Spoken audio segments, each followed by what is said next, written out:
Order à l'ordre.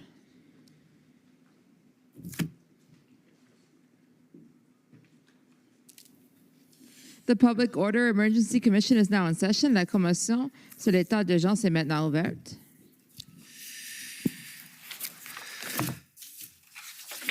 Good morning, bonjour.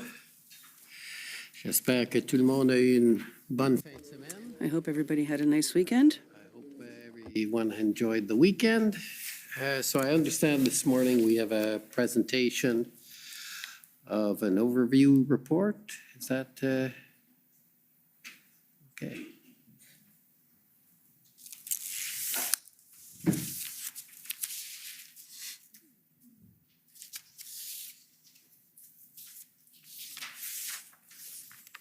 Good morning, Mr. Commissioner.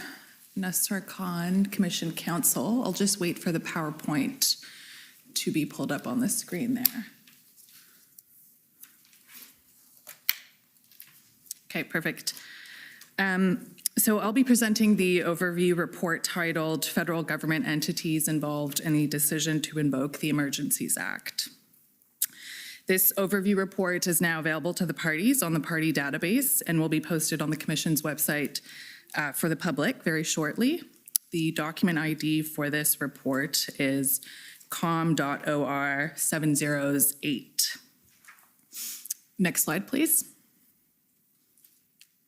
So by way of introduction, this presentation focuses on the mandates of three key federal entities. That is the federal executive, the Prime Minister, Cabinet, and the Governor and Council, the Privy Council Office, and the Prime Minister's Office. Of course, there were many other departments and agencies implicated in the decision to declare a public order emergency, and the Commission will hear evidence from these witnesses in the coming 2 weeks. The purpose of this overview report is to contextualize and frame the anticipated evidence for the benefit of the parties, the public, and of course, the Commissioner. Next slide, please. So we'll begin with the definition. Section 17(1) of the Emergencies Act assigns the formal authority to declare the existence of a public order emergency to the Governor and Council. The term Governor and Council refers to the Governor General of Canada, acting on the advice of the King's Privy Council for Canada. The King's Privy Council, in turn, is a technical term that describes the full group of people who have the authority to advise the sovereign or the Governor General acting as the representative of the sovereign. In practical terms, however, references to the King's Privy Council are references to the federal cabinet. The federal cabinet is a committee of the Privy Council and is effectively its only operative branch. And by constitutional convention, the Governor General is required to follow the advice given by Cabinet. This is, of course, a fundamental part of our system of responsible government. Next slide, please. So here we have an organizational chart depicting the structure of the federal executive branch. You'll see that while the formal authority to govern is vested in the Governor General, that authority is exercised on the advice of the Prime Minister and Cabinet. In turn, Prime Minister and Cabinet are supported by two central offices, the Privy Council Office and the Prime Minister's Office. So to put it into context, the four orders in council that were issued by the Governor and Council in the context of the public order emergency were issued on the advice of the Prime Minister and Cabinet. Next slide, thanks. The federal cabinet is a political decision-making body that consists of all federal ministers as well as the Prime Minister. The cabinet is sometimes referred to as the federal ministry.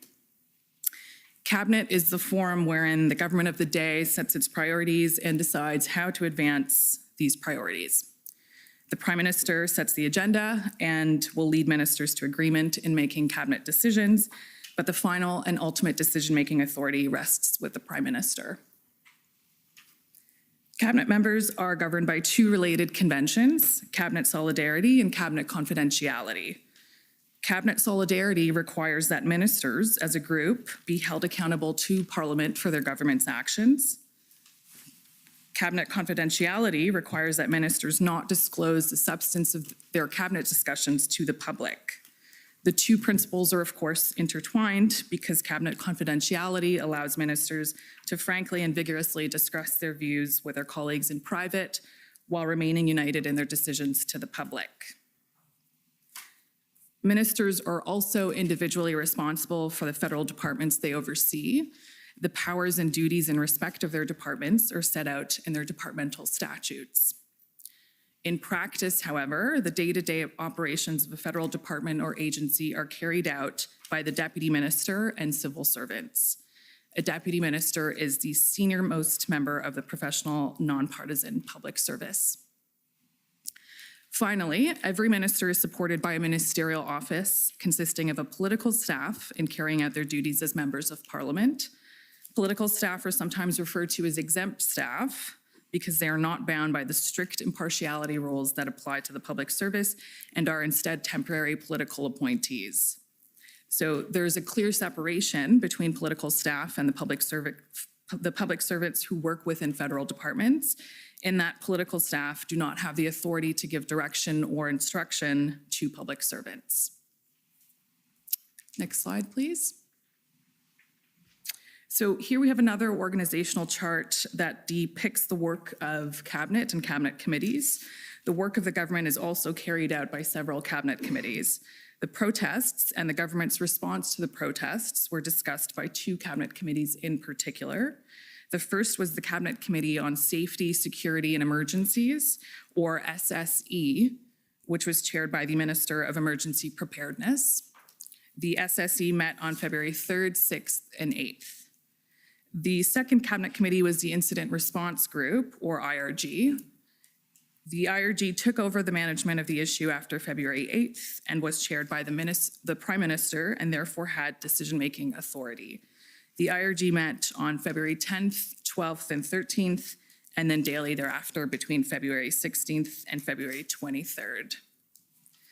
I will also add that there were two full cabinet meetings at which the protests and the invocation of the Emergencies Act was discussed.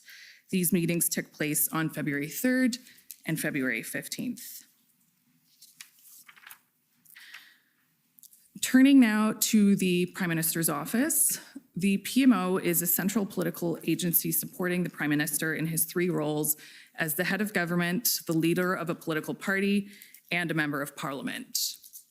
PMO staff advise the Prime Minister on policy issues, communications, and parliamentary affairs, and PMO is led by a Chief of Staff who reports directly to the Prime Minister and is also appointed by the Prime Minister. Like the staff at ministerial offices, all staff at the PMO are exempt staff in that they are temporary political appointees. The PMO operates as the critical link between the partisan interests and agenda of the Prime Minister and the general workings of government. For instance, PMO maintains close relationships with political staff at ministers' offices, as well as with officials at the Privy Council office, and PMO officials often attend cabinet meetings. The Privy Council office, or PCO, is the central coordinating agency within the federal government. And in contrast to PMO, the PCO provides nonpartisan advice to the Prime Minister and Cabinet and ensures that the government's agenda is implemented across all federal departments and agencies. And for this reason, PCO is sometimes referred to as the Prime Minister's Department. PCO is led by the Clerk of the Privy Council. The Clerk holds the additional titles of the Deputy Minister to the Prime Minister, the Secretary to Cabinet, and the Head of the Public Service. And as the Secretary to Cabinet, the Clerk is responsible for the smooth operation of Cabinet business, including the preparation of Cabinet memoranda and the keeping of Cabinet confidences. In addition to its primary role as a central coordinating agency, PCO also serves as the department for some ministers. This includes the Minister of Intergovernmental Affairs, who is supported by the Intergovernmental Affairs Secretariat, as well as the Minister of Emergency Preparedness, who is supported by the Emergency Preparedness and COVID-19 Recovery Secretariat. Another important PCO actor is the National Security and Intelligence Advisor, or the NSIA. The NSIA holds the title of Deputy Secretary to Cabinet and provides national security advice and intelligence briefings to the Prime Minister as well as to Cabinet. The Office of the NSIA plays a coordinating and convening function amongst national security agencies, and the Office of the NSIA itself consists of 4 secretariats, and it is responsible for convening 2 standing committees of senior civil servants. The NSIA also acts as the secretary to the Incident Response Group. So this chart depicts the relationship between the Privy Council Office, federal departments and agencies, and the various secretariats within PCO. It should be noted that there is no legislation governing the role of the NSIA or PCO, as these entities are meant to play only an advisory, secretarial, and coordination function to Cabinet. The NSIA chairs the Deputy Minister's Operations and Coordination Committee, or DMOC, and the Assistant Secretary to Cabinet, Security and Intelligence, co-chairs the Assistant Deputy Minister's Committee on National Security and Operations, or ADM-NS Ops. Both the ADM-NS Ops and DMOC met frequently, in fact, almost daily, in late January and throughout February 2022 to discuss the government's response to the protests. Finally, the departments and agencies listed on this slide were also involved in the federal government's response to the protests and blockades and the decision to invoke the Emergencies Act. And as I mentioned earlier, witnesses from each of these departments are expected to testify in the coming weeks. And I would invite the parties to consult the institutional reports prepared by each department for a fuller explanation of the department's mandate and involvement. So that concludes the presentation on this overview report. But before I go, I would also like to enter 3 additional overview reports prepared by Commission Counsel and that I understand the parties have had the chance to review. First, Commission Counsel are entering a report. Can you slow down for the interpreters, please? Yes. Commission Counsel are entering a report summarizing the proceedings commenced in response to the protests in January and February 2022, including judicial review proceedings commenced to challenge the invocation of the Emergencies Act. The document ID for this report is COM.OR701. The second report that Commission Counsel are entering is a report summarizing the protests that occurred at 6 international ports of entry in January and February 2022. The document ID for this report is COM.OR706. And the final overview report that Commission Counsel are entering is a report summarizing the oversight responsibilities of Parliament and the Parliamentary Review Committee under the Emergencies Act. The document ID for this report is COM.OR707. And with that, that concludes my comments.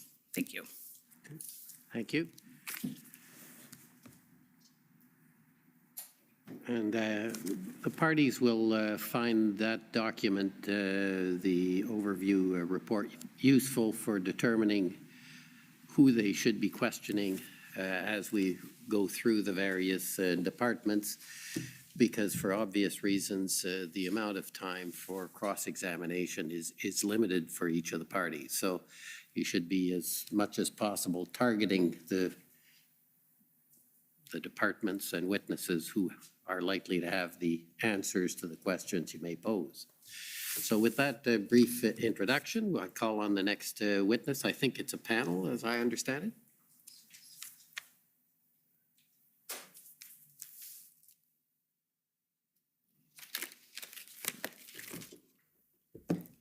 Thank you, Mr. Commissioner. My name is Shantona Chaudhary, co-lead Commission Counsel. I'd like to call Mr. Rob Stewart and Mr. Dominique Rochon to the stand.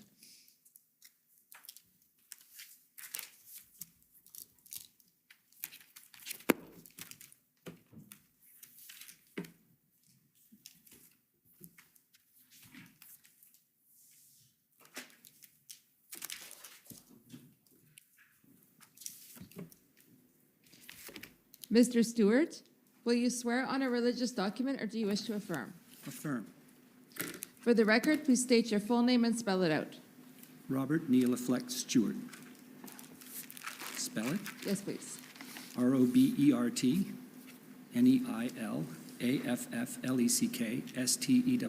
Stewart. Do you solemnly affirm that the evidence to be given by you to this commission shall be the truth, the whole truth, and nothing but the truth? I do. Thank you. Mr. Rochon, Will you swear on a religious document or do you wish to affirm? I will affirm. For the record, please state your full name and spell it out. Dominic James Rochon, Dominic Rochon. Do you solemnly affirm that the evidence to be given by you to this commission shall be the truth, the whole truth, and nothing but the truth? I do. Thank you. Go ahead. Good morning, Mr. Stewart. Good morning, Mr. Rochon. Nice to see you again. I'll just start by introducing your witness summary. So you'll recall sitting for an interview with Commission Counsel on September 1st, 2022. Thank you, Mr. Clerk. I'll ask you to pull up WTS.0000, I think it's 5066.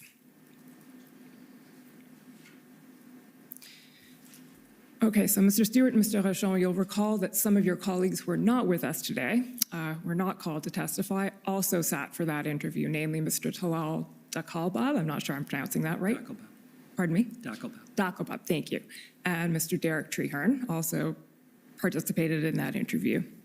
I'll just ask you to confirm that you've reviewed the summary of the interview, and if you have no changes to make, confirm that insofar as it contains your information, you adopt it, and insofar and it's accurate to the best of your knowledge and belief insofar as it contains the information of your colleagues, and you believe them to have accepted it as accurate.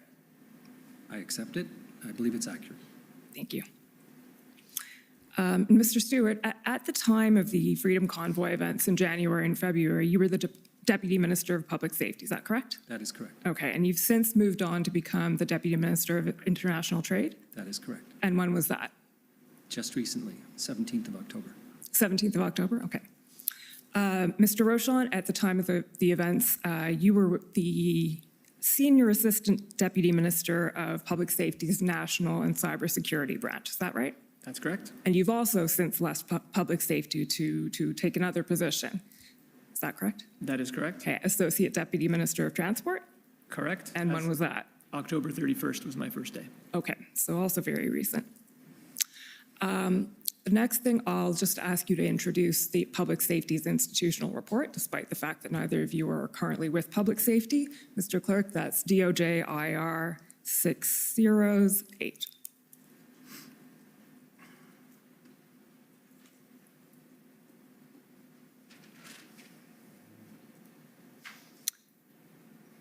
Okay, so Mr. Stewart, you'll recall that Public Safety Canada prepared and filed with the Commission this institutional report.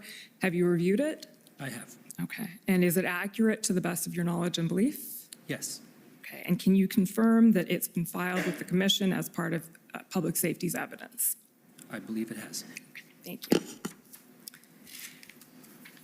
Okay, with those introductions out of the way, I'll just ask you to start by giving an overview of the structure of public safety. It's a slightly complicated department. It's, as we know, the Department of Public Safety and Emergency Preparedness. So, Mr. Stewart, can you walk us through public safety writ large?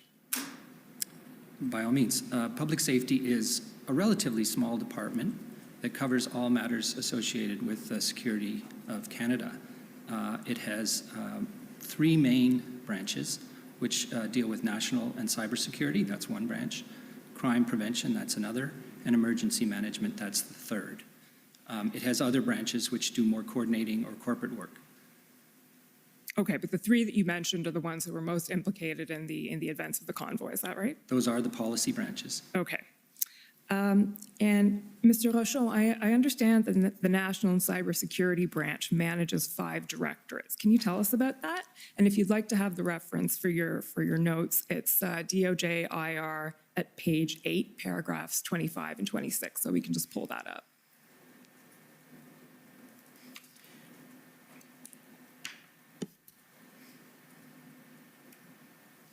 If you could just move up the page just slightly, but I can speak to them, yes. So the National Cybersecurity Branch has 5 divisions. Primarily, it is responsible for national security policy matters, national security operations matters, critical infrastructure, cybersecurity, and over the last 3 years, there was a special task force regarding economic security. Okay, and if we can just scroll down a little bit, Mr. Clerk. Under critical infrastructure and strategic coordination, it says this directorate supports the ministers in leading the national effort to enhance the resilience of critical infrastructure against a variety of hazards. Do those hazards include protest? They could. Essentially, that particular directorate oversees the critical infrastructure strategy that has been in place since 2010. We have been, over the last couple of years, in the midst of refreshing that strategy. That particular directorate engages with the 10 critical infrastructure sectors. There are private sector leads and public sector leads for each of those sectors, and they deal with matters of, we provide risk assessments when there are threats. They could be cyber-related threats, but any threats to any critical infrastructure across those 10 critical infrastructure sectors. Okay. And then the next, not bullet there, but the next line in the chart, the Task Force on Economic Security. Tell us a little bit about the work of that task force and whether or not it played into the convoy at all. It did not. That task force was stood up over the last 3 years, as I pointed out, in order to look at the broader framework that is economic security. Economic security is a term that can mean a lot of things. From a national security perspective, that task force was looking into, through various lenses, potential threats to Canada's economy stemming from threat actors, potentially hostile state actors. Those threats can emanate from, and indeed we have an elaborate control system across Canada. We have export controls, we have the Investment Canada Act, we have a series of tools, but the Economic Security Task Force was looking at whether or not those tools were fit to purpose and indeed whether that tool set was adequate in order to protect ourselves against the threats of today. And so most of that work looked at and is moving towards an economic security strategy that would introduce research security to protect intellectual property, for example, things of that nature. So specifically, that task force did not have a role to play with regard to this particular situation. Okay. Now, getting to your own individual roles and responsibilities, Mr. Stewart, can you tell us, first of all, a little bit about your general role as a Deputy Minister of Public Safety, and then describe at a very high level your role with respect to the events of the convoy? By all means, as a deputy, I'm responsible for the administration of the department and providing policy advice to the minister on matters associated with public safety and overseeing program delivery. The department runs a number of contribution programs that provide funding for various activities. And I also work with the deputy heads of organizations that are in the portfolio. And by the portfolio, I mean these are organizations who are responsible to the minister. In the public safety portfolio, there are 5 main organizations: RCMP, CBSA, Canadian Border Service Agency, Canadian Security Intelligence Service, the Correctional Service of Canada,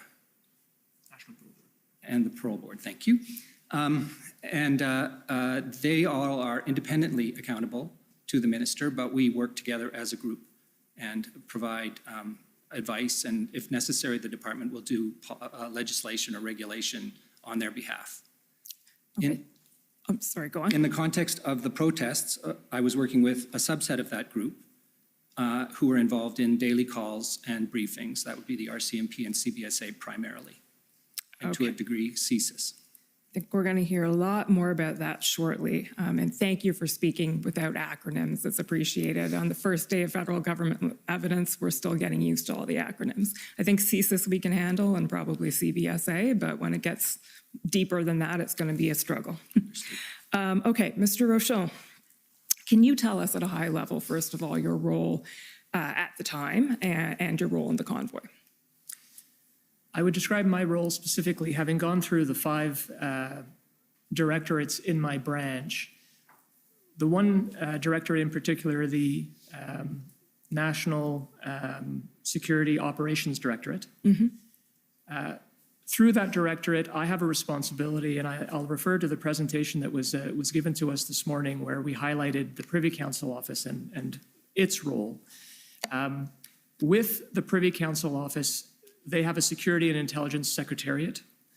The Assistant Secretary responsible for that Secretariat and I have a responsibility of convening the security and intelligence community, which is some 16 departments and agencies, on a regular basis to discuss ongoing operational national security matters for situational awareness, and indeed to be able to make sure that we're coordinating the community to be able to respond to potential threats to national security. So that particular committee is called the Assistant Deputy Minister National Security Operations Committee, ADMNS Ops. If you don't mind me that acronym, I'll probably refer to that a lot. So ADMNS Ops meets every week, once a week. During the convoy situation, I would say that the regular meeting on Tuesday, January 25th, we discussed the convoy, but after that date, we decided to have ad hoc meetings, so everyday daily meetings of that committee, pretty much throughout the rest of the operational situation, if I could put it that way.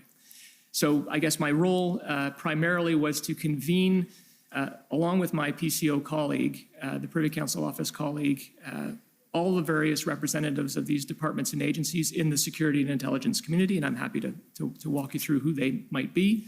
But we would get together and discuss whether or not this issue was an issue of national security and whether or not it could lead to threats to national security.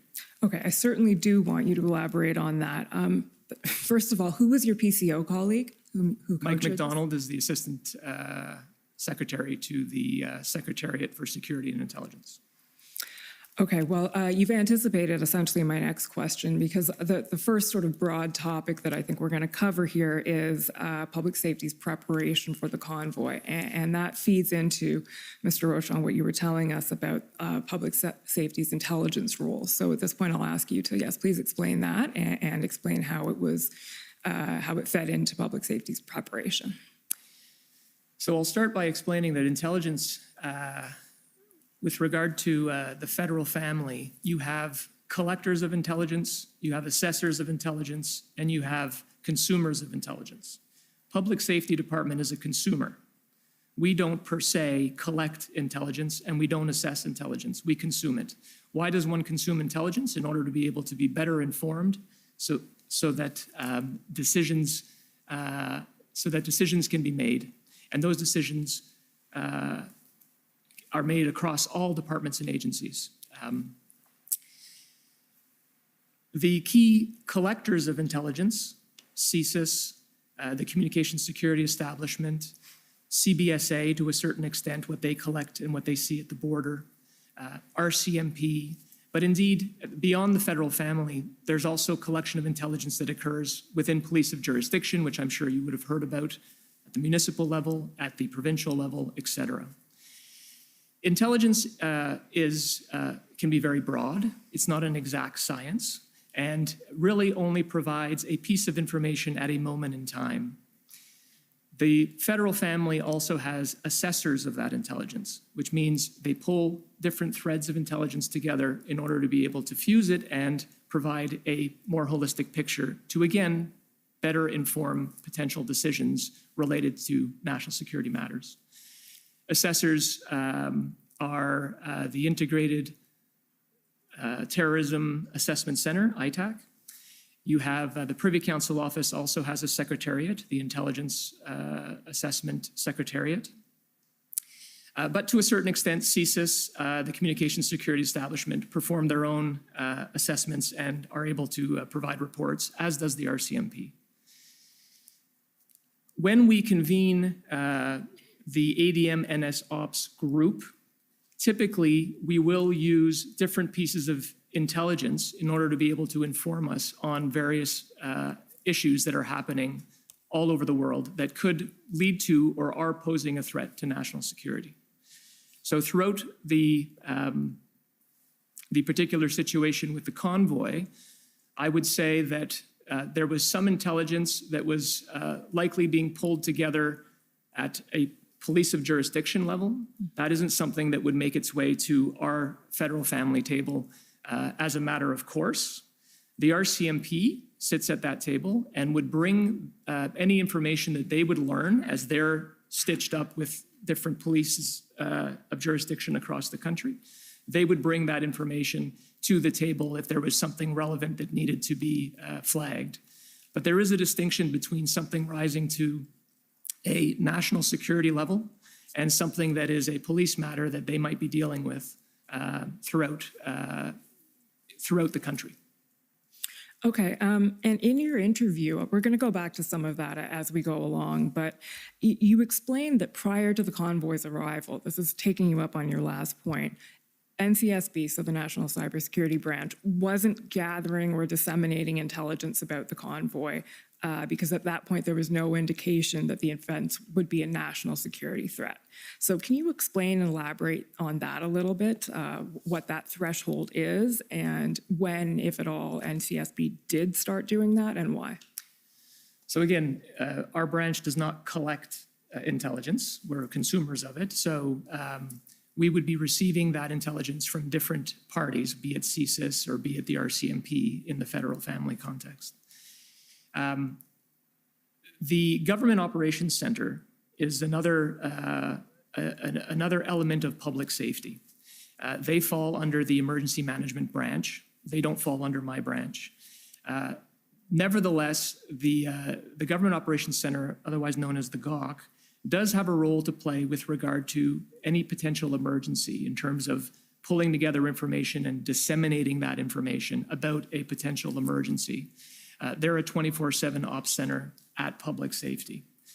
So the reason I mentioned them is obviously if there is a potential protest or, for example, on Canada Day, when there are provisions that need to be made in terms of securing a particular area or if there's a potential threat that may be arising, the Government Operations Center does start collecting open source information and sharing that information across the federal security and intelligence community in order for there to be situational awareness about a potential for social disruption or something that may be of concern. So I would say the GOC was aware and within public safety would have been the first entity that would have started collecting information. I think that the weekend before the convoy decided to make its way to Ottawa, they would have started collecting some information and disseminating it. Following that, Transport Canada, obviously, given their mandate, would have started having concerns about slow rolls and disruptions to traffic. And the member of Transport Canada that is a member of the ADM&S Ops, Kevin Brosseau, would have called both Mike McDonald and I to say that he wanted to make sure that the issue was brought to the attention of the ADM&S Ops committee because it did have the potential of rising to a national security level, given the fact that this was happening across Canada. Okay, and when you say he would have called, you mean he did call? He did that call, actually yes. happened. Okay. Yes. And so I understand that GOC started monitoring this, as you said, around January 19th, and it started producing two types of reports. One is called Key Points on Potential Impacts to Critical Infrastructure, and the other is Daily Operations Briefs. So these were being produced as of around January 25th, January 28th. Is there a difference, a marked or noticeable difference between those types of reports? No. No? Okay. And who receives those reports? Who are they disseminated to? I can't say for sure what the broad distribution list is, but it's pretty much federal provincial. And then the key points would have been going to a selected group of deputies and senior public servants. Okay. I appreciate that it's your colleague, Mr. Treherne, who is in charge of the GOC, so he's the person with the best knowledge on this, but... If you'd like, I could just clarify a point here. Of course. Because my colleague has talked about the intelligence side of the operation. The GOC does not consume intelligence or report it. All it does is bring together open source information and operational information that it obtains from various parties. And in the event of a protest or an event in Ottawa that requires coordination with police forces, it will sit in on that and it'll report that information. But none of that is considered to be intelligence and therefore classified. So maybe you can help us here a little bit understand the distinction between information and intelligence. Who wants to tackle that one? Well, I'll go first and Dominic can follow.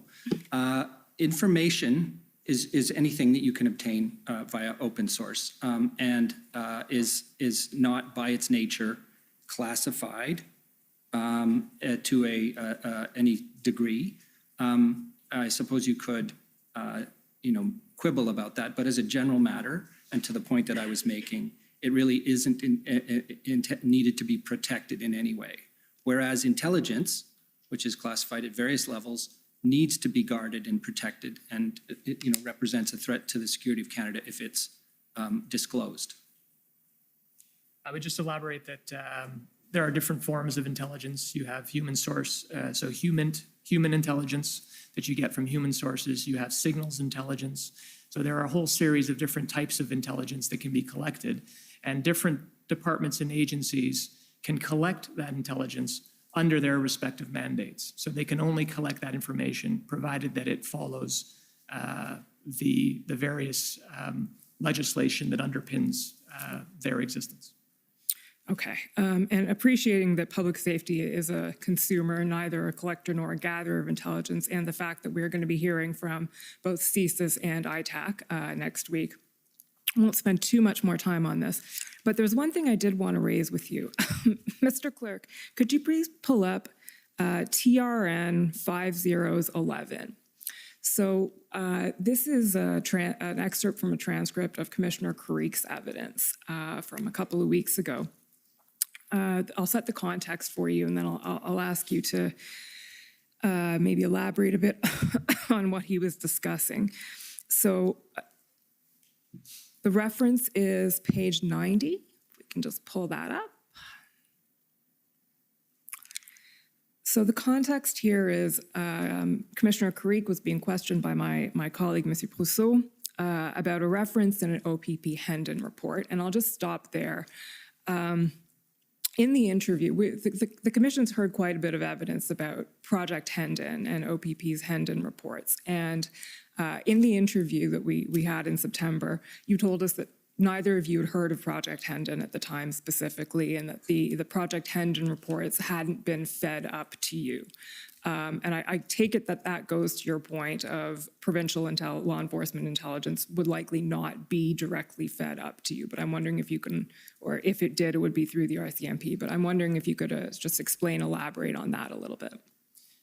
I certainly can.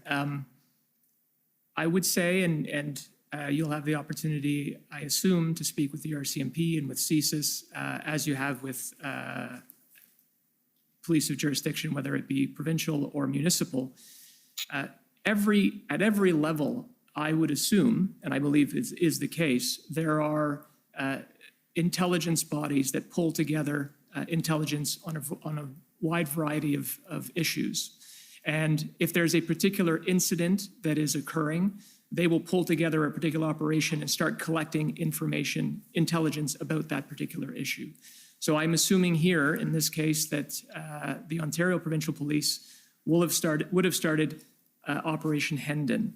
Now, police of jurisdiction will get together and liaise with the RCMP. So I'm quite certain that the RCMP would have been privy to anything coming out of Project Hendon, as they would have been privy to anything coming out of the Ottawa Police Service and other police of jurisdiction across Ontario or indeed across Canada. And for the purposes of our National Security Committee that looks at operational situations, the RCMP would be feeding us any relevant information, but they would not be referring to an Operation Hendon or an operation, whatever the various operations. They wouldn't tell us where the information would be coming from specifically. They would simply be flagging anything that would be of interest for the table.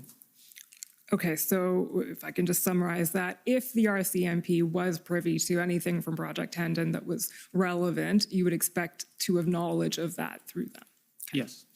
Okay, thank you, that's helpful. So just getting back to this little transcript excerpt here. So Commissioner Creek is being asked about a reference in an OPP Hendon report to a potential threat to Canada's sovereignty and national security. That's around line 19, I believe. And if we can just scroll down now to the next page, page 91.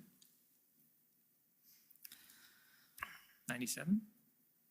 91. Oh, sorry, yes. No problem. Okay, so I'm just going to read through the first few paragraphs here. Commissioner Carrick says, what is required is further analysis of that threat. Hendon did have those conversations with the appropriate security partners to see if that potential threat rose to the point that would warrant them enacting their mandates for the items they're responsible for. And as we know, slow down, in the CSIS Act, it says threat to the it says the security of Canada. It doesn't actually say national security. Public Safety Canada goes to a much broader context when describing national security. And one of the items in national security, if you look at the national security strategy and how it's described by Public Safety Canada, actually includes impact to economy, activities at critical infrastructures, international border crossings. So, Mr. Rochon or Mr. Stewart, whoever's best placed to answer this, can you explain and elaborate a little bit on what Commissioner Creek is referring to here, Public Safety Canada's national security strategy and definition? I'll give it a go. To be honest, the national security strategy dates back to 2004. And there are several academic institutions as of late that have recommended that the Government of Canada come out with a more, a newer version, or at least refresh that strategy. I'll start by explaining what was meant in terms of CSIS and whether or not the threshold was met with regard to their act. What I think Commissioner Creek was referring to was the fact that, as I was mentioning earlier, CSIS has the ability to collect intelligence, but they can only collect intelligence if certain thresholds have been met. CSIS are only but one of a number of inputs into the national security landscape. And so they do have targets, whether it be, and I'll use a term here that I'm sure is going to come up, or probably already has come up, but will come up fairly frequently, that of ideologically motivated violent extremism. Public safety also has a counterterrorism strategy. We have a cybersecurity strategy. We're developing an economic security strategy, as I mentioned earlier. We're looking to create a hostile activities of state actors framework to deal with foreign interference. So the reason why we don't have perhaps an up-to-date national security strategy is because national security now permeates a whole host of things, all walks of life in terms of Canadian society. And I won't even get into threats posed by climate change, indeed the pandemic itself, the public health situation. Unfortunately, there is no, as far as I know, no definition in legislation of national security. CSIS does have a definition of threats to the security of Canada. I believe the Security of Canada's Information Disclosure Act, SCIDA, also speaks to a definition of threats to the security of Canada. We have review bodies for the security and intelligence community, the National Security and Intelligence Review Agency, the National Security and Intelligence Committee of Parliamentarians, and CIRA and NSICOP. They have gone to great pains to sort of define what their purview is in terms of national security. And indeed, it covers, as I mentioned earlier, some 16 departments and agencies. So when it comes to national security, we're not necessarily looking at one specific threat, a terrorism threat, but rather the impact on Canada's ability to maintain the security of its institutions, its democracy, its people, its economy, the resilience of all of these things. Okay, so from public safety's perspective then, or in its modus operandi, there's a distinction between national security and threat to the security of Canada as defined in the CSIS Act. Is that fair? Yes, absolutely. Okay. Okay, moving on from there, I just want to situate us in time here. With the information that public safety was receiving prior to the arrival of the convoy, so the information it was receiving from its various sources, and Mr. Clerk, I'll just ask you to pull up at this point PB Can 50703. This is the GAWK key points from January 27th. But as that's being pulled up, feel free to already start in describing what your state of knowledge was at that point and what you anticipated happening when the convoy arrived.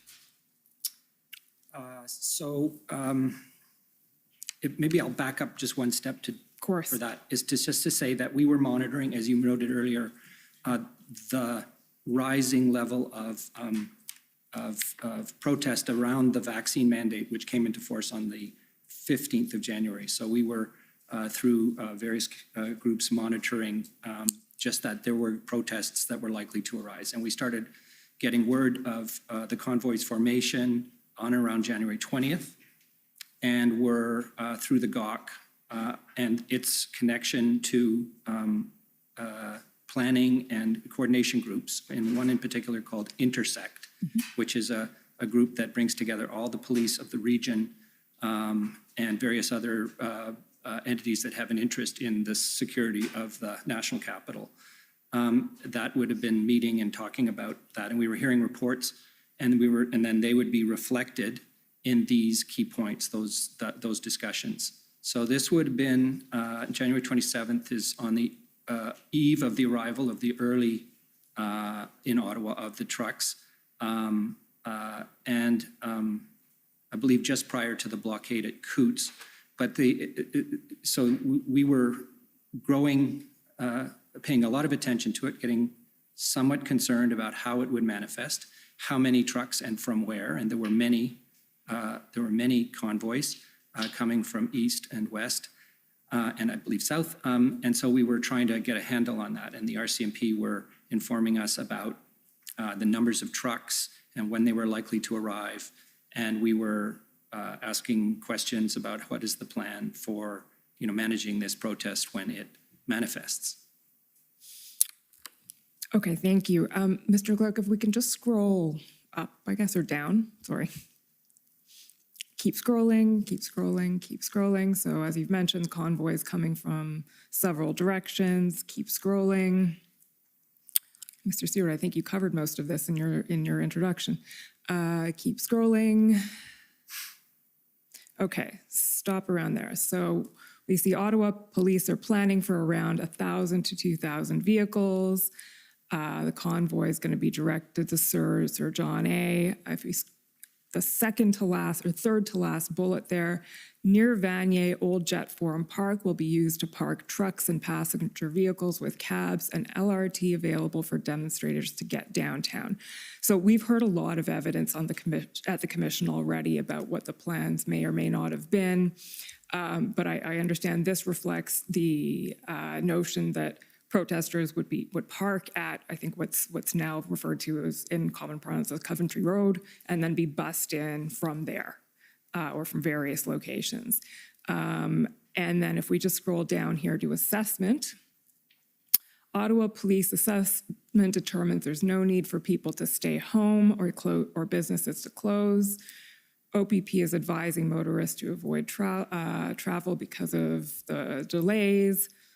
Ottawa Police, OPP, RCMP, as well as the City of Ottawa are coordinating a response. Disruption to government activities expected to be minor because most employees are at home. Intersect is indicating this will be a significant and extremely fluid event that could go on for a prolonged period. It's anticipated to be peaceful. Does that reflect, essentially the information that you had at the time and your expectations? Yes. Okay, so is it fair to say you anticipated that it would be, well, actually, I'll just ask it open-ended. How long did you think it would last? What were you expecting to happen when the convoy arrived? The expectation that I had was that the convoy would park and stay for the weekend and leave on the Sunday. Okay. Mr. Rochon, is that your expectation? As far as the Ottawa situation was, yes. And we were also watching to see whether other protests that were bubbling across the country would also, but the expectation was they would all be peaceful and they would last for that weekend. Okay. Is there anything in particular you'd like to highlight about what was going on across the country at that time? No, other than to say, transport obviously had some concerns with regard to various protests happening and how it might affect the flow of traffic, how it might affect supply chain issues from a transport perspective. Canada Border Services Agency, I think, started to ask questions about particular ports of entry. And so from a critical infrastructure perspective, and this is really why GOC was involved, is to make sure that we were mindful that there could be impacts to critical infrastructure. And as a result, we were being watchful. But the expectation, although it does say in this document, I note that Intersect, which was the broader group that Mr. Stewart referred to a moment ago, they indicated that the situation was very fluid and that it could go on for a more prolonged period, particularly in Ottawa. So. I would like to add to that, if I may. Please do. So the convoys were a very organic kind of protest, and it was very difficult. And I've used the word intelligence in a very technical sense before, but to have good intel of what the plans were for any of the convoys as they manifested. And we were starting to see slow roll convoys in other places in the country.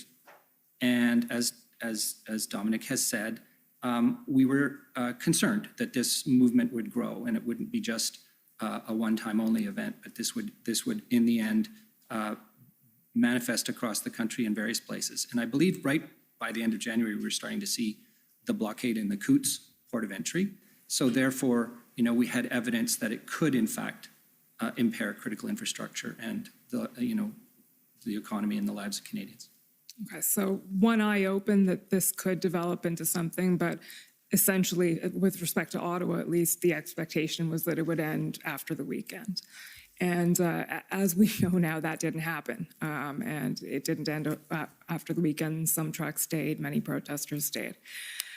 So the next sort of topic I want to address is very broadly, how did the federal government respond? And let's start by talking, we know that there were a variety of committees struck and calls and meetings taking place. So Mr. Stewart, I'll ask you to walk us through that, starting with the internal federal government response. So. All right, so we've established that prior to the convoy's arrival in Ottawa, there were discussions taking place in the regular fora, which included the Deputy Minister's Operational and Coordination Committee, and bilateral discussions across departments, including transport, to just take stock, basically, and make sure we had situational awareness. And I believe PCO officials would have been informing political officials at their end. We were certainly keeping the minister apprised in his office. As the weekend progressed and it became clear that the convoy was intending to stay, and the original thinking was that they would only stay another couple of days, and then it gradually morphed into an extended period of time, we ramped up the internal discussions and started to have a regular briefing on a daily basis of a small group of ministers, including the Minister of Public Safety and the Minister of Emergency Preparedness, quite often the Minister of Transport and the Minister of Intergovernmental Affairs as well, and occasionally the Minister of Justice. So these were key ministers in the context of the protests. And they were there. We started daily briefings of that group at the beginning of the first week after the weekend.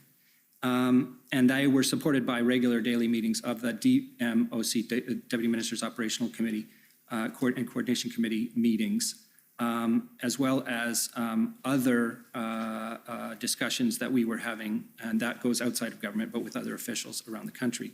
So those two groups, the DMOC group of senior officials and the ministerial briefing group, were the principal fora in which the ongoing protests around the country and the situation in Ottawa was discussed.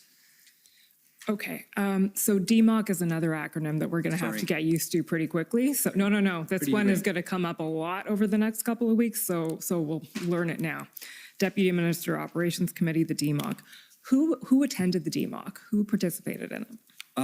The standing membership would be Chair of National Security Intelligence Advisor, the intelligence agencies, the Canadian Security Establishments, and CSIS, RCMP, Department of Transport, or Deputy Minister of Transport, Deputy Minister of Public Safety, Deputy Minister of Global Affairs, Deputy Minister of Immigration and Citizenship. I'm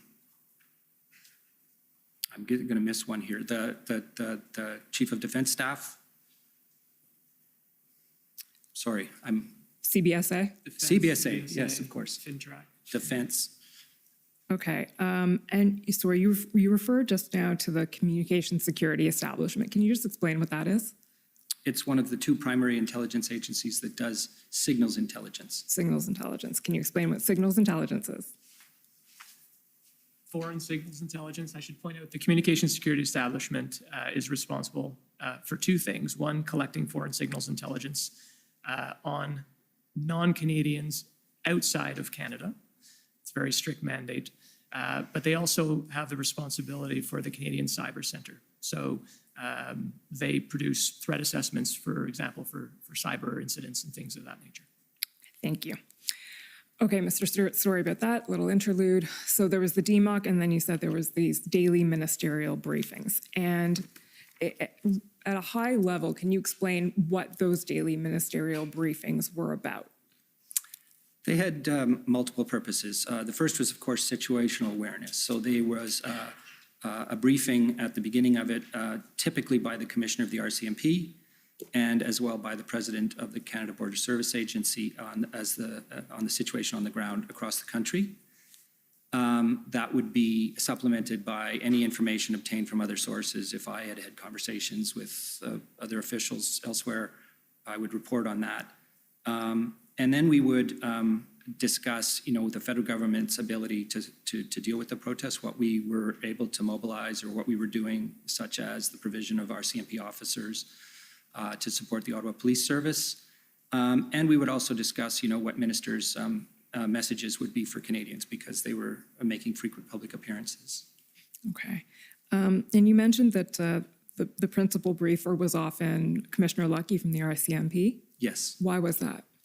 Well, the police of jurisdiction in Ottawa were connected to the RCMP and are on a regular basis. The RCMP coordinates because they have jurisdiction over some areas of the city, small areas that are federal. And so they work very closely together. And of course, the police were, including the OPP, they had an integrated command. Well, they had a national capital region crisis center that they were that they'd staffed, and that was where the RCMP was getting the information. But the OPP was not in these calls, nor was the Ottawa Police. So they were in a sense, the commissioner of the RCMP was in a sense the person who collected that information and brought it to the table. Okay, so these two things that we're talking about, the DMOC and the ministerial briefings, these are entirely internal to the federal government. That's what you asked for. It's exactly right. Okay, and before we move on to external, Mr. Rochon, I'll just ask you to explain, you touched on this before, but what the ADMNS Ops was doing at the time. So commensurate with those two meetings that Mr. Stewart just described, ADMNS Ops was also meeting daily and essentially feeding into those meetings. So it's just one layer below in terms of assistant deputy ministers from all of those same departments and agencies coming together and discussing situational awareness around the various incidents that were occurring across the country. So would it be fair to say that the information chain would sort of be ADM and SOPs up to DMOC, and then from DMOC up to cabinet where warranted? Yeah. To the ministerial level? Okay. Okay, Mr. Stewart, now I'll ask you about the meetings that were happening that included actors external to the federal government. So a couple of different points of note there. As a standing matter, there is a committee of federal provincial assistant deputy ministers, which was our colleague Talal Dakalbab, who is a co-chair of that committee. And it was a committee to discuss crime prevention and policing matters. And it exists on a permanent basis and involves ADMs from across the country, all provinces and territories. So that fora was used for outreach and discussion, information sharing. And that's what's referred to as the FPT-CPCC, I think? That is correct. Crime Prevention and Policing Committee. CPPC. There we go. CPPC. So that was one forum. On an ad hoc basis, we convened deputy ministers of federal, provincial, and territorial governments to discuss the situation with the protests around the country. And that happened more than once because I co-chaired a call, and then my colleague, the Deputy Minister of Transport, had calls with deputy ministers of transport departments around the country as the protest went on. I'm sure we'll come back to that. But there was, generally speaking, deputy ministers' calls and meetings. And as well, I reached out to the City of Ottawa early in the week that the protest became entrenched, and we stood up calls and discussions amongst officials and also at the ministerial level involving the city and the province. Okay, Mr. Clerk, can I ask you to pull up ONT 0000159? 50159.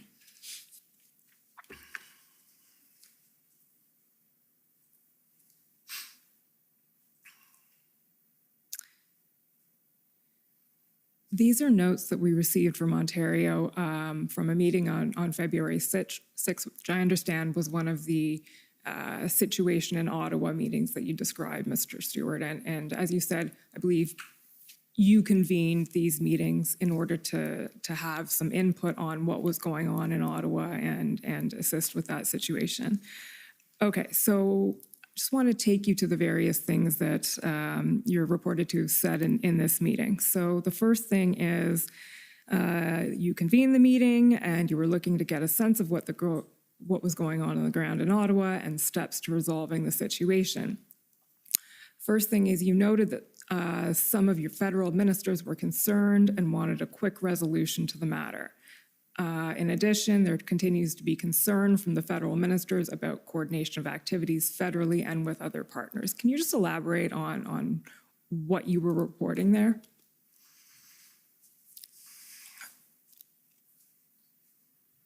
So I was reflecting the fact that the federal government was taking, and the ministers of the federal government were taking the protests very seriously and were very concerned about how it was evolving. I've referred earlier to its kind of organic nature, the uncertainty that prevailed, the sense of, quite frankly, menace that was starting to manifest itself.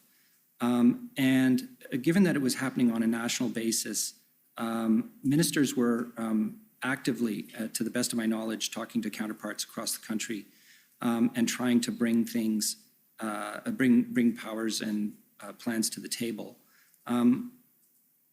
It's important to note, I think, at least for the record, that at no time did anybody start to think about instructing police to do anything, but they were very interested in what the plans of the police were in various parts of the country.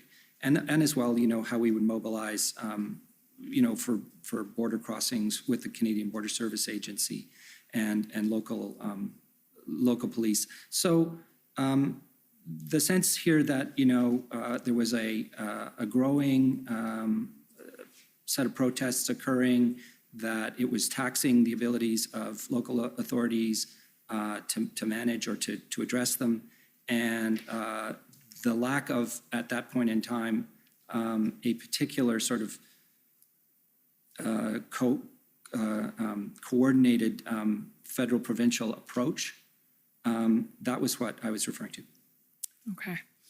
And just moving down, if we can scroll down to the next time you see Rob Stewart, there we go. Just keep scrolling down a little bit, Mr. Clerk, so we can see this quote.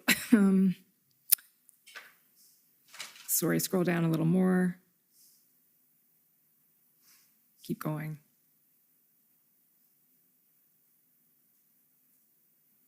There we go. Rob Stewart posed the following question to Chief Peter Slowly. What is the nature of the support that Ottawa is likely going to ask for? And it says here, note, Rob Stewart was trying to understand in unsaid terms whether the OPS will directly request non-law enforcement assistance. Can you tell us a little bit about what was going on there? Well, I didn't take these minutes, and I don't think that's accurate.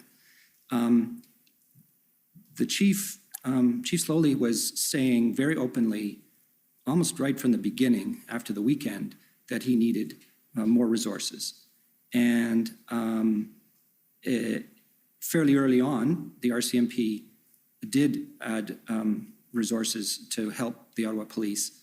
And the number was quite a bit lower than Chief Slowly was asking for. So we weren't entirely clear as to what exactly he needed in terms of the type of resources. And here we're talking about policing resources.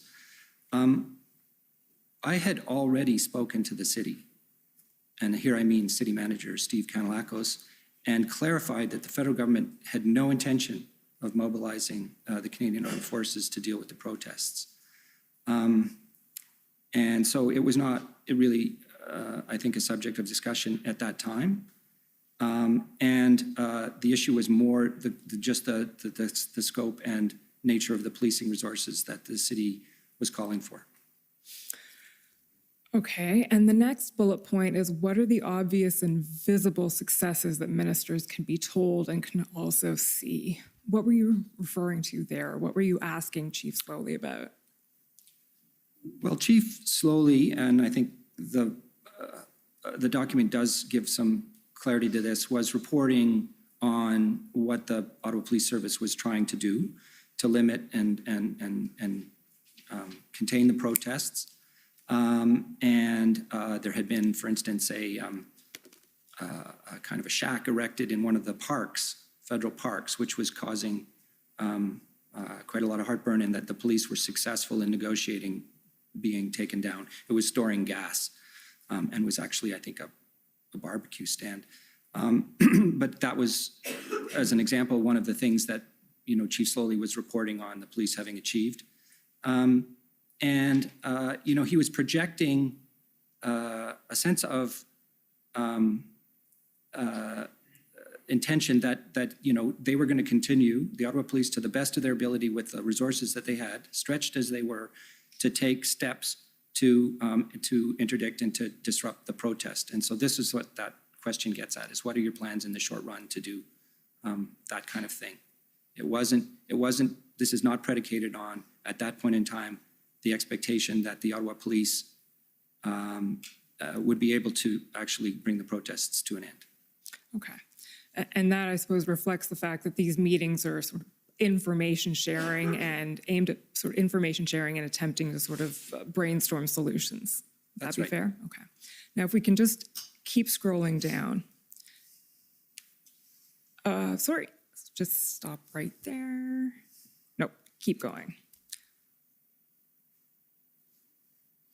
Until you see Jody Thomas, National Security Advisor.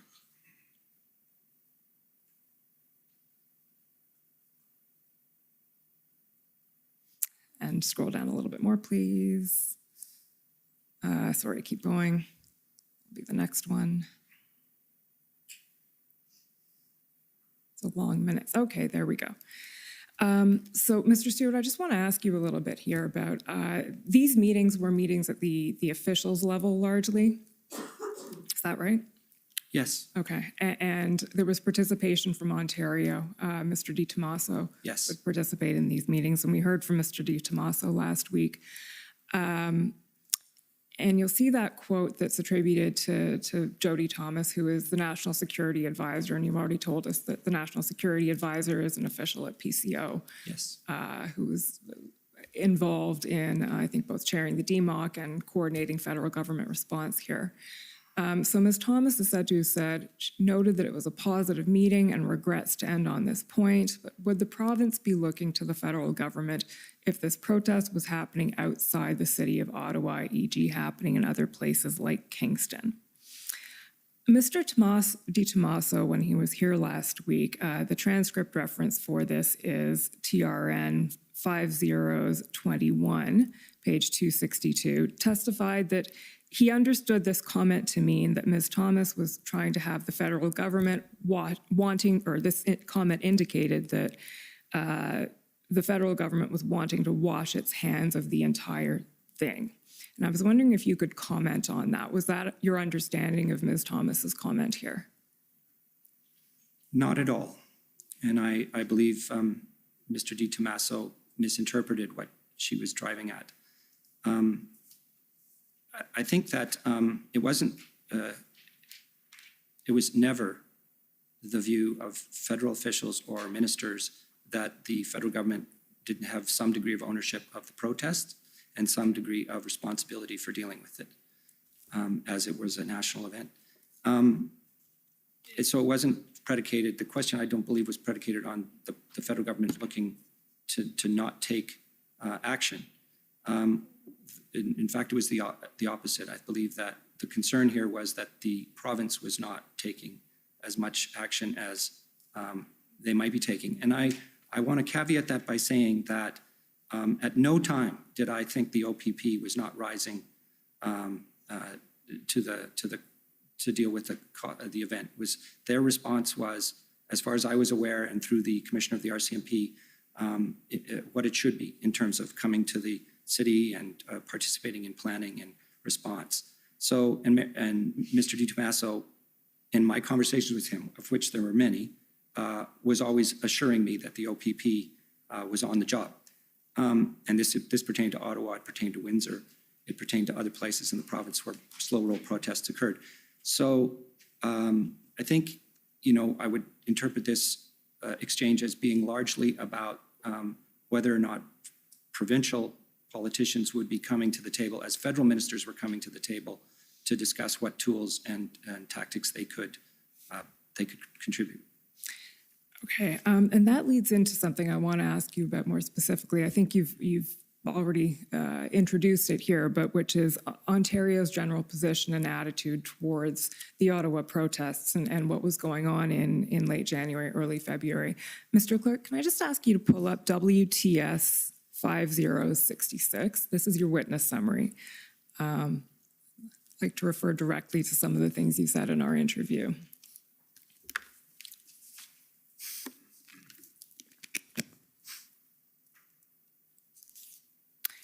Okay, if we can go to page 17.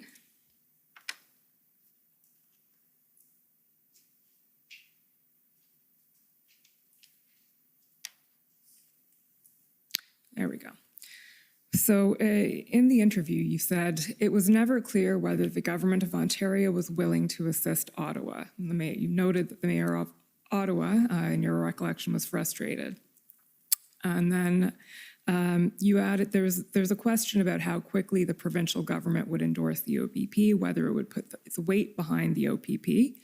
And then I think you've just answered that the OPP was fully behind this. But then you noted there's a misconception that in the normal course, protests in Ottawa are not a provincial issue, but rather they're dealt with by a combination of federal and local police. As he explained it, he being you, they were treating Ottawa as Washington, D.C.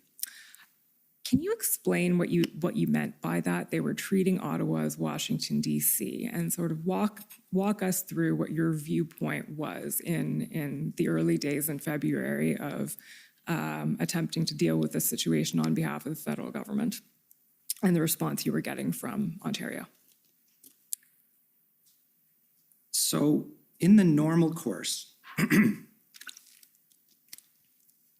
the OPP does not come to Ottawa to deal with small-scale protests or Canada Day or any other major event. That tends to be coordinated. That's within the scope and capacity of the Ottawa Police Service, and it tends to be coordinated with the RCMP, who have responsibilities in the jurisdiction, as I've said before, for protecting ministers and certain federal sites, and also the Parliamentary Protective Service, who have the responsibility of protecting the precinct, the parliamentary precinct. So those would be the people who would normally, coordinate around the kinds of events that have occurred in the past, where the scale of the protest is not major. Here, we were talking about a situation where it had clearly gotten out of control and had become illegal, and notwithstanding that the Ottawa police were being backstopped by the OPP and the RCMP, there was clearly more that needed to be done, and ultimately was, to add, tools and powers to address the situation. And this was lurking in the background on all the calls that we had with ministers, is where's Ontario?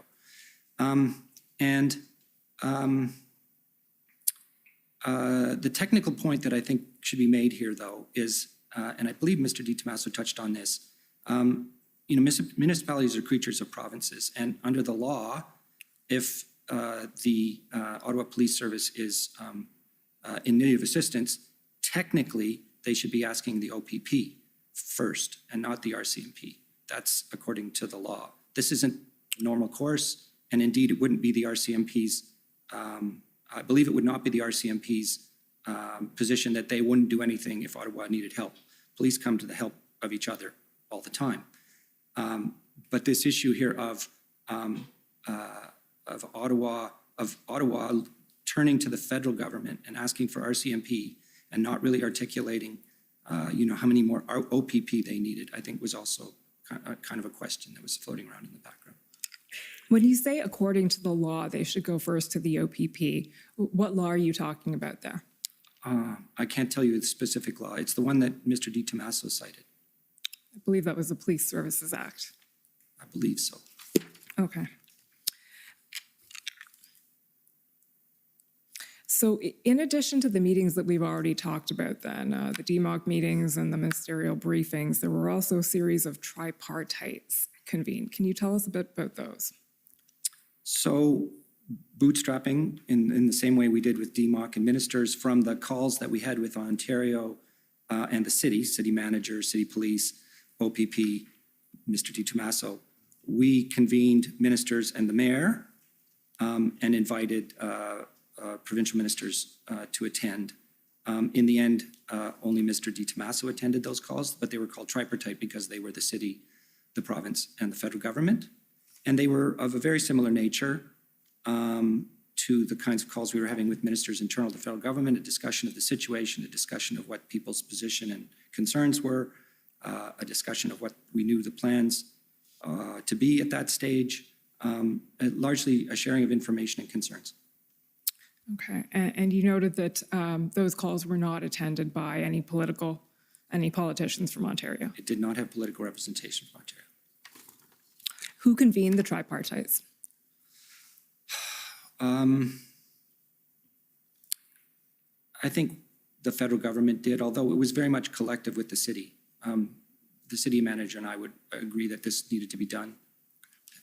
And did you attend all of the tripartites? I did. Okay, I believe the dates of those would be February 7th, February 8th, and February 10th? Yes.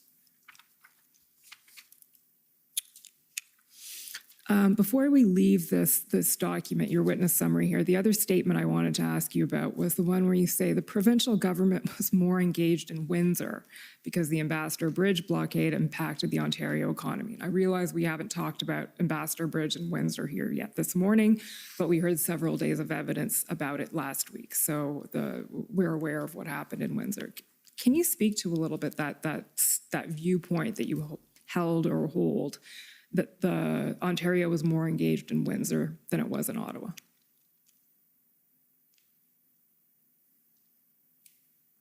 Well, to a certain extent, I believe it speaks for itself. In my conversations with Mr. DiTommaso, we were also discussing, of course, what was happening in Windsor and what the plans were for ending the protest there.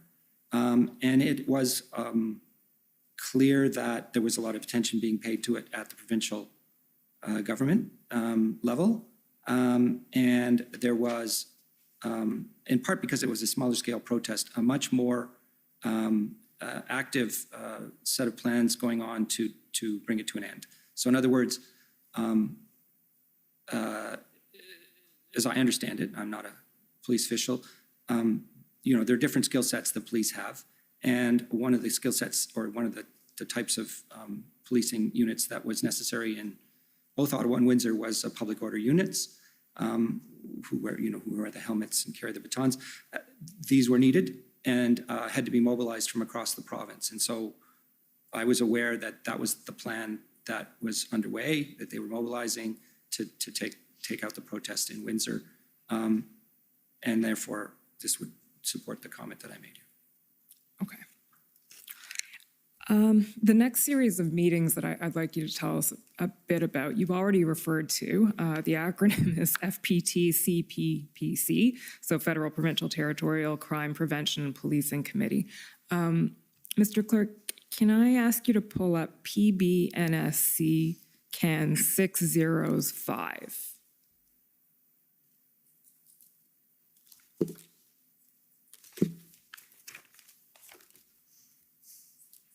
Seven zeros, 5. I see you nodding, so you know better than I do.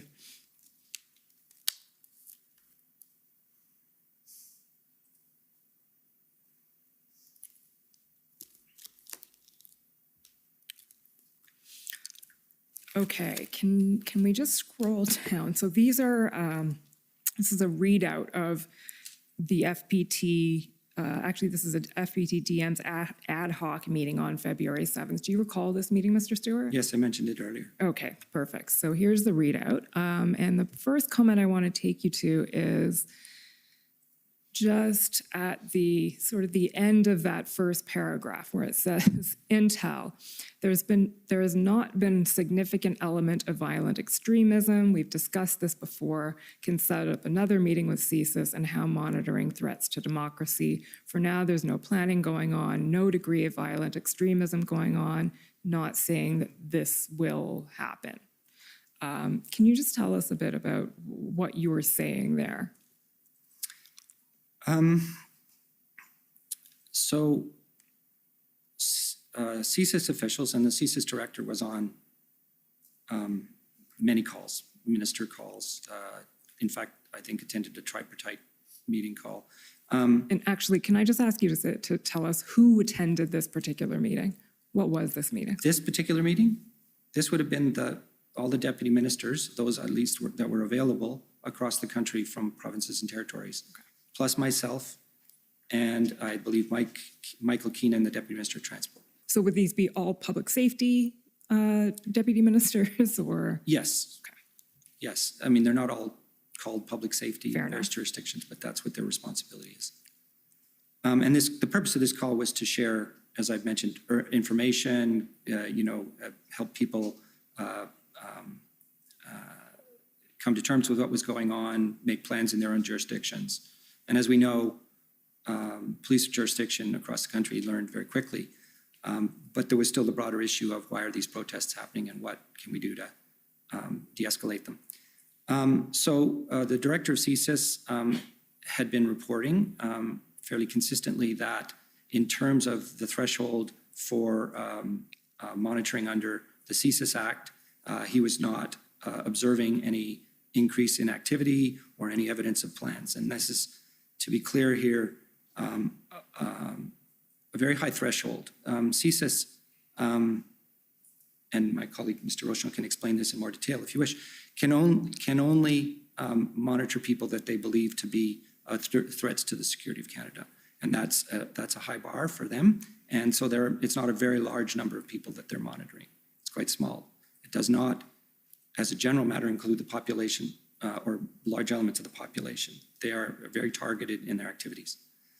So in that context, given their targets, they were reporting they were not seeing any activity on the part of those targets. And that's what I was reporting there. And then the simple observation that on the ground in Ottawa, things were kind of chaotic. We didn't have any evidence of planning, weren't hearing about planning, and no sense of extremism in the violent sense, although there was plenty of criminality by that point.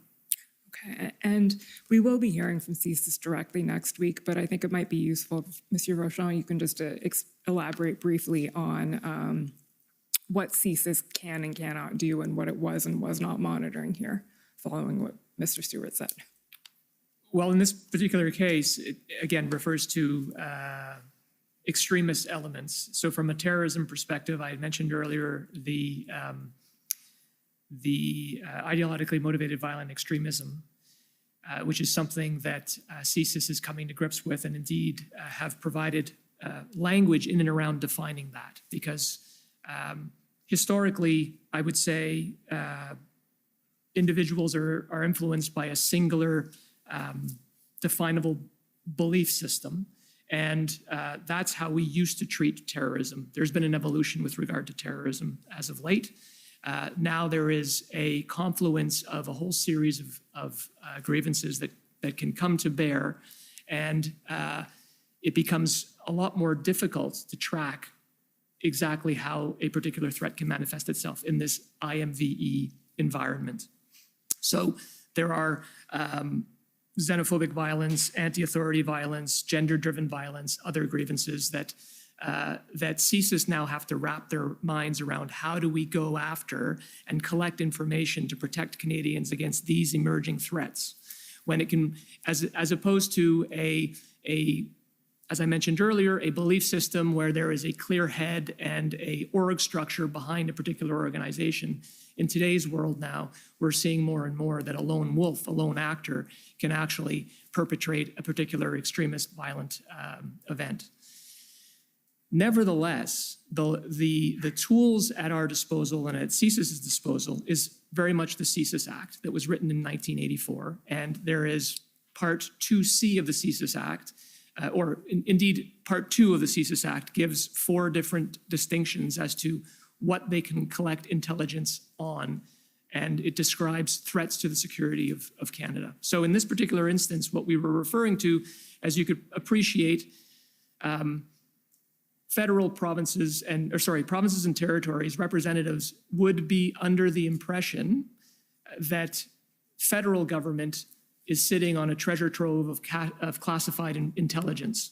And based on that intelligence, they would want to know, are we seeing something from an intelligence perspective that would show that that these protests are organized and that ultimately they constitute an extremist threat to overthrow the government or something to that effect. So specifically with regard to that extremist element, what we were saying here, or what the deputy was referring to here, is that as of yet, CSIS has not met a threshold to cause them to collect additional intelligence on a broader set of Canadians, because they had not seen evidence of that. That being said, I should just also qualify that doesn't mean that they weren't monitoring certain extremist targets of theirs that have met that threshold and seeing whether or not they were interested. And I also want to qualify a comment that I might have made earlier. Intelligence, again, is not an exact science, and it's not foolproof.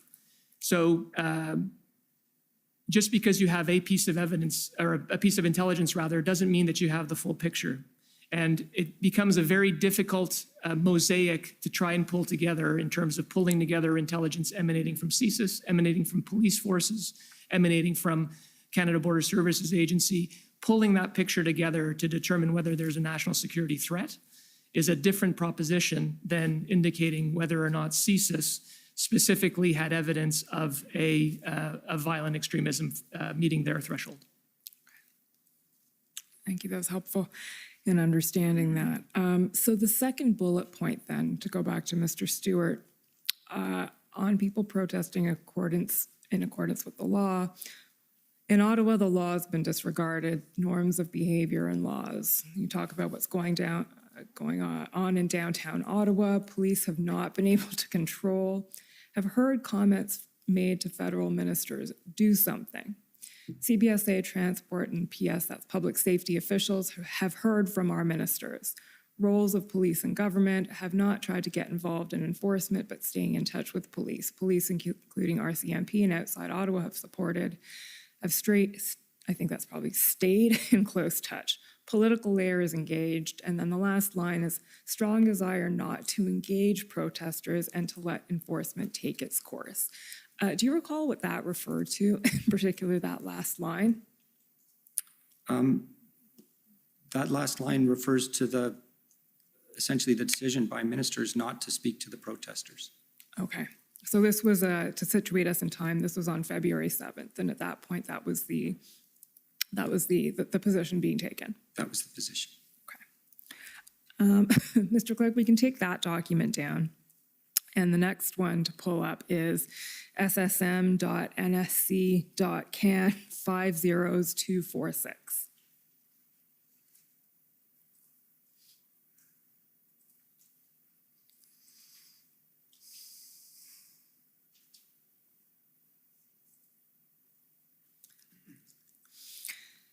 So these are the NSIA's talking points on February 8th, and it looks like they're for a cabinet briefing. We're going to get into the specific cabinet meetings in a bit. But for now, we can go to page 4 of that document, Mr. Clerk. There's just a couple of specific points I'd like to ask you about. Sorry, up a bit. Yesterday, an FPT table of DM of Public Safety and Transport met to discuss a national and coordinated strategy that's built upon quote-unquote maximum and strategic enforcement using any and all tools available at all 3 levels of government, and need to align all communications to protesters about maximum enforcement and the consequences. General support for approach, more to come. So the first question is that FPT table that happened the day before, is that the call that we just looked at? Yes. Okay. Now, I think we're going to hear a lot more about this in detail when your colleague, Deputy Minister Keenan from Transport Canada testifies, which is on Wednesday. But can you briefly explain to us what this idea of a maximum and strategic enforcement strategy was? The idea here was to use tools that would not normally be used in addition to the powers that the police have. So that would, in a sense, it would include enforcement of bylaws and traffic laws, but it would also involve, as a means of deterring people from joining protests or being party to protests, the use of regulations and other provincial authorities, which are related to trucking. So here, as an example, and as you say, Mr. Keenan, Deputy Minister Keenan can speak to this, we're talking about deregistering a commercial vehicle, making it unable to be used for, commerce, not renewing licenses, or various other ideas that were being floated around that we could use at the transport authority level, that would have some effect. So that's the general idea.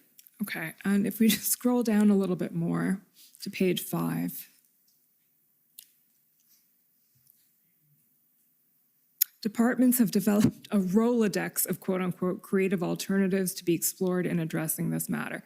So that refers to, that's what you were just talking about, this idea of trying to come up with alternatives or ideas. And can you give us some examples of what that Rolodex would have contained? Well, certainly what I just spoke of.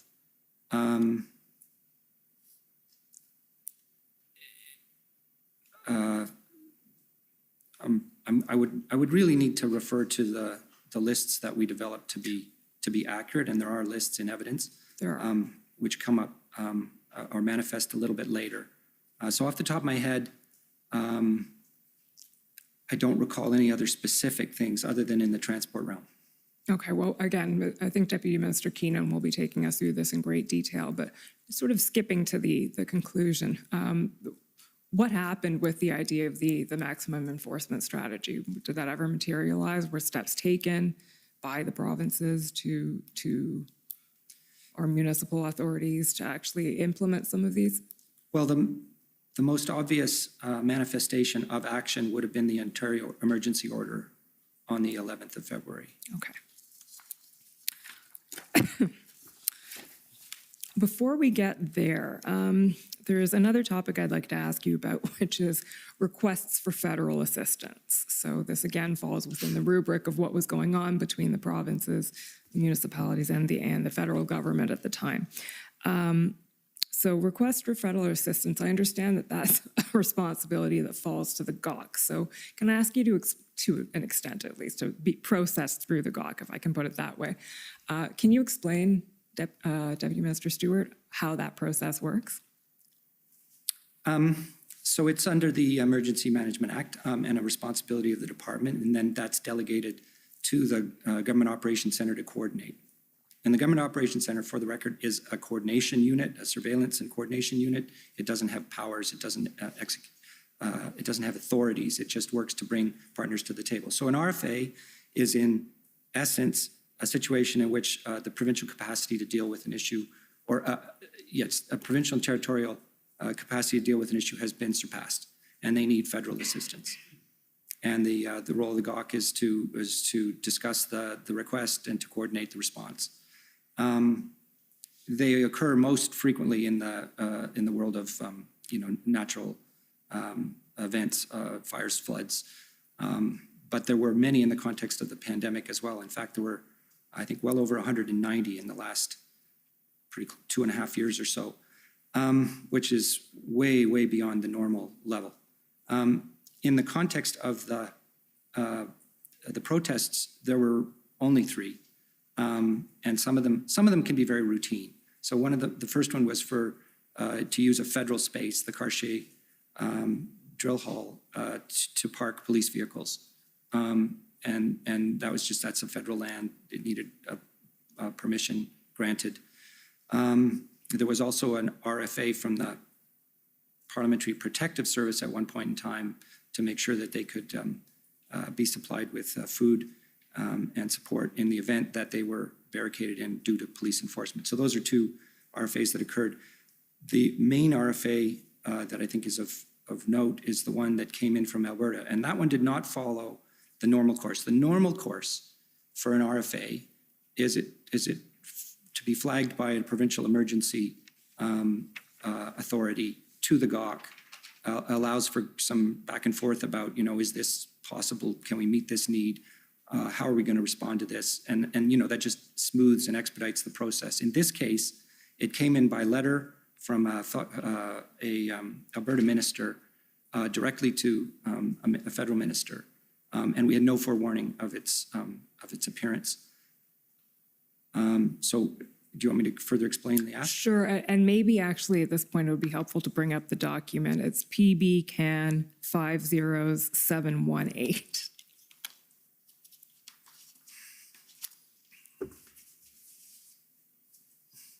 So this is the RFA, request for federal assistance from Minister McIver to Minister Blair. And the request here is for tow trucks and personnel, described largely. So I believe, Mr. Stewart, you were in the process of telling us how that RFA was dealt with in public safety. Yes, so background, this is with respect to the situation in Coots. The RCMP is police of jurisdiction, and we're faced with a problem of getting the trucks off the border crossing and the highway, and the absence of tow trucks. And in a general sense, it was a feature of these protests across the country, and particularly where they manifested as encampments, that the local tow truck industry would refuse to provide service, ostensibly due to threats to their livelihood. So this letter came in. As I say, it came a bit out of the blue. It wasn't hard to understand why the request was being made. And the question became, is this a RFA that we can address? And, two issues surfaced. One was whether we had the resources, and that would be, in effect, the towing equipment of the armed forces. They have a base in Edmonton, quite a long way from the border, and it has equipment to tow heavy vehicles. However, there's a very limited number of those units, I understand, and moreover, they were not of the same type as heavy lift tow trucks, and would have, had they been used, likely damaged the trucks they towed. So the general conclusion was that the resources of the Canadian Armed Forces were not appropriate to the task, and of course, we didn't have any other tow trucks elsewhere. The other issue that surfaced was whether the province had exhausted its authorities. And here, I note that the province had a Critical Infrastructure Defence Act, which gave them the power to command tow truck industry, as we did with the Emergencies Act, and that had not been used. So for both of those reasons, we signaled that we would not be meeting this RFA. Although we bore it very, very much in mind is when we formulated the orders under the Emergencies Act.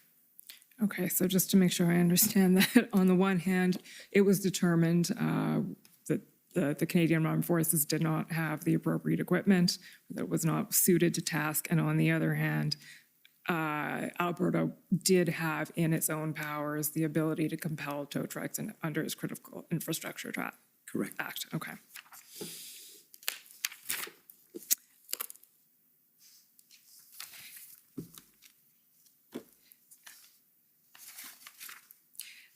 The next topic I'd like to address briefly is the engagement between public safety and the U.S. Department of Homeland Security. I understand there were a couple of calls around February 10th, February 11th. Are you able to speak to those at all and tell us a bit about what you were hearing from Homeland Security? Well, I'll expand a bit. I was party to a call involving an official from the White House and the National Security Intelligence Advisor. And the call was essentially to express the concerns that the U.S. had with the situation at the Windsor, at the Ambassador Bridge, and also what was going on generally in terms of public order. And that conversation was a situational update. We explained, and the National Security Intelligence Advisor provided some insight into the thinking in Canada around what we were doing and how we intended to address the protests. The White House official offered support, whatever they could think of, and in particular, say, tow trucks from Detroit. So that was that call. There were subsequent calls. That person was the White House person responsible for the Department of Homeland Security. What was her name? I think it's Elizabeth Sherwood Randall. That was the only call I was on. There was calls with the Department of Homeland Security officials, and I believe you did one. I did two. Two, there you go. So the Assistant Secretary responsible for counterterrorism and threat prevention, Samantha Vinograd, did reach out to my National Security Policy Directorate to ask about, for situational awareness about what was going on with regard to the protests and whether or not threats were manifesting themselves. And so I was brought in, I don't have the date off the top of my head, but I was brought in, I think the week of February 10th. During that week, I provided a a brief to her and some of her officials in terms of the situation happening in Canada and whether or not we had any, how we were coping with the potential threat to national security. And similarly, obviously, on her side of the border, following the year prior with the January 6th Capitol event, they still had potential extremist elements, and there was also the possibility of convoys happening in and around various activities happening in Washington. So we were just comparing, and we agreed to keep each other in touch with regard to the threat situation from a counterterrorism perspective. Were they expressing concern about various convoys happening through the U.S. as well? From my recollection, not specifically, but they certainly had it on their radar as they were expressing concern about what they were hearing about and seeing in Canada and wanted to make sure that they understood how we were coping with it and whether or not it could manifest itself on their side of the border.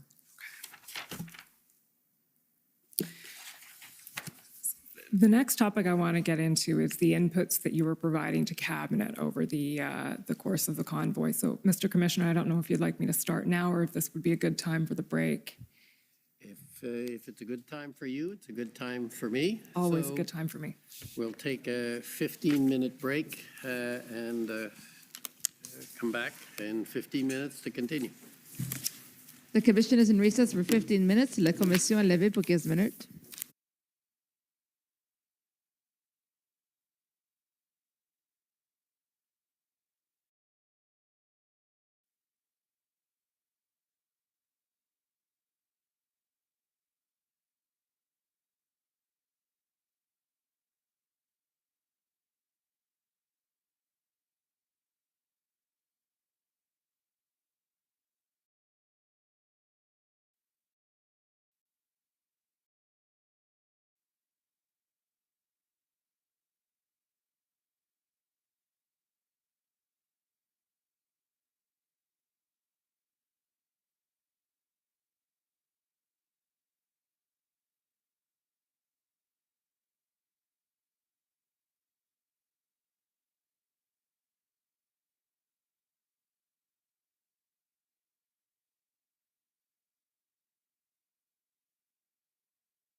Your expectations were that, was this going to be a passing event, a short-lived event?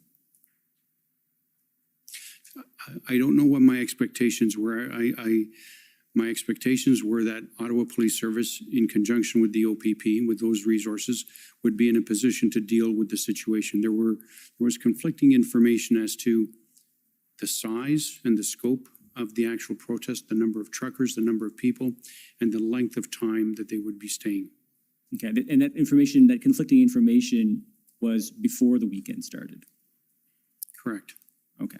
And the fact that there was conflicting information, did that raise any concerns with you that the risk assessment might not be correct, or did you have any misgivings at that point?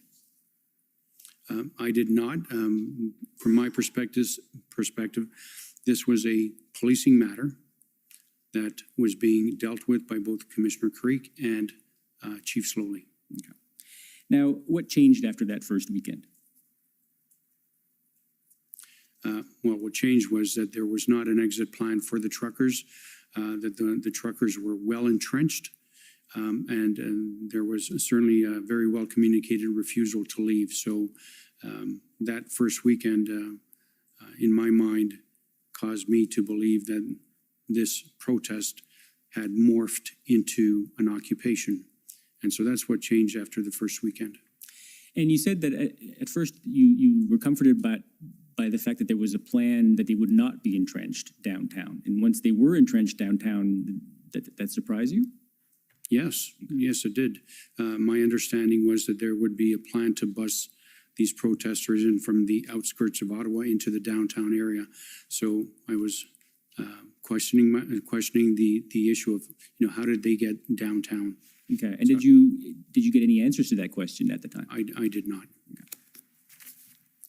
And so at that point, that first weekend, the protesters are entrenched downtown. What were the public safety risks in Ottawa at that point, from your perspective?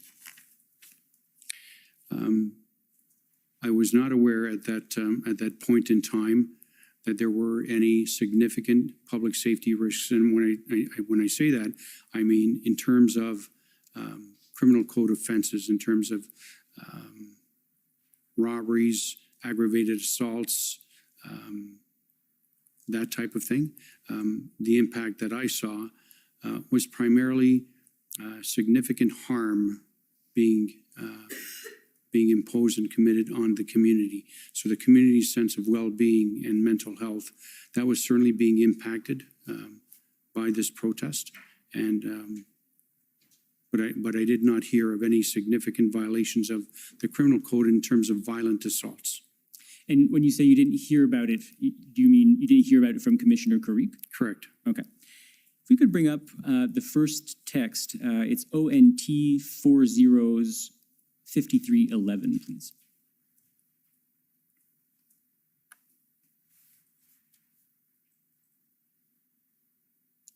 So these are texts exchanged between you and Commissioner Karik. Thomas is TC is Thomas Karik, correct? Yes. Okay. If we could just scroll down a little bit. I'm not sure if there's an answer from you, but do you recognize this text? I do. Okay. And so if we could just start from the top, please. So in point form, he reports road services and heavy equipment have been utilized to maintain emergency routes, OPS parking remaining, convoy vehicles on Sir John A. Macdonald Parkway, roadway almost at capacity, downtown remains gridlocked. Oh, sorry. Slow down a bit. I'm for sorry. the interpreters. Downtown remains gridlocked, vehicle traffic is not feasible. If we could scroll down. And you look at the second point, crowd continues to grow but remains calm. Crowds estimated to be 1,000 at Parliament Hill and another 1,500, 2,000 within the streets. PPS reported no major issues. And I believe it says further down that, or that may be the next text, but we can go to that later. Is it fair to say that this text, which is a situational report, informal, but a situational report, that the news can be characterized as being everything's under control? Is that a fair? That's fair. Okay. And if we could turn to the next text at ONT 405316, please. That's 5316. Correct.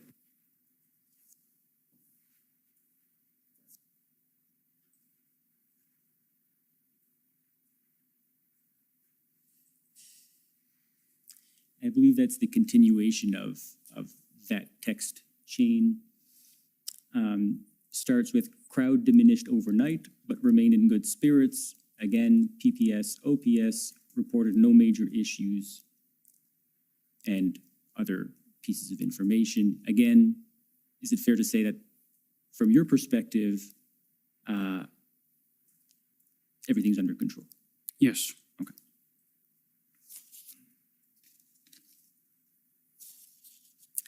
And we'll turn to maybe one or two more texts. The next one is ONT 405319, please.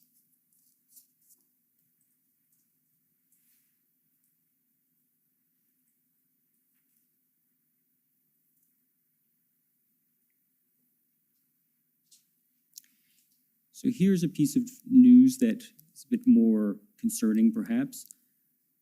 Protesters appear to be more aggressive and confrontational with police today compared to previous. There are several vehicles attempting to circumvent roadblocks. If we could scroll down.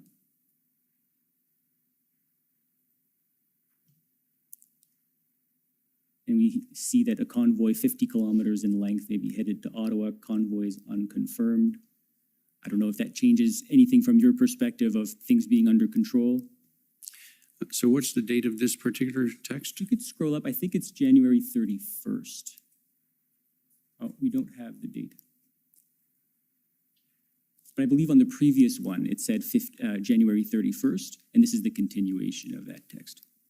So yes, I am becoming a little concerned given the fact that the protesters appear to be more aggressive and confrontational with police today compared to previous. But I also have a sense of comfort in knowing that the OPP, YRP, and OPS public order units are being utilized. Okay. So that concern is mitigated somewhat. Okay.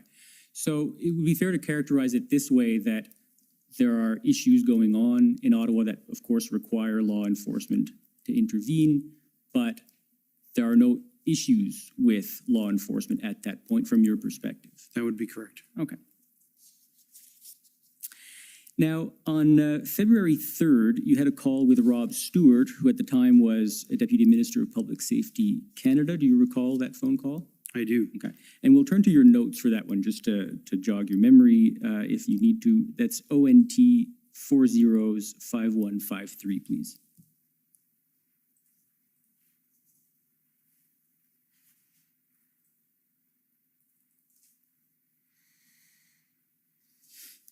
Part of it is redacted. If we can go down to, just scroll down, please. Okay. So you have a phone call at 1300 hours, I think, with Deputy Minister Rob Stewart.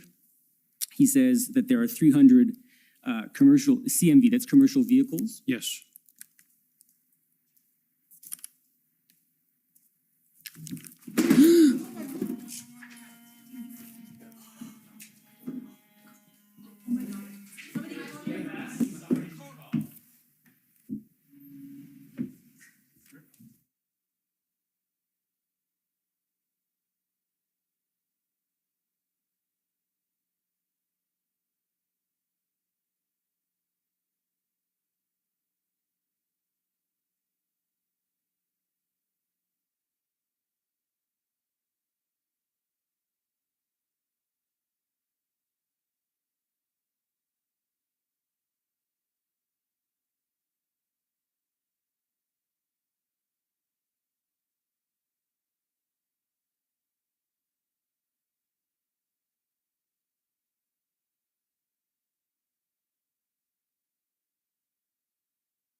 It's ONT 405311, please.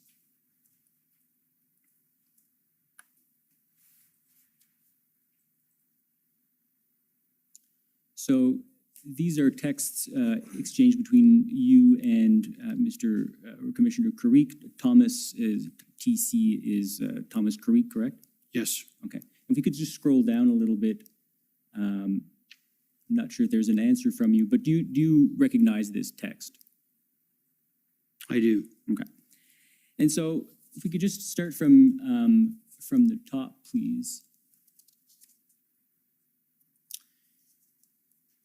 So in point form, he reports road services and heavy equipment have been utilized to maintain emergency routes, OPS parking remaining, convoy vehicles on Sir John A. Macdonald Parkway, a roadway almost at capacity, downtown remains gridlocked. Oh, sorry. Slow down a bit. I'm for the sorry. Interpreters. Downtown remains gridlocked, vehicle traffic is not feasible. We could scroll down. And you look at the Second point, crowd continues to grow but remains calm. Crowds estimated to be 1,000 at Parliament Hill and another 1,500, 2,000 within the streets. PPS reported no major issues. And I believe it says further down that, or that may be the next text, but we can go to that later. Is it fair to say that this text, which is a situational report, informal, but a situational report, that the news can be characterized as being everything's under control? Is that a fair? That's fair. Okay. And if we could turn to the next text at ONT 405316, please. That's 5316. Correct.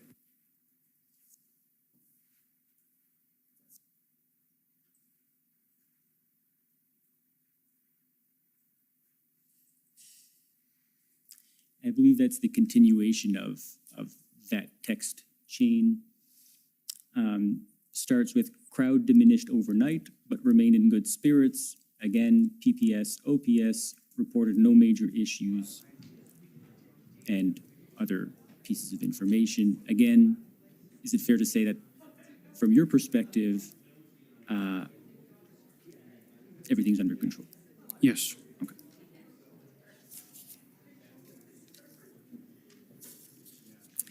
And we'll turn to maybe one or two more texts. The next one is ONT 40531.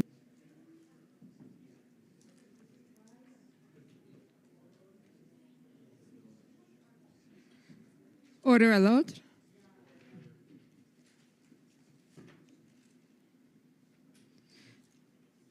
The commission is reconvened. La commission reprend. Go ahead.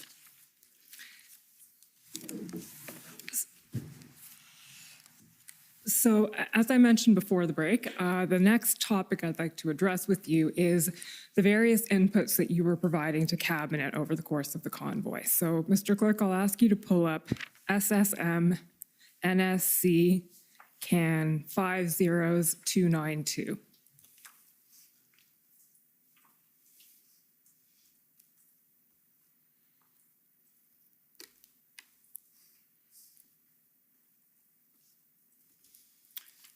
These are minutes from a Cabinet Committee on Safety, Security, and Emergencies on February 3rd.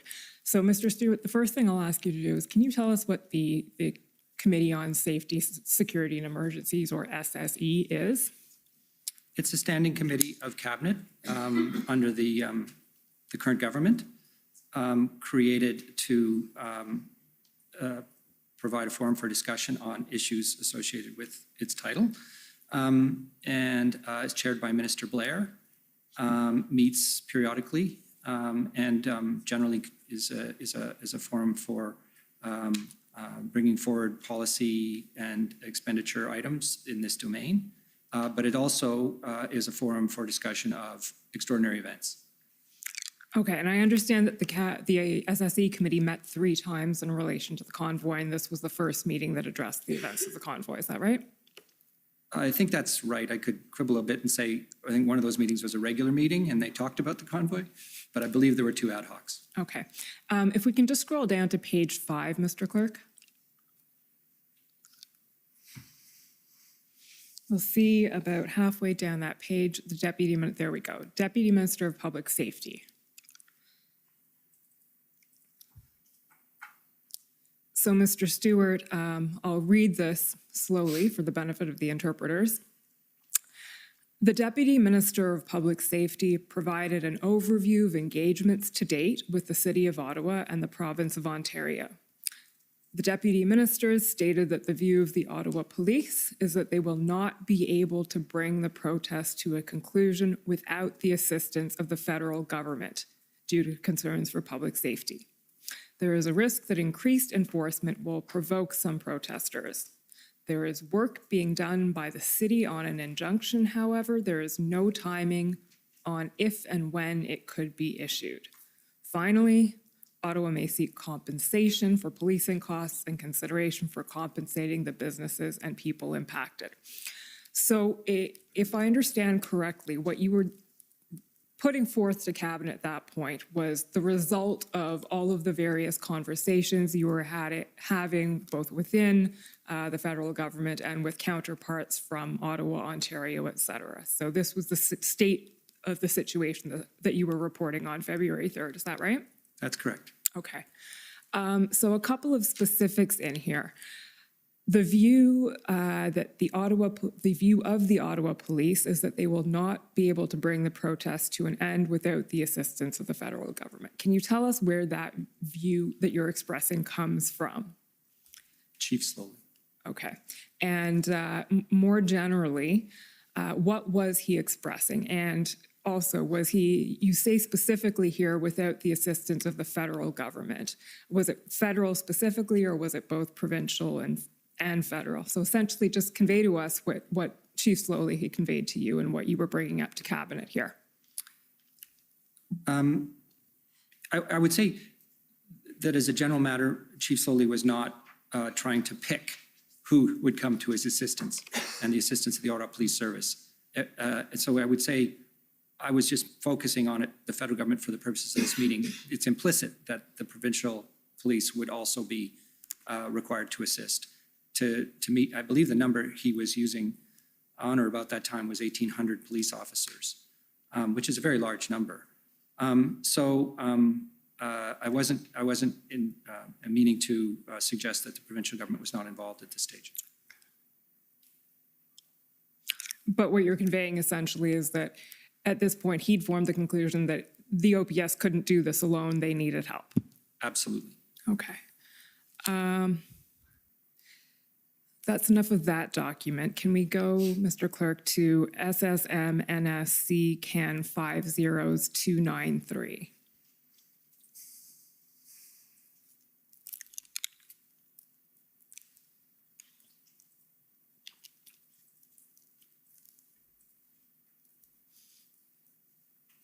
So this is the next SSE meeting, which was on February 6th. These are the minutes from that. And again, at page 5, please.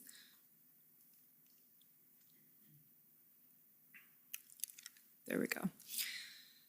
Paragraph 3 there, the Deputy Minister of Public Safety provided an overview of engagements to date with the City of Ottawa and the Province of Ontario. The Deputy Minister stated that there is a clear indication that the City of Ottawa will declare a state of emergency. An emergency council meeting is planned for Monday to identify options, which will likely result in a request to the Government of Canada for police support. The Deputy Minister indicated that the Ottawa Police Services view the dismantling of structures at Confederation Park as a success and will continue to enforce further. The Deputy Minister reiterated the views of provincial colleagues that negotiation is the ongoing preferred option for resolution at this time. So can you tell us what essentially, in not these words, but your own words now, where that information was coming from and what you were attempting to convey here? It was an extension of the activities that we've discussed. My conversations, bilateral conversations with the city manager, multilateral conversations involving the chief of police and the OPP and the RCMP, bilateral conversations with the commissioner of the RCMP and with Deputy Minister D. Tommaso. Those are the principal points of contact that I had. Okay. Now, I want to take you to something specifically that actually arose in the last extract and is sort of alluded to here as well, but the law enforcement response in Ottawa generally. So what happened in Ottawa, the OPS's reaction and response to the protests as they happened.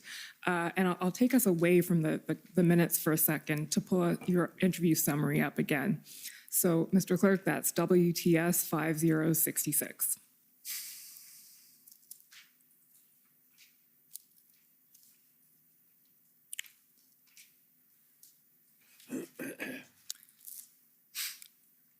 If you can go to page 12, please, Mr. Clerk.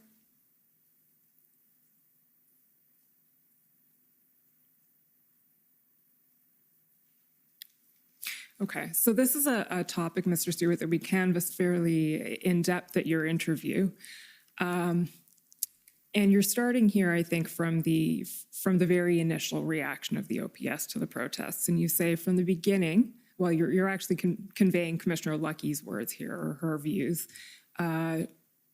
She reported that from the beginning, the OPS were on their heels.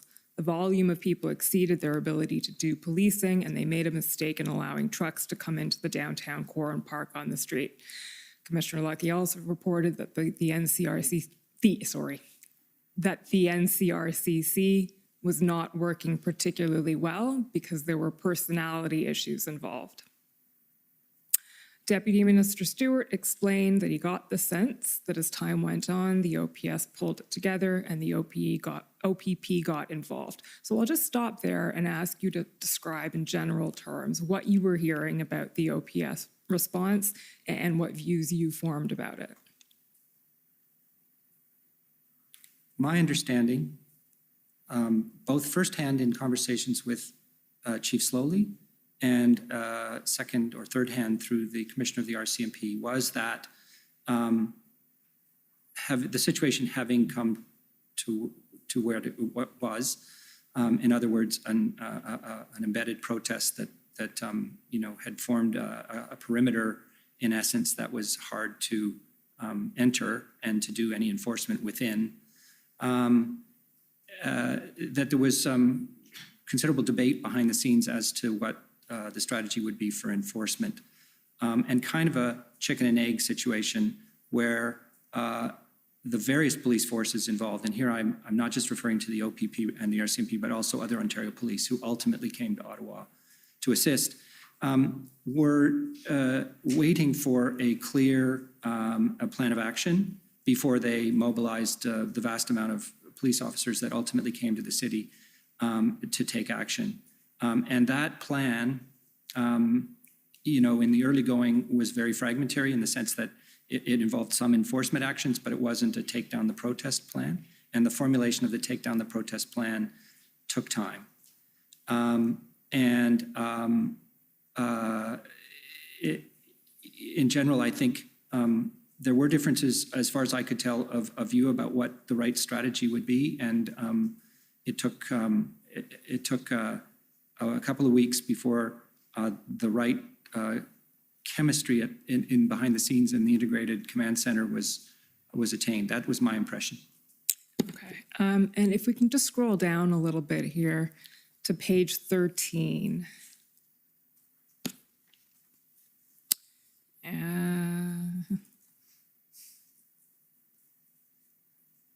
Paragraph 3, so just scroll down a little bit. So here you're adding, it was difficult to get people to come to an agreement about a plan because there were personality issues in the mix. And then you go on to talk about that. So that probably refers to what you were just saying about chemistry at the RCC. Can you elaborate a little bit on the personality issues that you were hearing about? Not really. I mean, this, in a sense, what I said before is probably the main substance of this and what I knew and understood. And I would not want to lay this at the door of Chief Slowly, to be honest with you. I was hearing that he was very involved and that it was difficult, partly because everybody was stretched so thin to get to a landing zone on a plan, and that there were disagreements about what the right strategy was. My own firsthand experience with Chief Slowly was quite limited, and to the calls that we had with the city. I had seen him before in another context but not met him. And I knew he had a strong personality. Okay. And then just scroll up again, sorry, the previous page. There we go. The RCMP's position was that the OPS should have asked the OPP for more resources, and it was the OPP's responsibility to come and serve. He explained, this is you explaining, that the RCMP felt pressed by the OPS, but that the OPP was the force that the OPS should look to pursuant to legislation. So that's what you were telling us about. It's according to that. So that information is information that you were being given by the RCMP. We're not the right people. The OPP are the first sort of call to action here.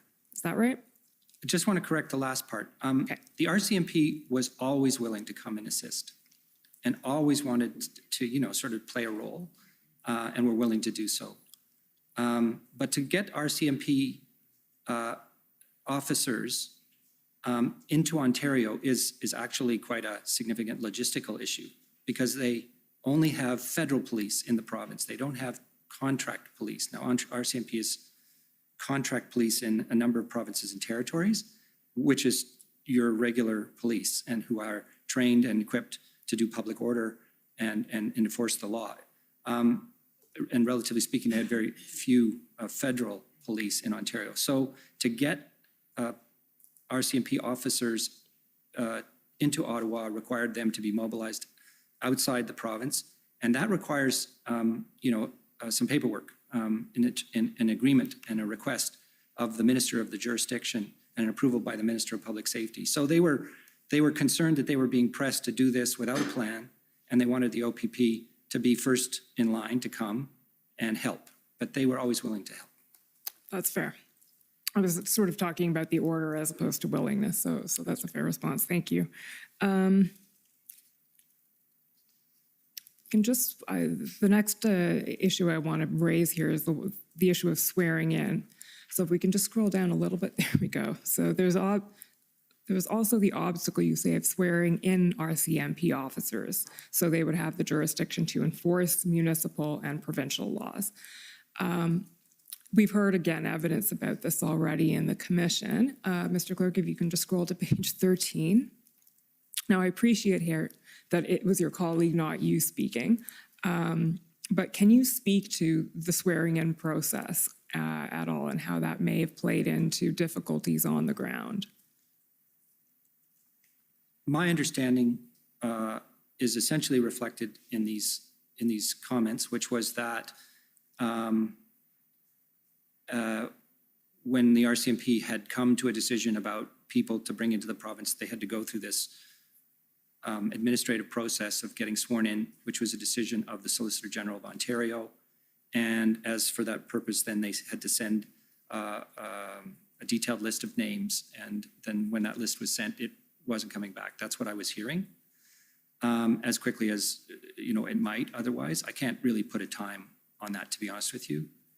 But it was a material enough issue that, of course, when we did the orders under the Emergency Act, we decided to exempt the RCMP from that requirement so that they could move a lot of people into the province very quickly. So that was a concern that had been raised. It was an impediment to mobilizing police resources. Okay, thank you, Mr. Clerk. Can we take up the February 6th minutes again? So SSM NSC CAN 50293.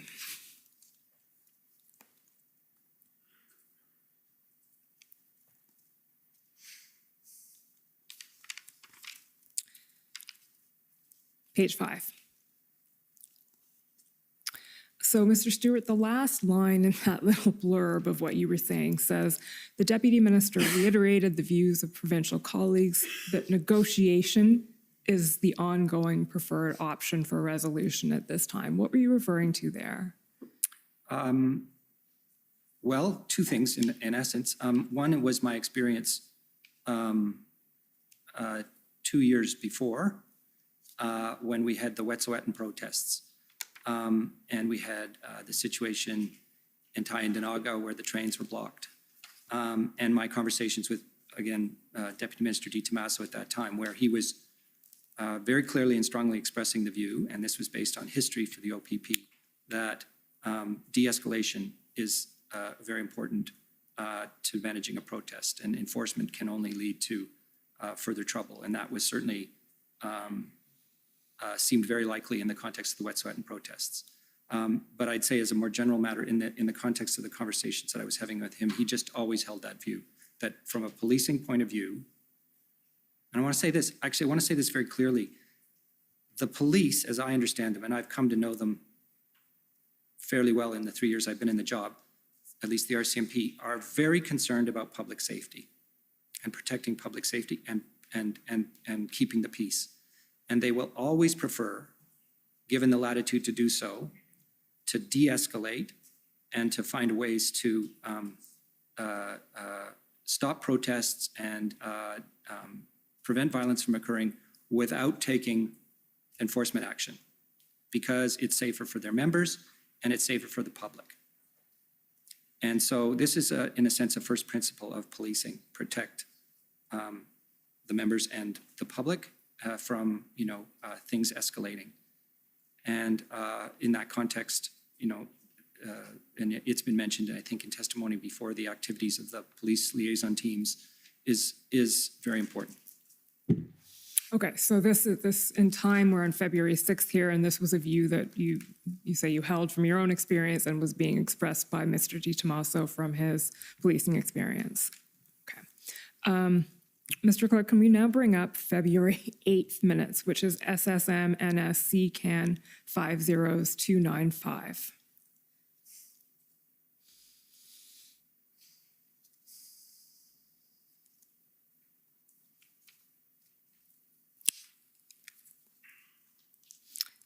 Page 10, please.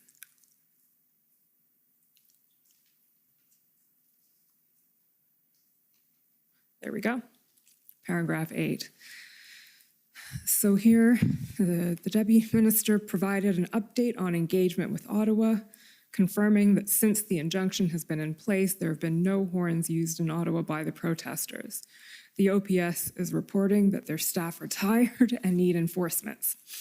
It is evident that the protest is well organized and that the blockade at Ambassador Bridge is designed to divide the attention of the Ontario Provincial Police. The Deputy Minister confirmed that Ottawa has developed a plan that is being reviewed by the OPP and the RCMP, which includes 4 key elements: reliance on negotiation, ongoing enforcement, containing the demonstrations once an area is cleared, and gathering intelligence of various trucking companies. Okay. So a couple of things I want to ask you about here. First of all, just to situate us in time, this is now February 8th, and the blockade at Ambassador Bridge has happened and sort of coalesced on February 7th. So one thing you note here is that the Ambassador Bridge blockade is designed to divide the attention of the OPP, and that this is evidence that the protest is well organized. Can you comment on that and where that observation came from and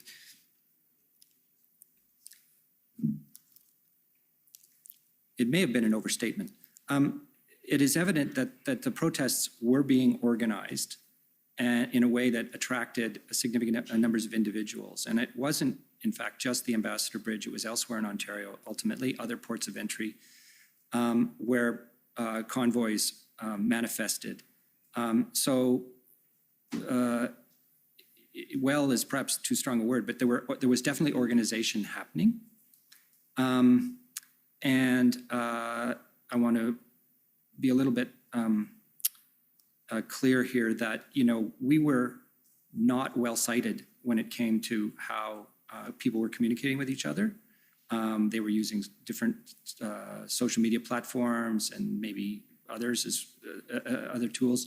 But we, in part going back to comments made by my colleague, weren't monitoring other than through open source what was going on. So we would not have felt, we did not feel well equipped to understand what plans were, and yet things were happening. So that's the genesis of that comment, and also just to flag that we were sensing that this was nationwide because convoys were happening across the country. Okay, and I'm going to ask you to tell us a little bit about that, keeping in mind that we're going to be hearing directly from CBSA, Canada Border Services Agency, and from Transport Canada, who will have a lot to say about the specifics of what was going on at various ports of entry and places across the country. Would you be able to give us a sort of a high-level overview of what you were seeing and what you were being informed about around this time across the country? Well, it was quite a list, actually. I'd have a hard time itemizing it. But there were the principal places in which disruption was occurring were Windsor, of course, and that happened well after Coots started being blockaded. Shortly after Coots started, we had Emerson in the province of Manitoba. Slow roll and highway blocking protests near the Blue Water Bridge in Ontario, near the Peace Bridge in Niagara, and some sense that something could happen in Cornwall. Later on in British Columbia, we had the Pacific Highway convoy. So those would be the principal ones.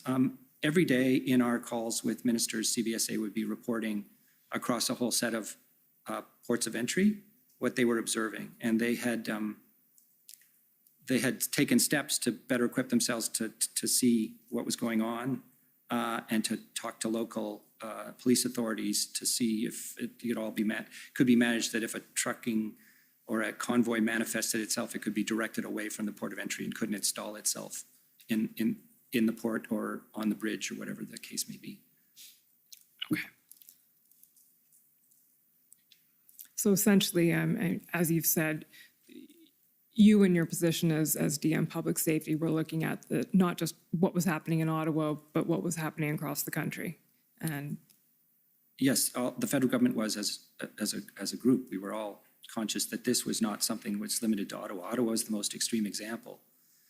But the general impression we had was that what had begun as a protest about vaccine mandates had become something more than that, and was attracting various people from various with various issues and causes, and had become a kind of a popular thing. And we were seeing it in other countries, by the way, too. can you tell us a bit about that?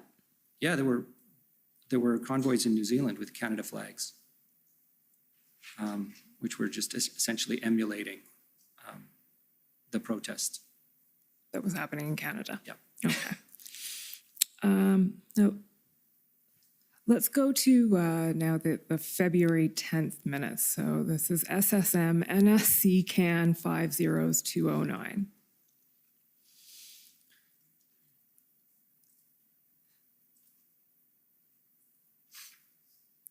So these are now minutes from a different cabinet committee called the Incident Response Group. And we will be hearing from PCO later in the week and the details of what that is and how that transpired. But again, can you just give us a very brief definition of what the Incident Response Group is? Well, to begin with, I wouldn't call it a cabinet committee as such. Fair enough. Cabinet committees in the normal course are standing committees to deal with various policy and policy matters. The Incident Response Group is an ad hoc committee that the Prime Minister convenes as and when required.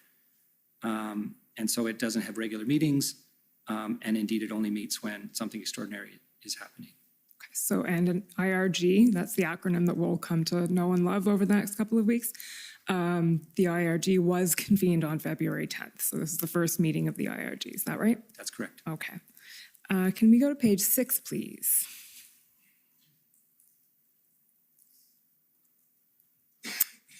Scroll down a little bit until you see Public Safety Canada. There we go. Okay, Public Safety Canada reported on a conversation with the lead negotiator, OPP, who noted that in Ottawa, approximately 80% of protesters had a weak connection to the cause, 5% had a strong devotion to it, and 15% were a swing factor. The negotiator suggested that the leaders of the protest could potentially be encouraged to leave and denounce the blockade in exchange for a commitment to register their message with the government. Okay, Mr. Stewart, first question is the lead negotiator, OPP, you were speaking about there, who's that? Marcel Baudin. Okay, Marcel Baudin. So we've heard Mr. Baudin come and testify here. Can you start off by just telling us a little bit what you were reporting here to Cabinet at this time? So I've mentioned earlier that the federal government, to the best of my knowledge, had made a decision not to engage formally the leaders or the protesters in just allowing them to represent their views. And that was as far as I was aware, an issue of principle, and rooted in a sense that it was hard to know who to engage and also what that engagement would lead to. And there was definitely no desire to get into discussions around the federal public health policy, which was one of the original reasons the protests occurred. As time passed, the notion of engagement kind of morphed into more of what I've already mentioned as being kind of a police tactic and a potentially useful one. So shortly, the day before, in fact, this meeting occurred, we deputy ministers were meeting and agreed that we would pursue any ideas we could come up with from our list, which you have, I think, attached to this document, and see what it turned up by way of possible decisions, possible actions for the federal government. So I had reached out, in fact, on the morning of this day, to Marcel Baudin, who had been identified to me by the RCM, no, by Mario Di Tommaso, and echoed by the Commissioner Lucky, that he would be the right person to talk to. And we'd had a general conversation around, the role of PLTs and de-escalation, which was very educational for me. What I took from that conversation was that there was some possibility that if they could identify appropriate interlocutors, and he said that they knew of 6 people that they could talk to who were leaders of a sort within the protest, and offer an opportunity for them to be heard, that this would have the effect of allowing people to achieve something and some success and feel that their objectives had been achieved and therefore leave. And this is where the statistics come up, is that 80% of the protesters, particularly 2 and 2.5 weeks into the protest, where they'd been sitting on the streets of Ottawa in freezing weather, were probably likely to go if they had the right offer.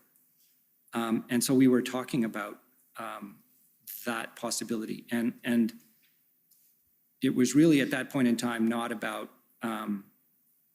engagement in the way that it had been about engagement before. It was more in the context of engagement as a stepping stone to enforcement, because it was very clear by the 10th of February that the RCMP, the OPP, and the Ottawa Police Service were beginning to come together on a plan, and enforcement was only a matter of time. And so in the background, of course, was this question, which I think was very material in the overall decision to invoke the act, of what would that enforcement engender by way of reaction? And we had strong concerns, as Mr. Rochon has mentioned, about lone wolves and people who've been attracted to the protest and could act out in a violent way. So there was a virtue to de-escalation in this context. Okay. Engagement as a stepping stone to enforcement. I just want to unpack that a little bit. So you said at this point, the engagement that was being contemplated was not something that would lead to an end to the protest in and of itself. Correct. So the intention would have been Shrink it. to shrink the footprint, as they say in the lingo that we've learned. Okay. And we know that what ultimately comes of this, or at least part of what comes of this, is something that's come to be known as the engagement proposal. Can you tell us how that proposal came to be? Well, it flowed directly from what I've just spoken about in the context of coming up with options for federal government action at a point in time when the protests were, in Ottawa in particular, but just nationwide, given the slow roll convoys manifesting all over the place. What could we do that would help? And so with the aid of Inspector Baudin, I drafted a very short document. It's attached to the minutes of one of these IRG meetings, and brought it forward for consideration. Essentially, it was the notion that the federal government would acknowledge the desire to meet and offer to do so at a later time, away from the protest, on the basis that a protester would denounce the protest and leave. So it was essentially a bargain, and it was positioned to be just a hearing of protesters' views and not any discussion of what the federal government would do or could do. It happened very quickly, did it over a day or so, and didn't have time to do anything other than consult with sort of key authorities, which would have been the RCMP and the OPP, and colleagues at PCO, who obviously were leading the overall effort. It could have been consulted more, it could have been, talked about, but it was raced forward to the cabinet table 2 days after this conversation occurred. Okay, you noted that there were some colleagues from PCO involved. Do you recall who was involved? When I talked to Inspector Baudin, I was accompanied by a PCO official, Jeff Hutchinson. And I included him in the call because I wanted PCO to be fully plugged into what I was doing. Okay. So Mr. Hutchinson's role there was essentially? Observer. Okay. And I understand there was some back and forth that you had with the RCMP and with Inspector Baudin about the proposal itself. So, Mr. Clerk, if we can just pull up OPP 50150. Excuse me.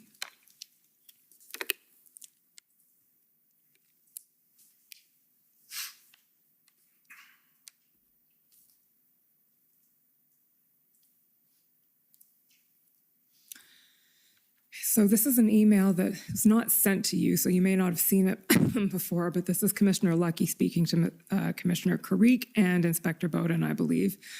So she attaches a draft of the engagement proposal and then says, I'm not the SME. SME, we know, stands for subject matter in this area, but my folks are a bit worried on a few items and need to get your thoughts. Do you know what Commissioner Lucky's concerns were at that time? And I'll just say two things. One, we're going to hear from her directly so we can ask her that question. And two, in the course of our interview, you mentioned that one of Commissioner Lucky's concerns may have been around the issue of police independence. So just to situate you a little bit. I believe that Commissioner Lucky's concerns were essentially in the issue of, if this came forward to a cabinet table and was decided upon, would it constitute some kind of direction to police to do it? And of course, police want to maintain operational independence and maximum flexibility.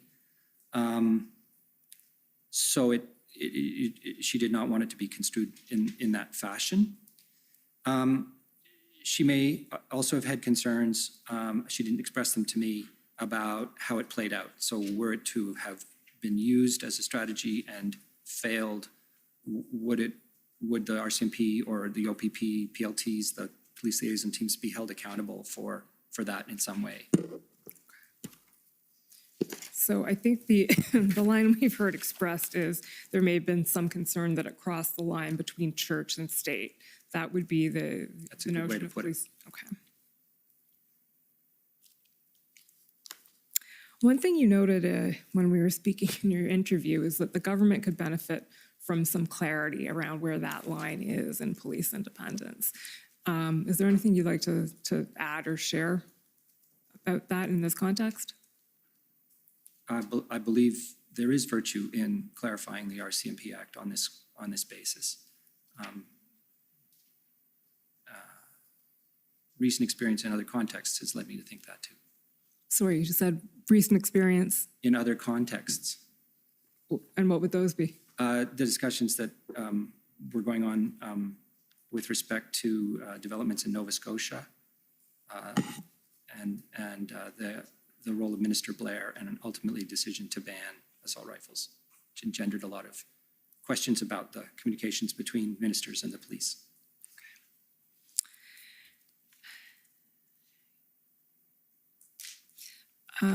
Mr. Clerk, can we bring up OPP 50171?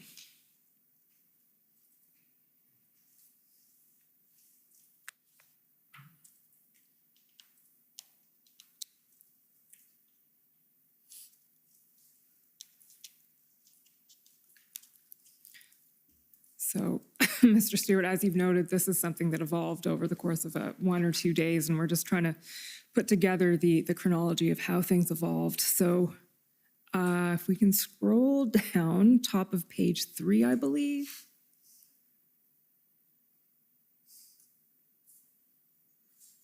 Okay, and now, so in this email, you're raising some concerns about the engagement proposal, but to the very last bit of the email now, sorry.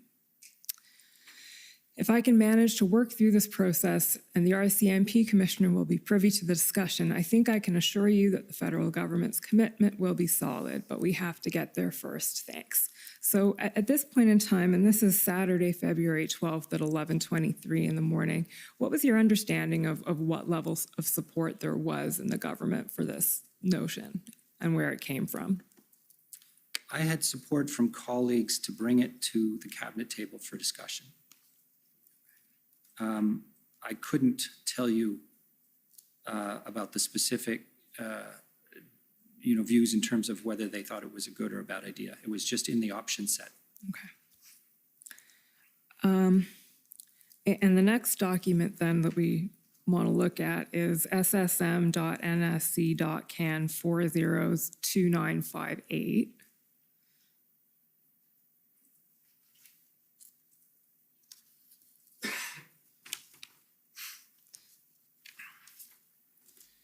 So this is a text between Minister Mendocino and Katie Telford, who's the Prime Minister's Chief of Staff. And I believe this is the evening of February 11th. And Minister Mendocino expresses here that he's just learning about the engagement proposal. So do I understand that at this point, while this was playing out, you hadn't yet had the opportunity to brief Mr. Mendocino on this? Is that right? Or... Well, Minister Mendocino was aware that I was working on this idea, as it had been mentioned the day before in the context of the IRG meeting. He had not seen the proposal, and as I say, it came together really very quickly, and I only had time to solicit the views of, and it wasn't the Ontario government, it was the OPP, I believe. And just to make sure that nobody had any objections to what it said or put forward. So he would have just had seen it in terms of paper, and he would have, I think, felt or did feel uncomfortable that he had not had an opportunity to contribute to the drafting of it. So it was the OPP as opposed to Mr. Di Tommaso, you think, who you were speaking to about it? I'm pretty sure. I'd have to check the emails, but I wasn't. I mean, I was certainly conveying to Mr. Di Tommaso that this is something that we were considering. And there was a parallel event. I think I should note it for the record. So he knew that I was talking to Marcel Baudin. He had given me the name. And he knew that, the general idea of what I was trying to bring forward. On the day of Friday the 11th, Ontario did their emergency order, which I didn't know about. He called me in the morning and informed me. And then later in the day, he called me and he said that they were planning to do enforcement over the weekend on the Windsor Bridge, the Ambassador Bridge. And that as a stepping stone to that enforcement, they were going to adopt this idea of offering a meeting. And that Minister Jones, Sylvia Jones, was interested in making that offer. And would the federal government join the Ontario government in making that offer? And I signaled that that was not possible. We had yet to discuss engagement at the federal level.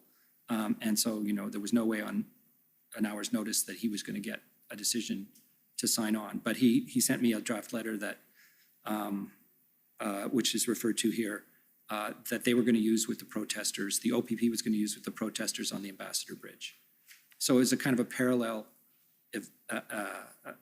exercise, which was really an independent exercise of the Ontario government, but in a very similar way to what was put forward to the cabinet table the next day. Okay, and so when you communicated to him that the Windsor, you could get the federal government to sign on to Windsor, that was a matter of timing as opposed to a position being conveyed? That's right, Okay. because they were going to do it that evening.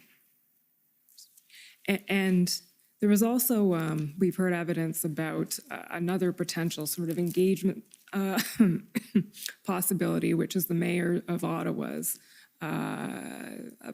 sort of deal that was happening to potentially move some trucks up to Wellington Street, et cetera, that was playing around the same time. What was your awareness of that at the time?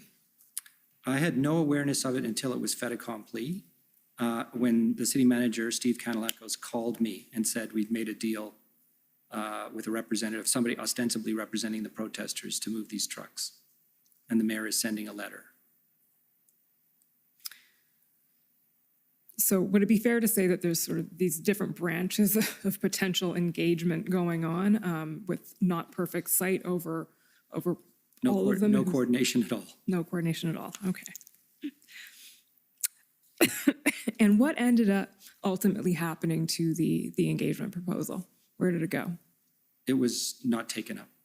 It was discussed, not taken up. So it was brought to cabinet, or to the IRG rather?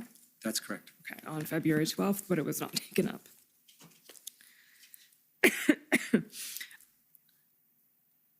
So with the benefit of hindsight, and this I'm going to ask you, although it's completely speculative, but what effect, if any, do you think that might have had, the engagement proposal? I only know what Inspector Baudin was telling me, which was that he believed it was worthy of consideration, and given the sense he has of the behavior of protests, that it might have effect. If I were to push it, I would say I had the feeling that it was a very low order of probability that it would have had a material effect, because the protesters had been in Ottawa in a determined way for an extended period of time. I think the general view here is just it's part of the toolkit of policing, and you want to try and discourage people from staying in a protest if enforcement's going to occur, because it's going to get rough. So would it be fair to say it's an option worth considering, but not a deus ex machina? Right.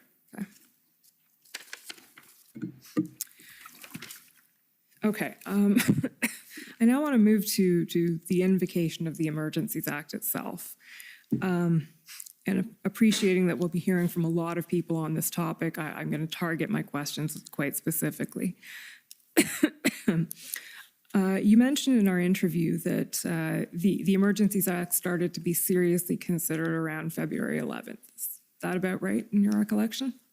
Yeah, I could go back a day, maybe Okay. 10th. Well, why don't you just tell us your recollection of how it sort of came onto the radar? Okay, so the Emergencies Act has a history in discussions and rooted in the pandemic, where at one point in the pandemic, the federal government conducted consultations on whether the Emergencies Act would be a useful tool to help address the pandemic. At the time, it was determined that that was not the case. So it was always sort of in the back of people's minds, and it came up in meetings along the way, and as something that we should bear in mind. Serious consideration of the use of the Emergencies Act began in the latter part of the week of February 6th or 7th, and then became, a matter for discussion and decision after that. Okay. And I understand that public safety was asked to provide its input on potential measures that could be helpful under the Emergencies Act. Is that right? All departments involved in in managing the protests were asked for ideas that would provide additional tools to police and generally to deter protests and cause them to de-escalate. So public safety, we were using the information that we gained from our regular consultations and our calls with federal provincial colleagues. So an issue, for instance, of note there is the use of tow trucks. Other parts of the public safety portfolio, such as the RCMP, provided independent views in terms of what might be added to an emergency measure order, Emergencies Act order, and other departments did as well. So this would have been a topic of discussion at the DMOCs happening around that time. That's correct. Okay. Mr. Clerk, can we pull up SSM CAN 50399, please?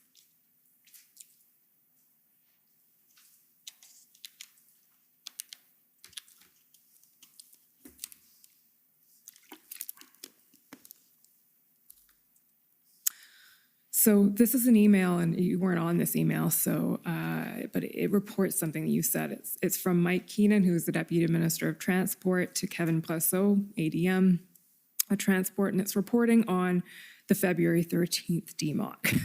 And you'll see Emergencies Act is fast, don't need to pass anything. Rob and I argued, Rob being you here, I believe. I believe. That the Emergencies Act can backfire in building more energy. What did you mean by that? Well, we were having a discussion around the pros and cons of using the Emergencies Act. And one of the concerns that I had at the time was of the potential for serious violence. So in fact, one of the reasons to invoke the Act was also a concern in terms of what happens when you invoke it. And if it were to lead people to become violent, then that would be, an undesirable outcome. So that was just one of the many considerations we were discussing. So essentially, it might do more harm than good by inciting rather than calming? That's right. Okay. Another document, a related topic, PB CAN 401147, please.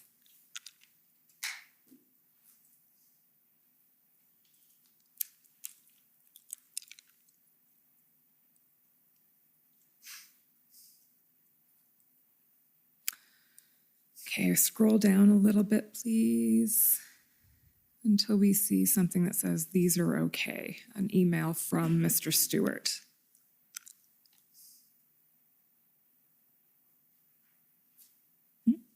Page 5, please. Okay, there we go. So this is forward a bit in time, but it's on the same topic. This is in preparation for, as it says, some technical briefing remarks that Mr. Rochon was due to give on February 15th about the Emergencies Act once it had been invoked. And Mr. Stewart, your comments here are, these are okay, but will be duplicative, I expect, of what justice will say and rather short of substance. If possible, we need to weave in a few more for instances that suggest how law enforcement authorities and the CBSA, as relevant, will deploy the new powers, e.g. intercept and turn away attempted blockades from critical infrastructure, facilitate synthesis of local police and the RCMP. And then you say, I'm afraid I don't have a lot of great ideas because there aren't a lot of significant benefits. But we have to try to tout PS portfolio specifics as much as we can. So can you tell us what you were expressing here vis-a-vis the measures that were being implemented? Can I get the time stamp on that email, please? Sure. February 14th, 11:12 p.m. Okay. So I believe that I underestimated the impact of the Emergencies Act, and that in aggregate, the measures that it contained had material benefit. And this was not, this was me reacting to what I'd seen drafted and feeling that I hadn't really got a handle on how it would be implemented. And also me saying, you know, to Mr. Rocha, you're in these technical briefings and you're representing Minister Mendicino, and you've got to talk to the elements of his portfolio that are going to be operationalizing these powers. Can you actually explain what that technical briefing is? Sure. Following the invocation of the Act, I was given the responsibility to lead a number of government officials into a series of technical briefs that occurred over the course of, I want to say, 3, possibly 4 days. Those briefs included briefing leaders of opposition parties. In fact, culminating in, I think we briefed all members of the Senate and senators' offices. And we essentially offered up as many technical briefs as necessary to explain why the Act was evoked and how it would be implemented. So I was chosen as, given my position and my role with regard to national security policy, as the main chef d'orchestre of the brief. But included with me were members of CBSA, RCMP, Department of Finance, Department of Transport, and of course, Department of Justice. Okay. So they're essentially explanatory. Technical brief here means sort of an explanatory, this is what it is, this is how it works kind of briefing. I should point out, I think we also offered same technical briefs for members of the media. Okay. We do technical briefs a lot, particularly when we table legislation. Thanks. That's helpful. So just to take you back then to Mr. Stewart, to what you were saying, would it be fair to say that at the time, so shortly before and immediately after the Act was invoked, you had some hesitancy about it? I saw pros and cons. Okay. And then you said that in hindsight, you think you underestimated the utility of the Emergencies Act. Can you tell us a bit more about why that is? Not why you underestimated, but why you say that it wasn't an underestimate. Well, it's a judgment only because the police have attested to the value of the Act in terms of getting the protests to disperse, and particularly in Ottawa. But generally speaking, there was, within 2 weeks, very little manifestation of those kinds of protests around the country. So I think it's essentially on the basis of the fact that others have come forward to say that this was a tool that they, in the end, used and found useful. Okay. And you're speaking there not just of Ottawa, but of the situation across the country? Yeah, absolutely. Okay, another topic I want to touch on briefly, and I appreciate the time is short, is something you noted in your interview was that consultation with the provinces. You said some of the consultation was discounted because it wasn't premised on whether the government was going to decide to invoke the Act. What did you mean by that comment? I can pull up the reference if it's helpful. Well, I'm going to infer that what it represents is the view that, we had been actively engaged for over 2 weeks with a variety of concerned parties, including police of jurisdiction, the RCMP, federal provincial officials. And we were not on the face of it asking the question, should we invoke the Emergencies Act? We were asking, what tools do you need? What are you facing in terms of challenges? How can we work together to overcome these challenges? And so we deemed that to be consultation on what was ultimately the decision to invoke the Act, because it is about the substance of that decision. Okay.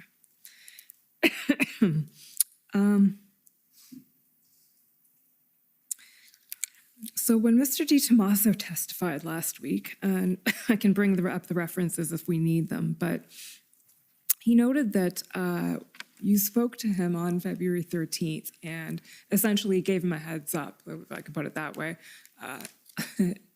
told him or advised him that the federal government was considering invoking the Emergencies Act. Do you recall that conversation? Not in its detail, but yes, I would have talked to him, and I do accept that I would have said to him, it's on the table. Okay. Another thing, I'll come back to that in a second, but another thing he noted you said was that the provincial declaration of emergency that had come in on February 11th, quote unquote, had more teeth than the provisions in the Federal Emergency Act. Do you recall that and what you were speaking about then? Well, again, more by way of inference than by, kind of clear memory, I would say I was conveying to him that I would have been, let me back up and say, I would have been trying to be a good colleague with a provincial colleague, but not at the expense of betraying any federal decisions or kind of thinking in a political sense. I would just have been trying to keep him apprised of what the state of affairs. And I would have said to him, I believe, that there are pros and cons of invoking the act, because that was my view. And one of the cons, which had been noted in other discussions, was the fact that the penalties under the Emergencies Act are not very big. It's like $5,000 on indictment, 6 months in jail. Whereas the Ontario order, which was put out on the Friday, contained very significant penalties, $100,000. And so as a form of deterrence to anybody thinking of joining a protest, it was clearly a substantive tool. But that wasn't the only, that was really just one of a number of considerations. So the reference to had more teeth was specifically in reference to the penalties? To the penalties, yes. Okay. Are you aware of any other discussions with provincial officials on the 13th or before the invocation of the Emergencies Act in which they were notified that the act was under consideration? Not aware. So the other thing that Mr. DiTomaso mentioned was that you had a call with him the following morning, I believe, on February 14th. And on that call, he inquired as to whether the Emergencies Act was going to be invoked that day. And his comment in the notes was silence, ! So I'm gathering that you said nothing at that point about whether it was going to be invoked. Can you just explain a little bit how that conversation went? Well, I can't really give you the blow-by-blow. This would have been a normal conversation to touch base on what's the status of things, where's enforcement, how are things going with the OPP.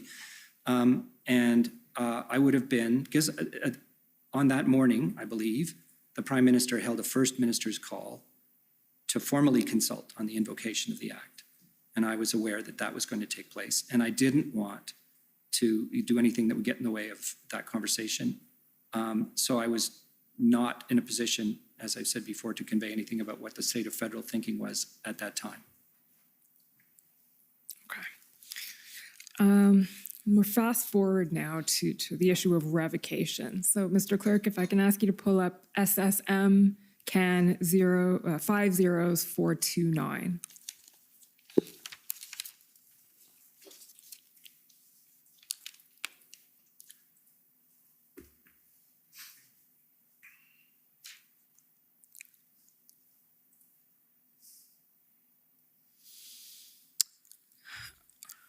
Okay, so just to situate us a little bit, you told us in the interview that between invocation and revocation, the government was tracking developments across the country at the ports of entry and receiving input from the RCMP as to what powers were being used, whether they were necessary. Mr. Clerk, can we just scroll down a bit here until we get to an email from Rob Stewart?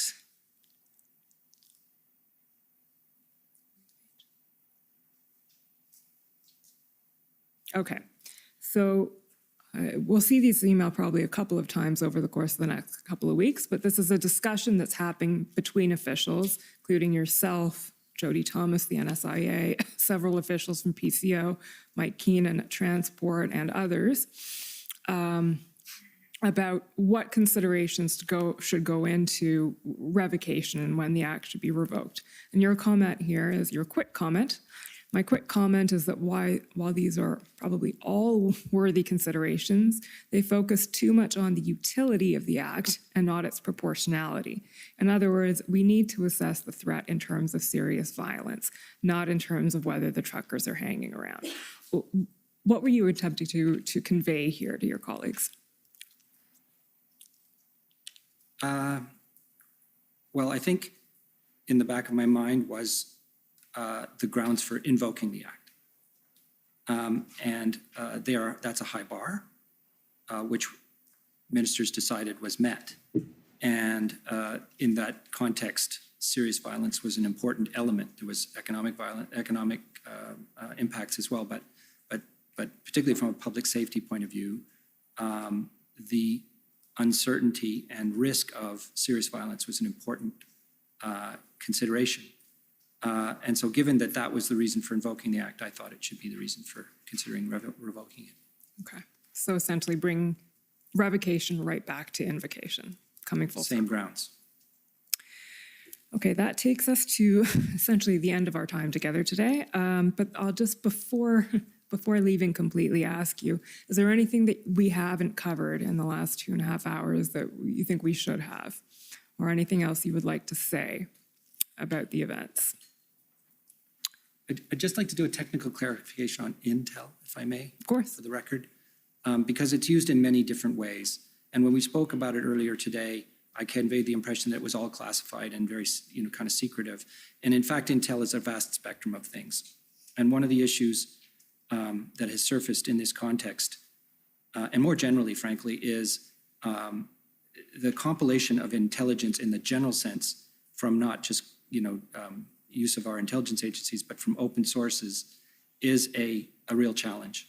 And it's one that we are grappling with today. And so, intelligence is something that was underneath the rationale for invoking the act, was the lack of good intel as to what was going on. And when I say that, I don't mean top secret, I mean a compilation of information from any possible source.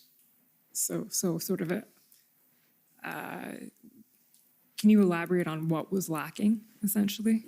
Any information about the plans and intentions of protesters around the country.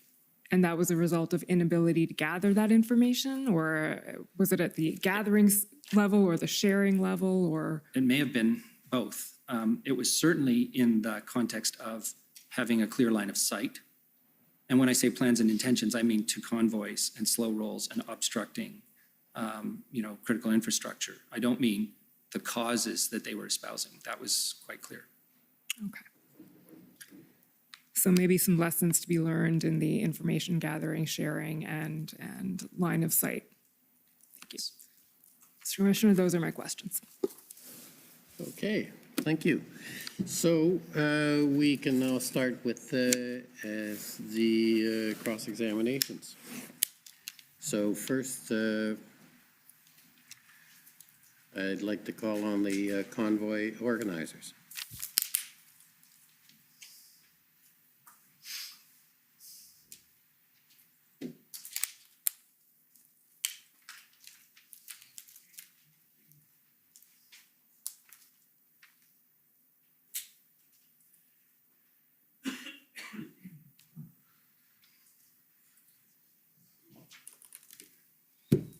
Good morning.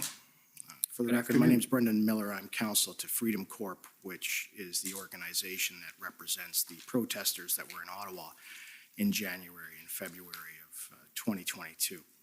Thank you for coming here today and testifying. First, before I begin, sir, I am going to be referring to one document that I believe I need to leave before I do so. It has been referred to in the notice I gave already, but because it is a witness statement with a witness who's not yet testified, but it's relevant to this, it's WTS 00000060. It's the statement from the CSIS panel. The relevance and materiality of that is that these gentlemen were essentially the consumers of information, and there is a lot of statements in there with respect to what the government was told and when, and I'm intending to put that to them. So I would ask for leave to be able to refer to that document through my examination. Okay, seeing no objection, that's fine. Thank you, sir. So just to begin, Deputy Minister Stewart, you've been the Deputy Minister of Public Safety since December of 2019. Is that fair? Until just recently, yes. Until just recently. All right. And when you took over that portfolio, I take it that you had familiarized yourself with the process of law enforcement and intelligence agencies with respect to investigations. Is that fair? Let's say I learned on the job. You learned on the job, right? And because prior to that, you were with finance, is that correct? That's correct. Right. And prior to your appointment into the portfolio of public safety, is it fair to say that other than financial intelligence, that you had not worked in the area of law enforcement or the intelligence field? Is that fair? Not entirely. Not entirely? In the world of finance, there were criminal issues. Right, exactly. So financial intelligence within the criminal sphere of the Ministry of Finance. FinTrack. Anti-money laundering, Right. securities crimes. Those Right, kinds of right. things.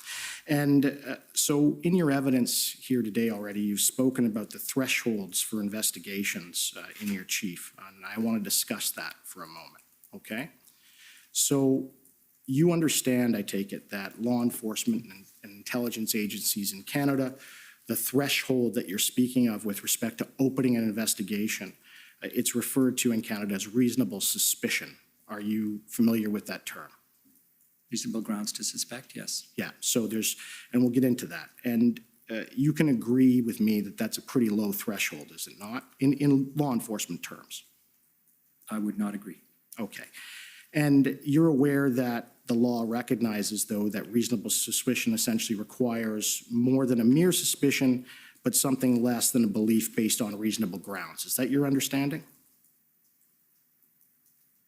I would say it's reasonable grounds to suspect. Right. And so reasonable grounds to suspect is different than reasonable grounds generally. You understand that, correct? No. All right. So you don't know the difference between reasonable grounds and reasonable grounds to suspect. I don't understand what you're trying So to there's drive at here. there's two thresholds in Canada with respect to investigations criminally and in intelligence.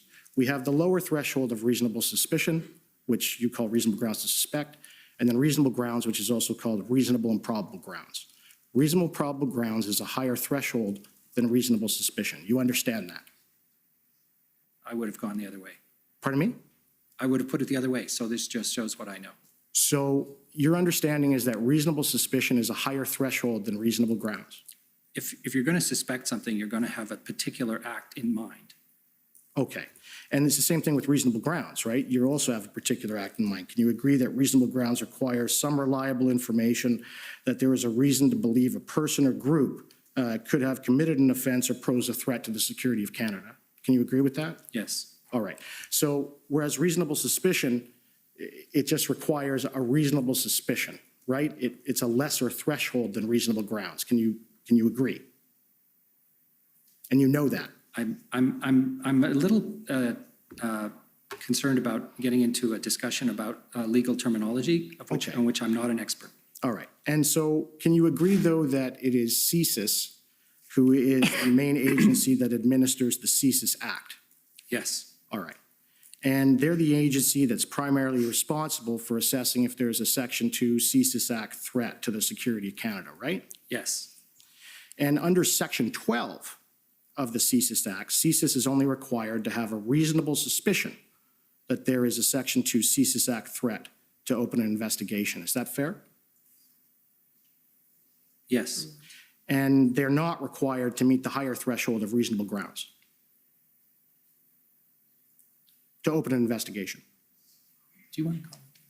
Well, for Section 12, they would have to get a warrant. For Section 12, and that's reasonable suspicion. That's what it says. Again, I'm not an expert when it comes to CSIS, the CSIS Act specifically. When CSIS gets a warrant, they have to bring a case to a judge, a federal judge. Right. So there's going to be more than just reasonable grounds in that case. Okay, so can I bring up WTS 0000060, please?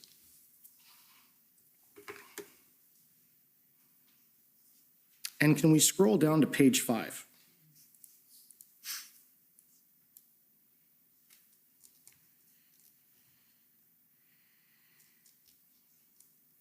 Okay, and can we scroll down to the heading Intelligence? And just the first paragraph, I'll give you a moment to read that.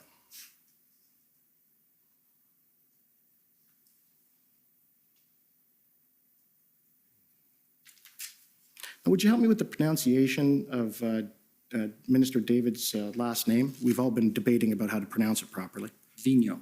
Vigno, all right. So David Vigno, he stated that at no point did the service, being CSIS, assess the protests in Ottawa or elsewhere, those referred to as the Freedom Convoy and related protests and blockades in January and February 2022, constituted a threat to the security of Canada as defined in Section 2 of the CSIS Act, and that CSIS cannot investigate activities constituting lawful protests.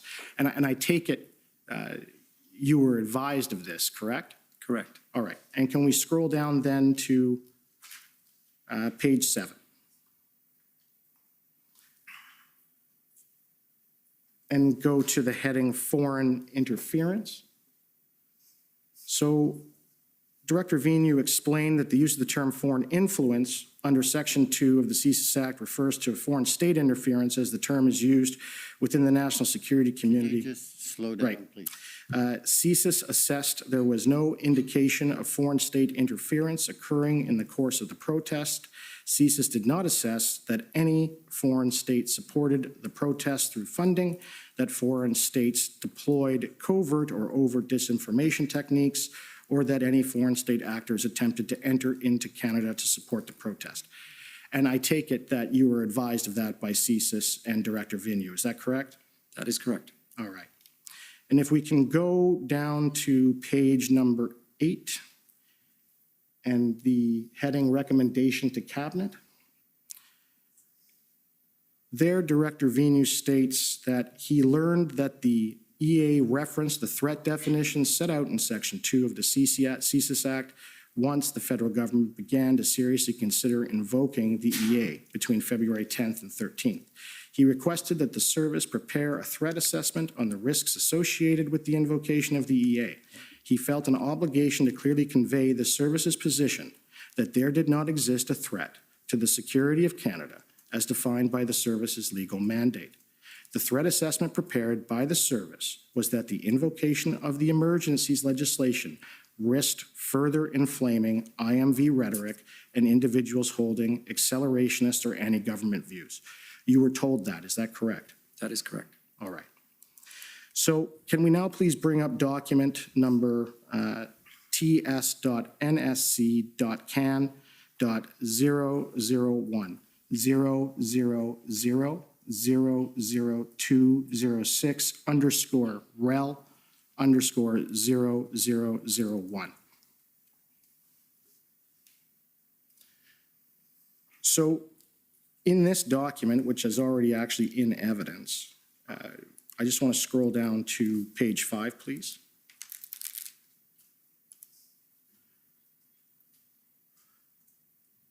So there again, on February 3rd, CSIS assessed there's no indications of known IMVE actors were planning to engage in violence. And it's on February 13th, I believe that this is the document that Director Vigneault is referring to that states that, you know, it could have been a risk if you invoke the Emergencies Act to making things worse. Is that correct? Yes, Okay. And you knew about that? I did. Right. And so did Cabinet. They knew about all of this, correct? Yes. Right. Okay. If I could bring up the next document, which is going to be tsnsc.can.001.000000160 underscore rel underscore 0001. Now, before I get into this, you can agree that it was clear to both you and Cabinet that CSIS did not have reasonable suspicion that there existed a Section 2 CSIS Act threat during the protest. Is that correct? It was clear to me, and I believe it was clear to ministers. Right. I can't say with authority, however. And I also understand that the Canadian Security Establishment, the CSE, they never advised you or the government or cabinet that they had identified a Section 2 CSIS Act threat either. Is that correct? That would be correct. Right. And both the RCMP and the OPP, from at least their evidence and things we've seen to date, they never identified or advised the government that there was a Section 2 CSIS Act threat, right? To the best of my knowledge, no. Right. And so the entire intelligence apparatus and law enforcement apparatus within Canada tells the cabinet and the government that there is no Section 2 CSIS Act threat. Is that right? No, that is not right. CSIS, and Director Vigneault will be here to speak for himself. CSIS assessed according to their standards under their act. Nobody else was assessing under the standards under the CSIS Act. You asked me, did they tell anybody it had met a standard? They wouldn't use the CSIS Act. That wouldn't be their tool. They would be looking at broader national security issues. Okay, so what intelligence bureau or agency or law enforcement agency told the government, here's the evidence of reasonable and probable grounds or reasonable grounds of a Section 2 CSIS Act threat? And you know, I take it now because it's advised to you that that's required to invoke the Emergencies Act. It's in the documents. You were advised of that. Yes. Right. So what agency gave you the evidence and the intelligence that said, hey, we have reasonable grounds of a Section 2 CSIS Act threat? There wasn't one, was there? So let me explain. Nobody bringing advice to the table other than CSIS is assessing that against that threat. Nobody advising the cabinet. The cabinet is making that decision. And their interpretation of the law is what governs here and the advice they get. And their decision was, evidently, that the threshold was met. And I understand that. But you understand that when ministers or administrative agencies, et cetera, are entitled to make a statutory decision, whether or not a statutory requisite is met, they do so based on the evidence that is before them and the submissions before them. You know that. And indeed, they had a lot of evidence. Right. And you have the RCMP, you have CSIS, you have the entire intelligence apparatus in the federal government, and none of them said that this threshold was met, did they? They weren't asked. Okay. So, and with respect to the ministers making the decision, when you're talking about ministers, you're talking about the elected executive, correct? I am. All right. So the prime minister. Among others. Right. To your knowledge, what training in national security and law enforcement does the prime minister have? I couldn't answer that question. Yeah. Can you agree with me that he doesn't have any, to your knowledge? I couldn't answer that question. I'm sorry. All right. And what about Minister Mendicino? He, I understand, has training as a Crown prosecutor at least. Is that right? That was his former job, yes. Right. And Minister Blair, he was the chief of police for the Toronto Police Service. That's correct. Right. And when did Minister Blair first tell you that he was thinking about invoking the Emergencies Act? Minister Blair didn't tell me.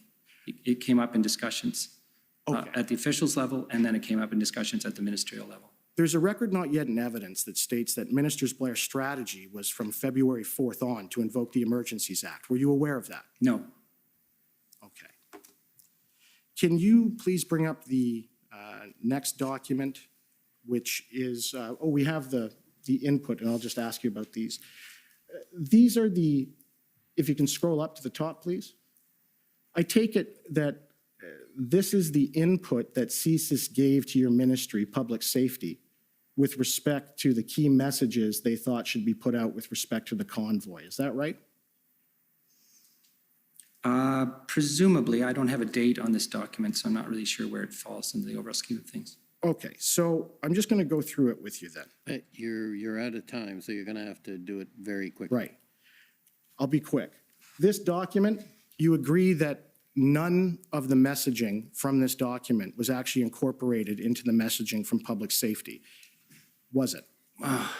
Really, I wasn't the spokesperson for public safety. My colleague may be. Right. And I have to be quick, so I just want to bring up one last document.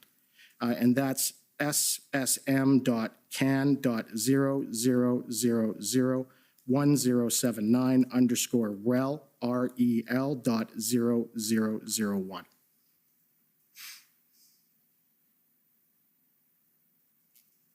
No, that's not the correct document. It's okay. I'll deal with it with another witness.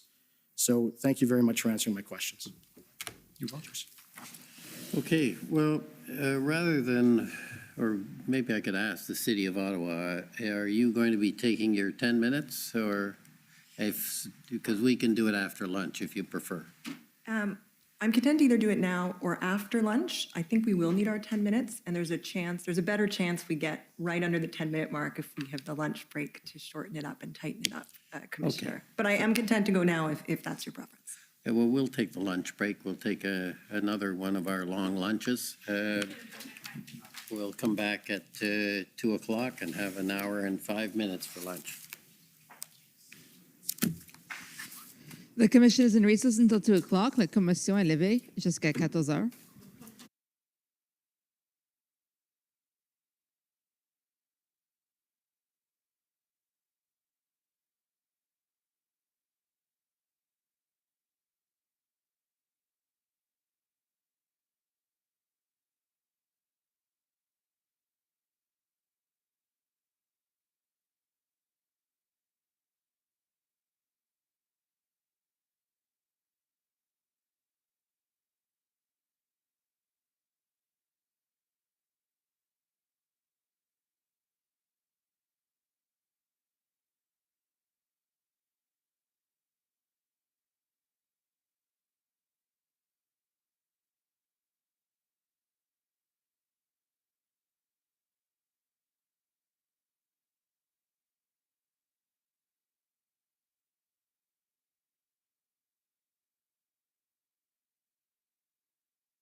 Order à l'ordre.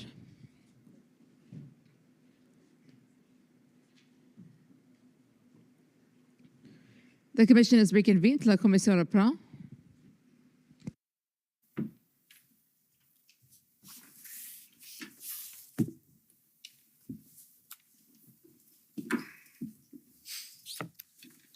Okay, is there a point of clarification, I believe? Yes, thank you, Mr. Commissioner. Yes. Just a small clarification coming out of the overview report that was presented this morning. The first cabinet meeting of full cabinet in relation to the convoy was held on February 13th and not February 3rd. Thanks. Okay, thank you. So with that clarification, City of Ottawa, please. Ready, you're okay to go? Go ahead. Yes, oui. D'accord. See, see. Good afternoon. My name's Anne Tardif. I'm one of the lawyers for the City of Ottawa. Can I ask Mr. Clerk to pull up pb.nsc.can.409542?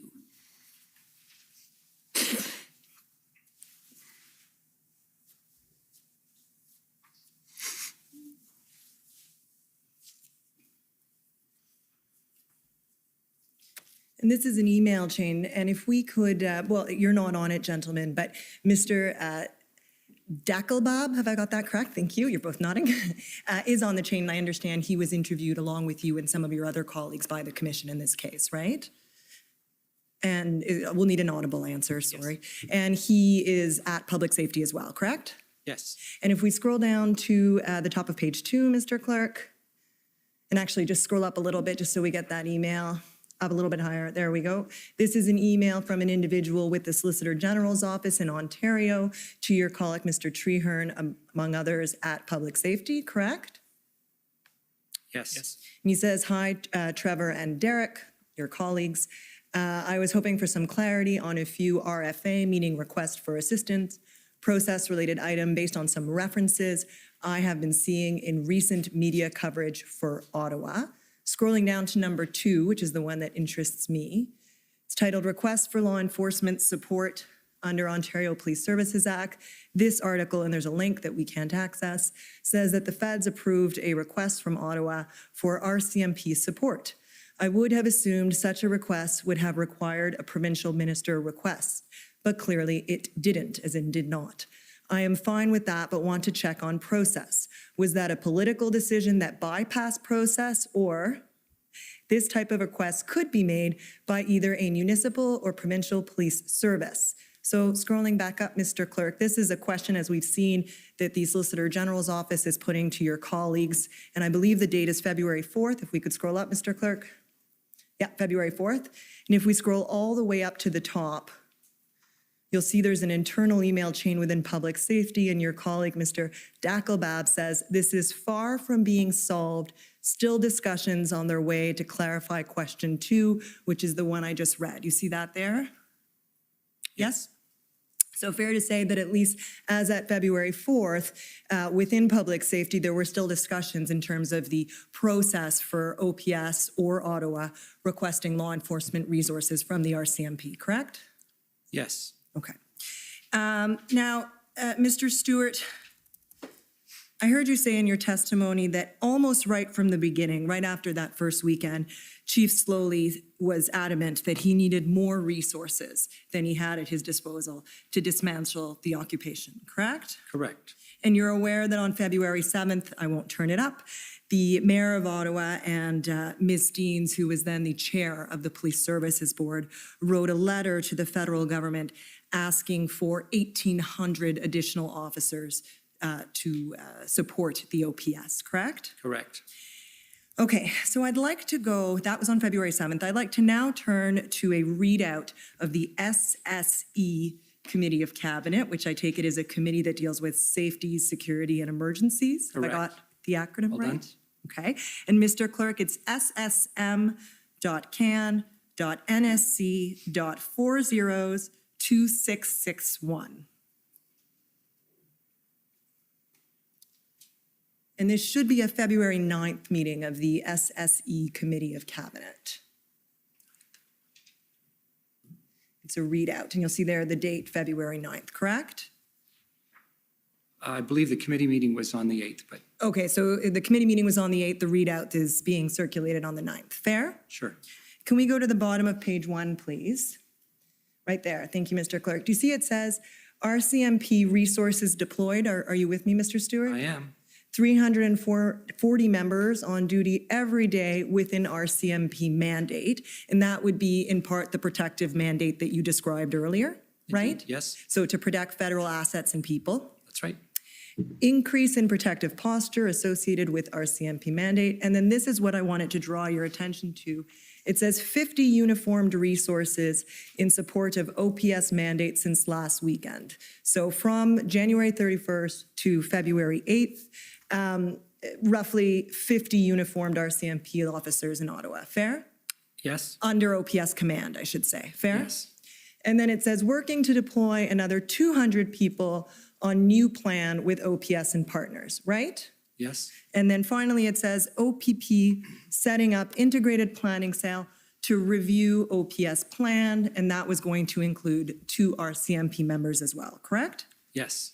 If we can scroll to page 3, please, the second bullet at the top of the page, there we go. Again, we see that the plan, and this is the OPS plan, is going to be subject to review and verification by OPP and others, presumably the RCMP, correct? Yes, And that had to happen before additional resources were committed to Ottawa by the RCMP, correct? I don't believe that's true. Okay, let's keep going then. So I'd like to turn then to the first meeting of the IRG, which I understood occurred on February 10th. Correct. Right. And that's day 13 of the convoy or occupation here in Ottawa, correct? Yes, Okay, Mr. Clerk, if we could turn to ssm.nsc.can.50209, please.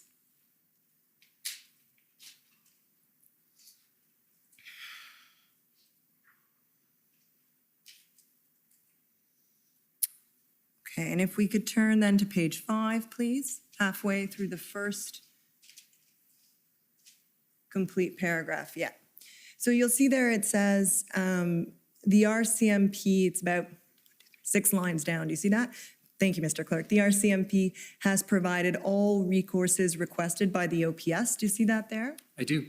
But I think we can agree that the 1,800 or any significant portion thereof requested on February 7th was not yet in Ottawa by this date, February 10th, correct? Correct. Right.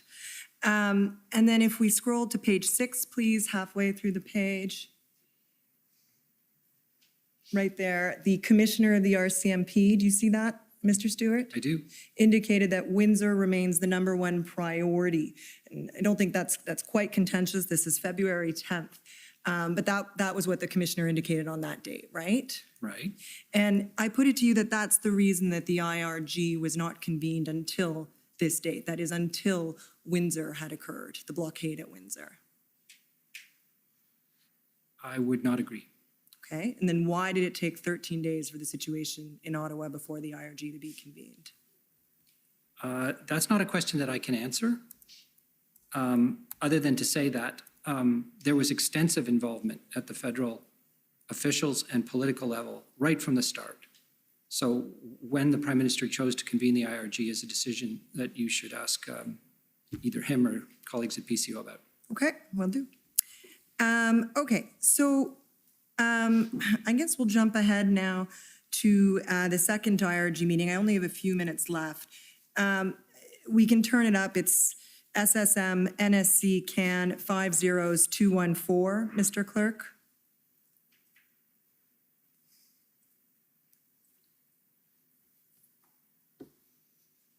If we can go to page 6, please, at the bottom.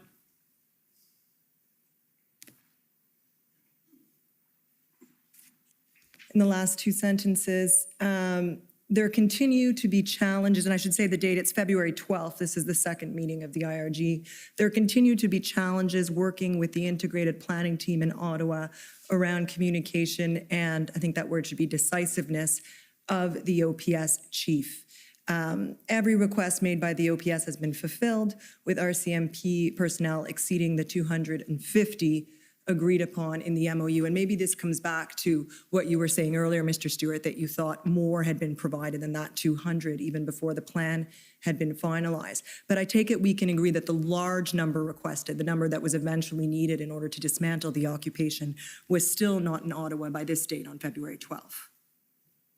To the best of my knowledge, that is true. Right. And that was the number that had been requested on February 7th, correct? The 1,800 from both levels of government. That's not here yet at this point in time, correct? Yes, that's correct. Right. And you mentioned, and pardon me, Commissioner, if I could just have 1 minute, I think I'm out, but I'm wrapping up. Thank you. You said earlier that it took several weeks. But on condition you speak slower. Okay. Understood. I heard you say earlier, Mr. Stewart, that it took several weeks for the right chemistry to be achieved at the Integrated Command Center. Recall saying that? I do. And I take it the ICC established unified command over the operation to dismantle the convoy, right? That's my understanding. Between all three police forces, OPS, OPP, and RCMP, right? Right. And you described Chief Slowly as a strong personality, right? I did. You had heard it was challenging to get him to relinquish his authority. That's what I had heard. And I expect we will hear evidence that Commissioner Lucky of the RCMP told her counterpart at the OPP on February 5th, so during that first week, that the federal government was either losing or had lost confidence in the OPS. Did you share that view? No. Did you hear of any such concerns, either from the commissioner or from ministers? I heard concerns about the ability of the OPS to manage the situation, definitely. Now, you've said that the OPS should have looked to the OPP first, right, to fulfill its needs? Technically speaking, although I want to be clear on this point, this is not a situation in which you go by the book. Fair enough. I think you also said the RCMP was always ready and willing to assist. I did. And I appreciate there were logistical concerns, paperwork, swearing them in, getting them to Ottawa if they're deployed elsewhere, right? Right. But fair to say the real issue was what was perceived, at least, as the OPS lack of a plan, right? That was a major impediment. And what you understood to be Chief Slowly's reticence to relinquish authority, because he was controlling the approval of the plan. That's what you understood. You can put the 2 points together. I'm not sure that I can testify in any direct way that that was the case. I mean, two things seem to be facts that I was hearing. Okay. The relationship between the two you can't put together. That's correct. And the reason I put to you that the OPS or that the Government of Canada wanted the OPS to look to the OPP first was that it hoped the OPP could resolve the issues around leadership and the plan. I don't know that. Thank you. Okay, next, if I could call on the Ottawa Police Service, please.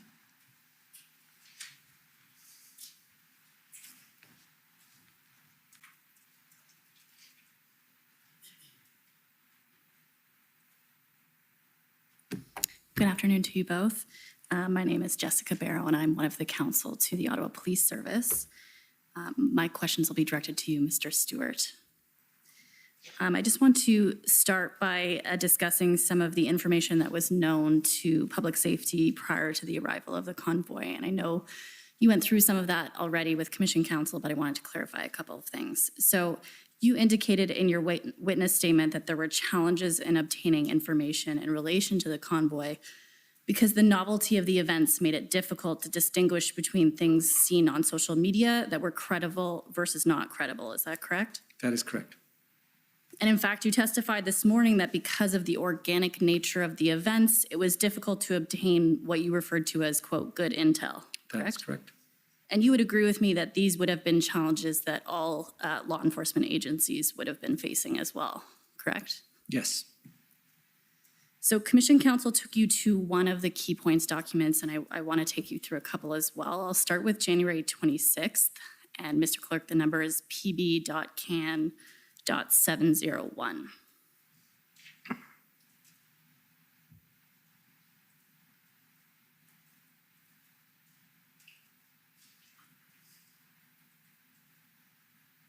And if we could scroll down to page 2, towards the bottom of the page. in the third to bottom bullet, it says, some supporters suggested they would not leave Ottawa until vaccine mandates for public servants, Canadian travelers, and cross-border truckers are lifted. Do you recall seeing that? I do. And so this suggests that there was at least some information available to you and others to the effect that some protesters may not leave Ottawa, correct? Yes.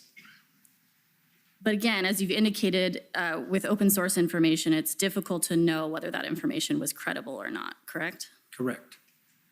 And so from your perspective, this information was not enough to raise any kind of alarm bells that this was going to be the 3-week occupation that we ultimately saw here in Ottawa, correct? Correct.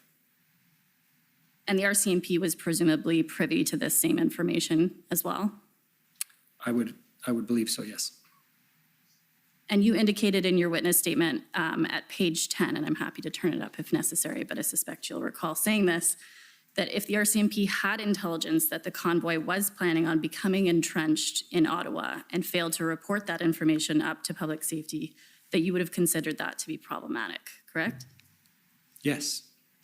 And notwithstanding the fact that we see that there's at least some information to suggest that protesters might stay, the RCMP was similarly not raising any kind of alarm bells around that, correct? That is correct. And if we scroll to the top of the document, and if you go down, yes, the first sentence there, the following relates to a planned peaceful demonstration in Ottawa on 28-29 January. So even with that information in mind, you're still planning for a couple of days, That's correct? Okay. So I want to turn back to the one on the 27th, which you did speak about briefly with Commission Counsel. That number, Mr. Clerk, is PB.CAN 703.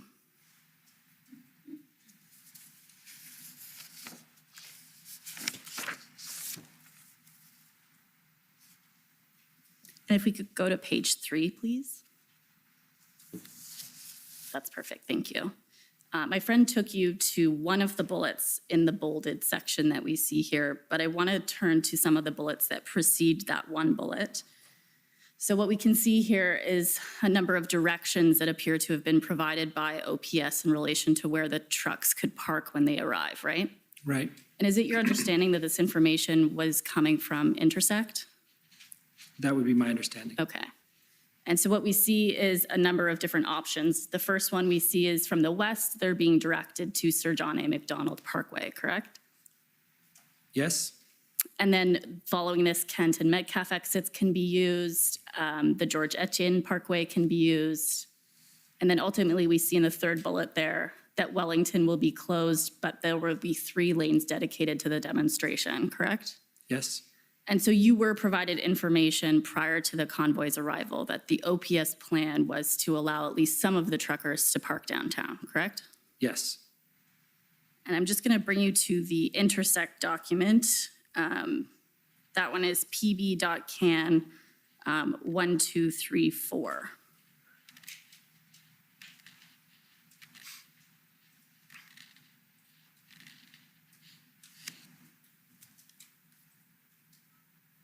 If you could scroll down a little bit, please.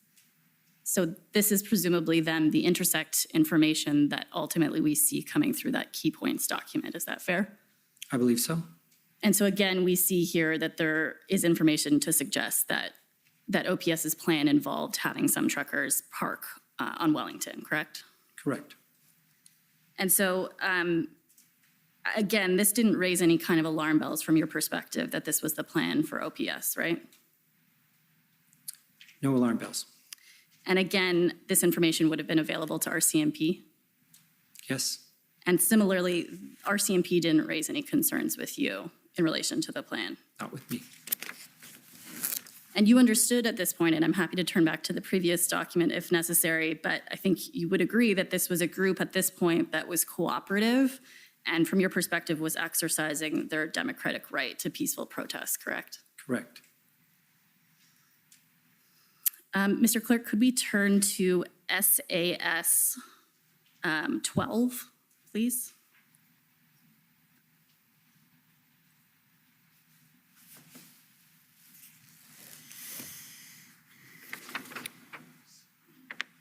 So these appear to be the minutes or notes from a deputy minister's call on February 7th. Do you recall that meeting? I do. And so I just want to take you through a couple of the comments that you've made in here on February 7th. The first bullet references a protest of significant proportions we have not seen before. Do you recall saying that? I do. And if we can go down to the third bullet point, please. And in there we see setting a standard to worry about, setting standard for behavior, how to go above the norms and laws. So I take it you agree that you made those comments? I do. And what you meant by these comments was that what Ottawa was seeing was unlike any protest that any city in Canada had ever seen before. Is that correct? That is correct. And specifically, you were saying that the behavior of these protesters was unlike anything seen in previous protests. That may be too broad a statement. There's certainly the aspect of having the trucks involved and being used to essentially occupy physical spaces was the unprecedented part. Right, as well as the honking, some of the harassment that we saw exhibited. In terms of by behavior, yes. The behaviors of the protesters, Yes. as well as the trucks, I take it you're saying. And so the protesters were prepared, from your perspective, to disregard the laws as well as the social norms of behavior that we had come to expect in the city and other places as well with respect to the behavior of protesters. Is that fair? Yes. And when we walked through, I took you to two of the key points documents, and I take it you would agree with me that the specific references to this idea of honking or lawlessness or the departure from social norms, there wasn't really any indication that the protesters were going to engage in that type of behavior. Is that fair? That is fair. And in fact, as far as you're aware, they weren't engaging in that type of behavior before they arrived in Ottawa. Well, there was quite a bit of honking on the highway, but we did not assume that they would do anything other than peacefully protest. Fair enough. And so you would agree with me then that the behavior was unexpected? I would. And I don't need to pull it up, I don't think, but please correct me if that's not the case. But on page 12 of your witness statement, you indicated that the other cities that subsequently had similar events were able to learn from what was seen in Ottawa. Do you recall saying that? I do. And so you would agree with me that it's because of what happened in Ottawa that other cities may have been able to prepare in a different way. That is correct. I just have one last issue I want to raise, and that's in relation to the engagement proposal that you went through with Commission Council earlier. And so I wonder if we could pull up OPP 142, Mr. Clerk.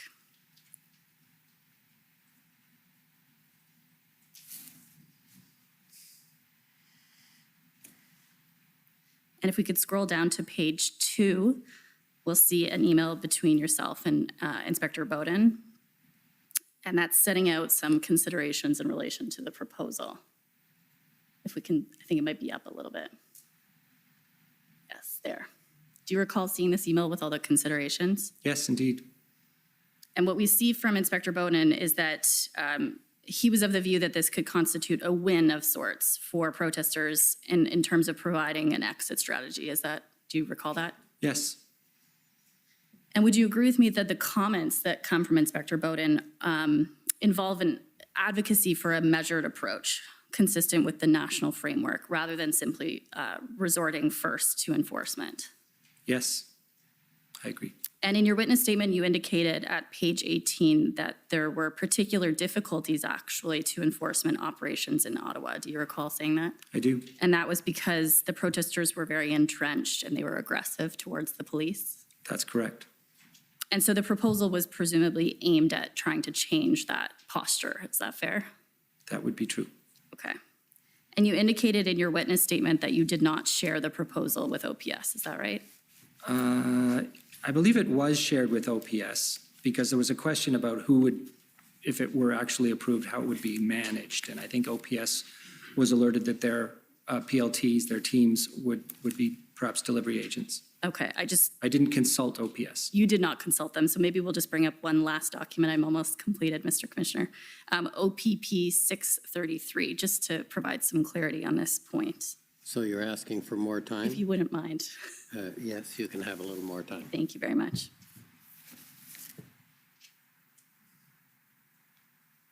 And so it's just that first email we see from Inspector Bowden, and he's indicating that it's the opinion of Deputy Chief Ferguson that the letter go to her, and she will ensure the letter is disseminated to the proper people. So you would agree with me that Deputy Chief Ferguson was both aware and approved this, correct? I would infer that, yes. Yes, okay, thank you. Those are my questions, and thank you, Mr. Commissioner. Okay, thank you.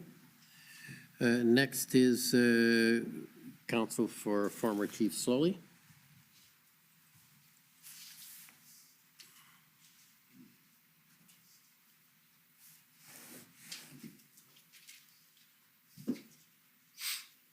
Thank you, Commissioner.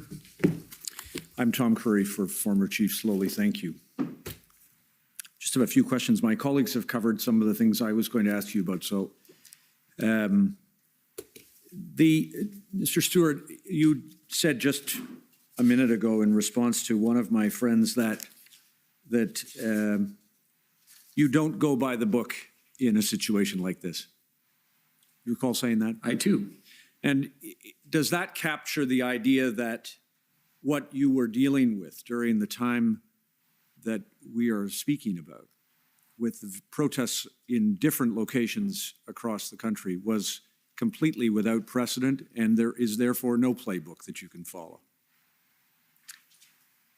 I would agree with you that we were in unprecedented and unanticipated circumstances, absolutely. One of the things that that you have spoken to us about in your statement and today was the role of various of the federal government entities that concern national security. Recall that? Yes. And did the events, in your opinion, become a national security threat? They were decided to be and adjudicated to be a national security threat, yes. Was that your own view? I was very concerned about the possibility of physical and serious violence. Mr. Rochon? I would agree, yes. Same opinion? Yes.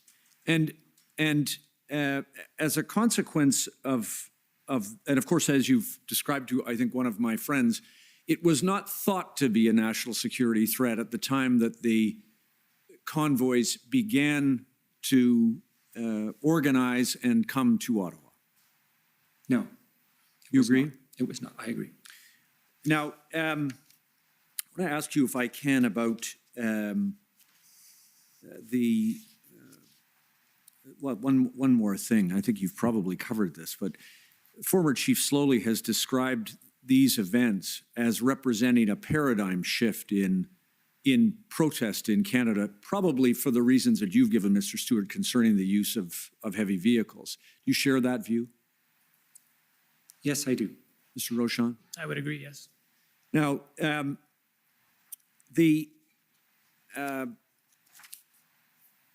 you've spoken to my friends about Chief Slowly's consistent requests for the need for additional resources. Do you agree that those came in two forms? First, there was a request for resources to maintain the safety of the citizens, the protesters, and police service members who were policing the areas in Ottawa that were the subject of protest. Yes. And second, of course, a greater need for resources in the event that a dismantling of the occupation was required. I would agree. Two very separate ways of thinking of resources. You agree? I agree. Do you also agree that the second, that is an effort to bring public order and to dismantle an occupation, requires the greater number of resources that you were eventually speaking about? I agree. And everyone understood, didn't they, that the OPS itself did not have the resources needed to do the second thing? Agreed. And it's true also, of course, they didn't even have the resources to do the first thing because their own members were stretched so thin, I think you said. I agree. Now, this was, of course, the same thing that occurred in a sense in both Windsor and Coots and probably other places in terms of the under-resourcing of police services trying to manage those situations. Is that true? I think there's a confluence of events here. Obviously, the unprecedented nature of these protests did lead us into a situation where more resources were required. I don't know if that equates to chronically under-resourcing police, because if we were better prepared and as they were in other cities, they didn't need more officers.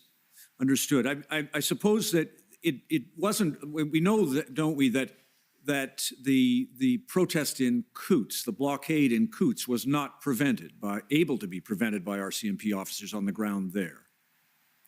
It wasn't anticipated, and it happened before they could mobilize. And then once the protesters were there, their vehicles were on the road and stopped, then enforcement became very challenging, correct? Exactly. And I think, in fact, one of the lessons that was learned in Coots by your team, I assume, and others, was that an early effort to enforce failed because the protesters resisted and police were required to fall back. Do you recall that happening on February 1st? I do. And that's an indication, isn't it, of the challenge of enforcement. You need significant resources to enforce that kind of a police operation. I would agree. Now, in terms quickly about Windsor, do you understand that the Windsor, that resources that were requested by the Windsor Police Service and by the OPP were pledged by the RCMP prior to the completion of a plan by the Windsor Police Service? I don't know the details of that. Okay. I would be inclined to believe that the RCMP would have made a commitment to support whatever action would need to be taken. In the absence of a plan? Just a commitment. Right. And of course, for the reasons that you've given to one of my friends, the circumstances of the blockade of the Ambassador Bridge was a significant escalation in the national security threat, wasn't it? Absolutely. Now, of the protests across the country, do you agree that Ottawa was the most complex and the most challenging? In the physical sense, I believe that's true. Right.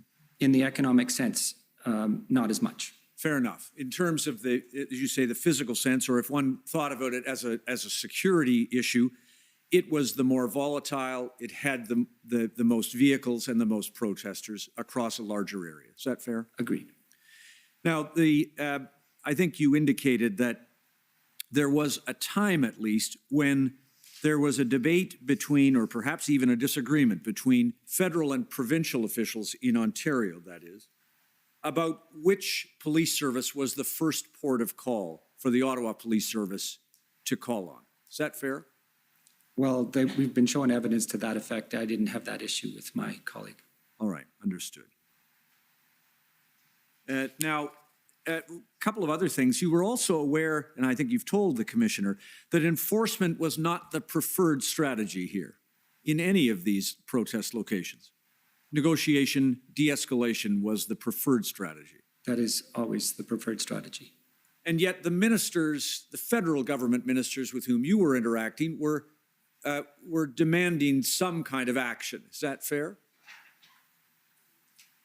The ministers we were briefing wanted the situation to be resolved. There is no question about that. And the same was true to your observation of municipal officials here in Ottawa. Absolutely. And of course, the community, the residents. Absolutely. A high level of impatience and it was a highly challenging situation for the police service and for Chief Slowly. Yes, absolutely. You observed, and I'm sure you felt it, the two of you were in the middle of this too. Can you tell the commissioner, did you yourselves feel enormous pressure to try to do something to solve this problem? I did. Mr. Rochon? That would be fair, yeah. And you observed it across the spectrum of police services and other government agents. Is that fair? That would be fair. You agree that Chief Slowly, during the time that you were dealing with him, was a passionate defender of the city's residents and of the police service in trying to find a solution? I would agree. And acted in good faith in the performance of his duties? I would agree. Now, one last area, if I may. Chief Slowly has described options that were other than enforcement. And do you agree that Commissioner Lucky also expressed a preference for even the effort of an interlocutor to try to negotiate something with protesters. Do you recall that? No. May I just show you, please, a document then? See if you can assist us, because I think you received it. You're a member of the, one of the acronyms, the Deputy Minister's Committee on Operational Coordination. Yes. True? DMOC. Could I please show the witness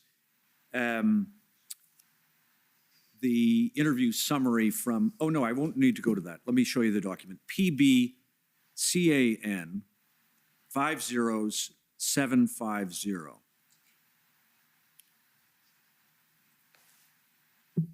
See if this assists your recollection, if you would, please, Mr. Stewart.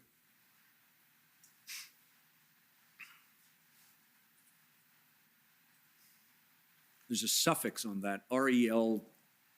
I don't know if that's important to the registrar. There we go, thank you. Do you recognize this document, Truckers Convoy and Protective Services Key Messages for DMOC, February 3rd at 2:30 p.m.? Well, these would be speaking points for the commissioner. I would not have received her speaking points. All right. Can you confirm for the commissioner, for this commissioner, that you were at this meeting? Yes. Could you please just scroll down, if you would, please, Mr. Registrar, to a expression that begins, "I will be honest." Second page. There it is. Just read that, if you would, Mr. Stewart. For the record, I'll be honest. This may not be something that can be negotiated out of or resolved only with enforcement. There may need to be some other solutions, maybe the engagement of an interlocutor.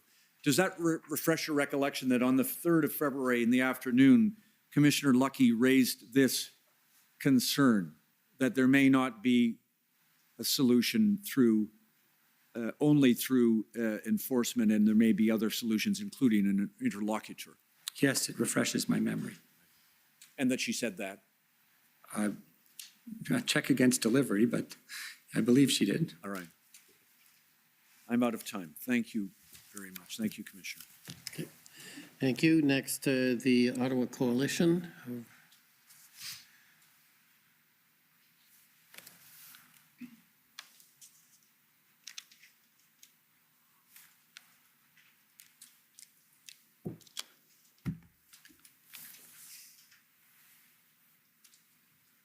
Good afternoon, Commissioner. Mr. Stewart, Monsieur Rochon, my name is Emily Tamman. I represent the Ottawa Coalition of Residents and Businesses. And I just have a couple of questions for you arising out of your testimony today. Monsieur Rochon, if I could start with you, please, sir. You explained that within the broader intelligence matrix in Canada, that public safety is a consumer of intelligence, right? Correct. And you indicated this morning that the government had determined prior even to the Freedom Convoy that there is a need for a refresh of the national security strategy. Is that right? Not technically speaking. The government is always looking at policy matters, and it'll be a decision for the sitting government of the day whether or not to publish an update to that strategy. But subset to the national security strategy, there are a series of other strategies like a cybersecurity strategy, a critical infrastructure strategy. So we're always working on those, yes. Okay, and the current strategy, I believe you said, dates back to 2004? The national security one, yes. And at that time, I think you explained that threats to Canada's national security were understood to be different than they are today. Is that fair? Indeed, I would say post 9/11, the very creation of our department at public safety followed, and indeed, I think that was the impetus for Canada's national security strategy at the time in 2004. Okay, and so in pursuing a refresh or in continually, considering and reconsidering the government's approach, it's a recognition that the current strategy may not be optimal, because it could miss certain kinds of threats from groups oriented around certain radical ideologies, or even, as you said, I think this morning, individuals acting alone on the basis of a broader range of grievances than the current strategy might have otherwise been built for. Is that fair? I would even go so far as to highlight the counterterrorism strategy, which I think dates back to 2012, if I'm not mistaken. And we're in the process of refreshing that. A parliamentary committee in the House of Commons for National Security, SECU, has recently done a study on ideologically motivated violent extremism, which came out with 33 recommendations. This morning that in the lead up to the Freedom Convoy's occupation of Ottawa, there was no reason to see the convoy as a national security threat, right? Based on the intelligence that had been produced for you. That would be correct. But ultimately, a national security threat was, as Mr. Stewart articulated, I think, adjudicated to exist, at least from the perspective of the federal government, which ultimately led to the invocation of the Emergencies Act, right? Correct. So as a consumer of intelligence products, then, would you agree that the intelligence product you were provided with was flawed in the sense that the threat posed by the convoy was grossly underestimated at every level, OPS, OPP, RCMP, CSIS? I wouldn't say flawed, because intelligence is only as good as a moment in time when it's collected, and you have to know where to go looking for it. And at the time, all of the various indications were pointing to a peaceful protest. And so police of jurisdiction who handle these types of protests on a regular basis, there was no reason to question their integrity in terms of their assessment. But as the protests grew in number across the country, and indeed witnessing the various behaviors and the entrenchment of the occupation in Ottawa, and the impacts on Canadians, Canadian lives, the economy, the reputation of the country, trading issues, supply chain issues, yes, it definitely rose to a national security concern. But we can't necessarily know if the issue was how the available intelligence was interpreted, or if it was actually a failure of intelligence to actually see what might have been in front of law enforcement authorities. Is that fair? The difficulty is that you don't know what you don't know, and therefore there are always unknowns. Right. So we heard from former Chief Peter Slowly that he believes that there is a double standard that exists in how national security threats are identified and communicated, and that right-wing extremism and white supremacy are often not flagged in threat assessments, while radical Islam and Islamic-based terrorism threats are. Do you agree with that assessment? I would only agree with it in so much as perhaps historically there might have been a bias, but I believe more recently, as I've indicated, ideologically motivated violent extremism has risen to the level where our security and intelligence agencies have it as the top priority at the moment. I would argue that if you look at just at the terrorist listings that we're responsible for with public safety, we've, I think, listed up to 9 now IMVE groups in the last 3 years. Mm-hmm. So I would not agree with that characterization in the present day. But historically speaking, we certainly were more focused on other types of terrorism. So you wouldn't agree then, I take it, that the potential threat posed by the Freedom Convoy wasn't recognized or articulated as a national security threat because of biases in intelligence gathering and in a reluctance to identify certain types of threats as being national security threats? No, I would disagree. Okay. Mr. Stewart, in your statement, you're said to have expressed the view that the government and law enforcement lack certain tools to monitor social media and properly distill its content to identify threats. Is that accurate? Yes. I wonder if you would agree then that it's likely surprising to Canadians that law enforcement continue to have a deficit in that regard, given the central role that social media plays in modern day communications, and particularly given that it can be monitored on an open source basis. Is that something, to your knowledge, that will be addressed in the refresh or reconsideration of the national security strategy? I'd like to clarify that point. There is a very high noise to signal ratio in social media. So there's a challenge inherently in monitoring all the channels that people use to communicate to the extent that they're accessible. And there are many that are not, that are encrypted. So it would be, I think, a mistake to say that the police or any institution have necessarily all the capabilities they need to monitor what is going on in the electronic world. And then beyond that, it's about assessing it and trying to make sure that, you know, what we understand to be the case is either likely to be or is the case. And that assessment process is also very challenging. So I think there's a lot of inherent challenges here. Okay, thanks. Okay, so just switching gears a little bit. We've heard evidence, and I'm completely moving to a different area now, that by February 3rd, Mayor Watson had spoken with the Prime Minister and with Minister Mendicino about the situation in Ottawa and the need for federal resources. From this perspective of public safety, then, the convoy occupation by that time was recognized to be a significant event, right? Yes. But no one within public safety at that time on February 3rd was considering invoking the Emergencies Act at that point, were they? There was no active consideration at that time. And the commission's heard evidence that on February 4th, a private citizen launched a class action against the convoy because residents felt completely abandoned by all levels of government and policing institutions. You're aware of that? I am.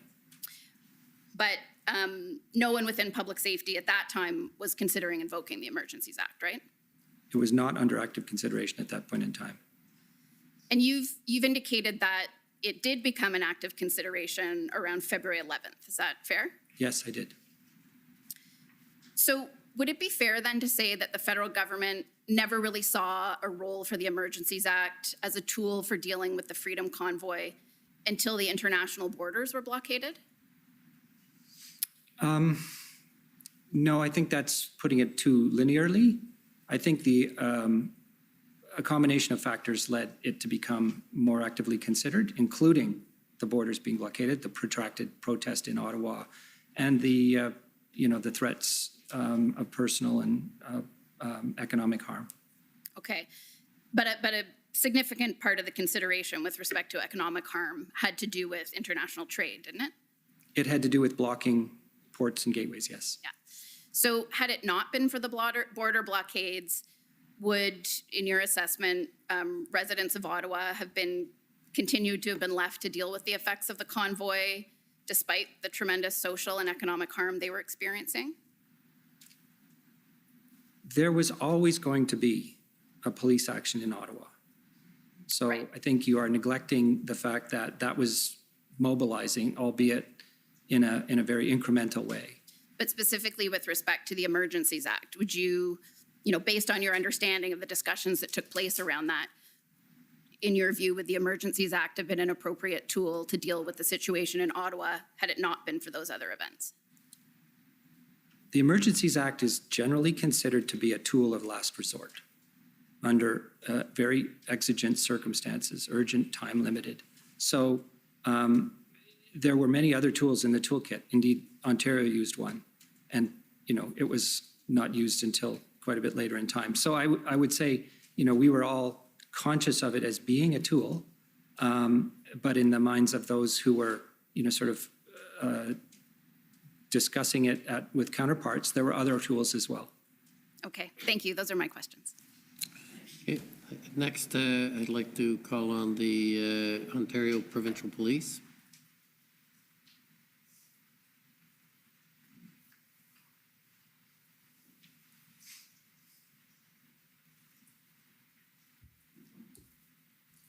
Good afternoon. My name is Chris Diana, counsel to the OPP. I wonder if we can start by bringing up your witness summary, which is WTS 66.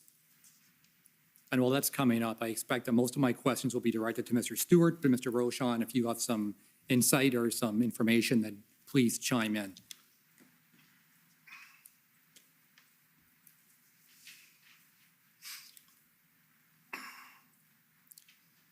All right, so this is your witness summary. Can we go to page 21? And the last paragraph. And I want to ask some questions about the consultation that took place before the invocation of the act. So it reads, DM Stewart added that the act was welcomed by law enforcement, especially police of jurisdiction. Though they were never explicitly asked to invoke the act, they were asked whether they had the tools they needed, and the answer was consistently that they could use more tools. I want to ask about that paragraph in particular. You use the word they, which suggests that multiple law enforcement agencies were canvassed about tools that could be used under the act. Is that a fair characterization of the summary? There's a spelling mistake in there, just for the record. The were in the second sentence. No, this is a composite statement based on all the consultations we undertook with officials as well as with police. Right, and so my question arising from that is, which law enforcement agencies were consulted about the use of the act?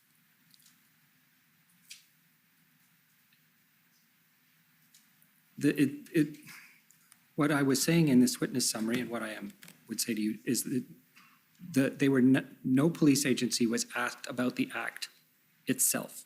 They were always asked, do you need more tools? All right, and so my question is, which agencies were asked whether they needed more tools? RCMP, OPP, OPS. All right, do you have any knowledge on how that consultation took place? No, it would have been guided by the RCMP. All right, because Commissioner Carrique, and I don't know if you heard his evidence, he testified that the OPP was not consulted about the use of the Emergencies Act or any tools by anyone with the federal government. Do you have any reason to dispute his testimony in that regard? I would not have firsthand knowledge of this. The RCMP was our primary interface as a department and in the discussions that we were having. All right, so is it fair to say that that paragraph is based on information that you would have received from the RCMP rather than your own personal direct knowledge? Insofar as it pertains to the OPP. Or other law enforcement agencies? Law enforcement here could also represent officials in provincial governments. All right, because we're talking about tools, which in terms of law enforcement agencies is what I'm referring to. And so do you have any direct knowledge of other law enforcement agencies that were consulted about those tools? No direct knowledge. All right. Now, at the time, of course, you would agree that the OPP had a very prominent role within the province, both in Windsor, Ottawa, and elsewhere in Ontario? I would. And you would agree that the OPP, considering its role in multiple scenarios, would be in a good position to provide a meaningful response to a consultation request? I would agree. Indeed, as you heard, I assumed they were. And indeed, the OPP would have a different perspective than the RCMP because they have different jurisdiction, correct? That is true. They have different jurisdictions, but they work very closely together. All right, and do you know if there is a written record of consultation with law enforcement agencies on the Emergencies Act? I do not. Considering the extraordinary nature of the Emergencies Act, do you agree that perhaps there should be a written consultation record for accountability purposes?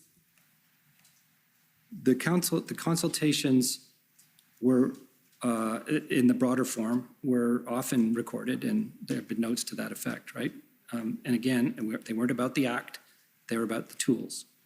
Right. And then the formal consultations were also recorded and reported to Parliament.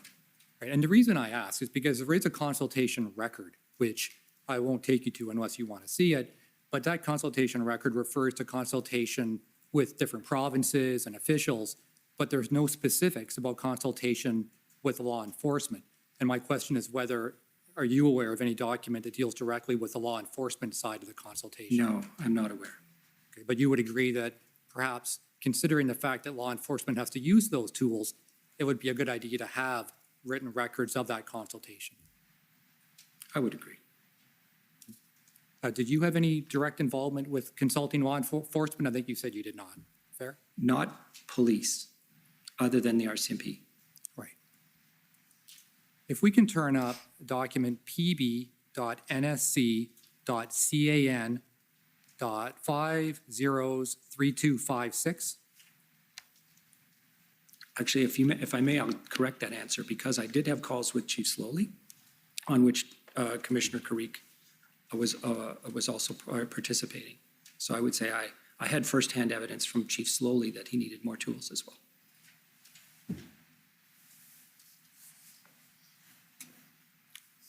All right, now, I don't know if you don't appear to have been copied on this document. This appears to be an exchange of emails between Commissioner Lucky and Mike Jones. Do you recognize this email? I do. Now, Patrick Vezina is counsel, I believe. Who are Alison Whalen and Dennis Daly? They are RCMP. One's a civilian member, the other's a regular member. Okay, did you see this document at the time that it was generated or around the time it was generated? I do not recall seeing this document. Okay, now Mike Jones, as I understand it, was Chief of Staff for Minister Minichino, is that correct? That is correct. And if you scroll down to the bottom, it starts with an email request made on February 13th from Mike Jones to Brenda Lucky. Part of it is redacted, but if you scroll up, I think it's clear kind of what the purpose of the email is. If you scroll up a little higher, Commissioner Lucky, stop there. Commissioner Lucky kind of gives a list of some tools that she might find useful. Is that your understanding of this email? That is my understanding. Now, I note that this exchange... And for the record, that is what I assumed the RCMP would have consulted with colleagues about. Okay. So this is evidence of consultation with the RCMP from the federal government side. My question is whether or not it's unusual that this request comes from the political side, comes from the Chief of Staff rather than from your office, from the Deputy Minister's office.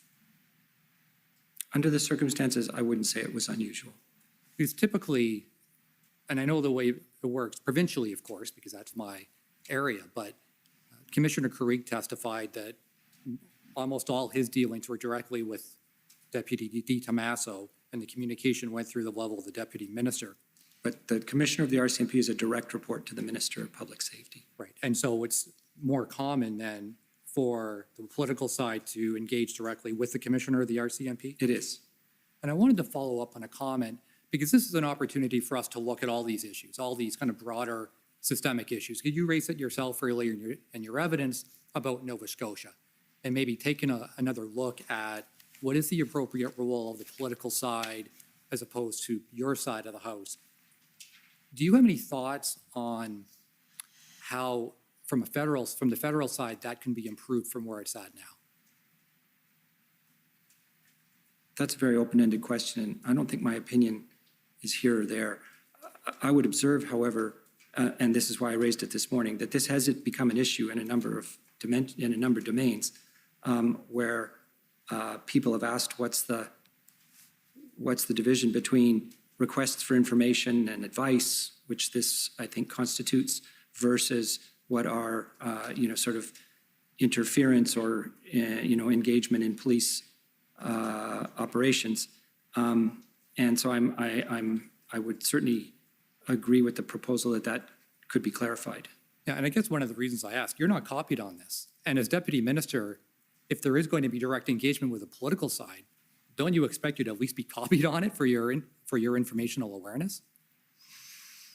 At 1 in the morning, it probably wouldn't matter. Right.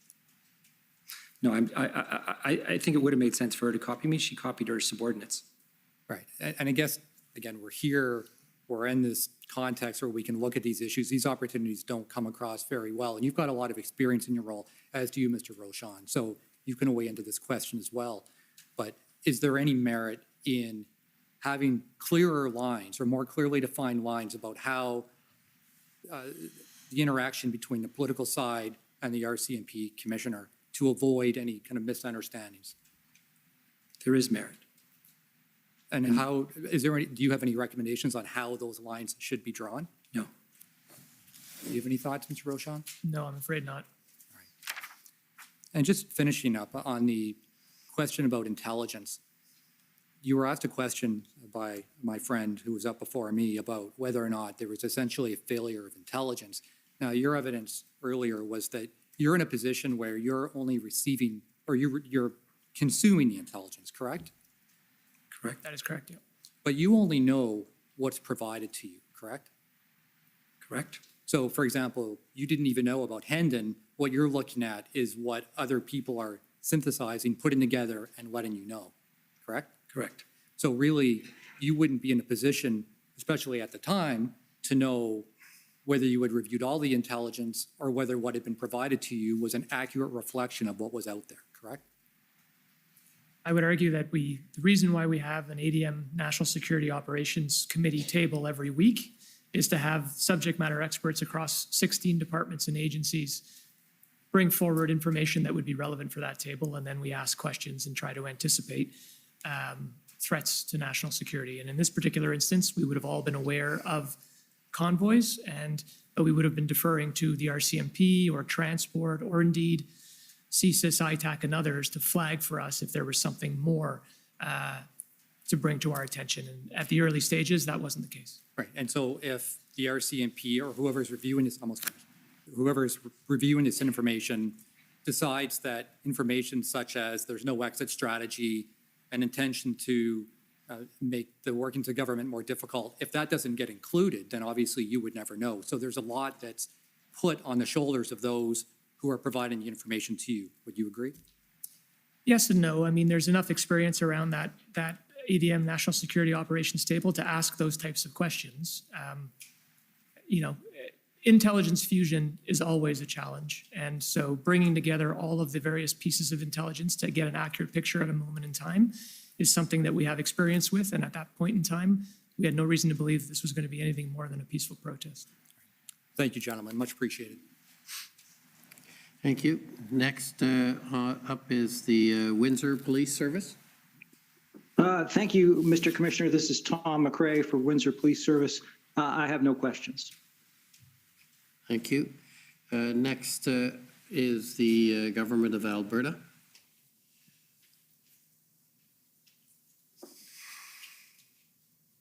Good afternoon. My name is Stephanie Bose for the province of Alberta.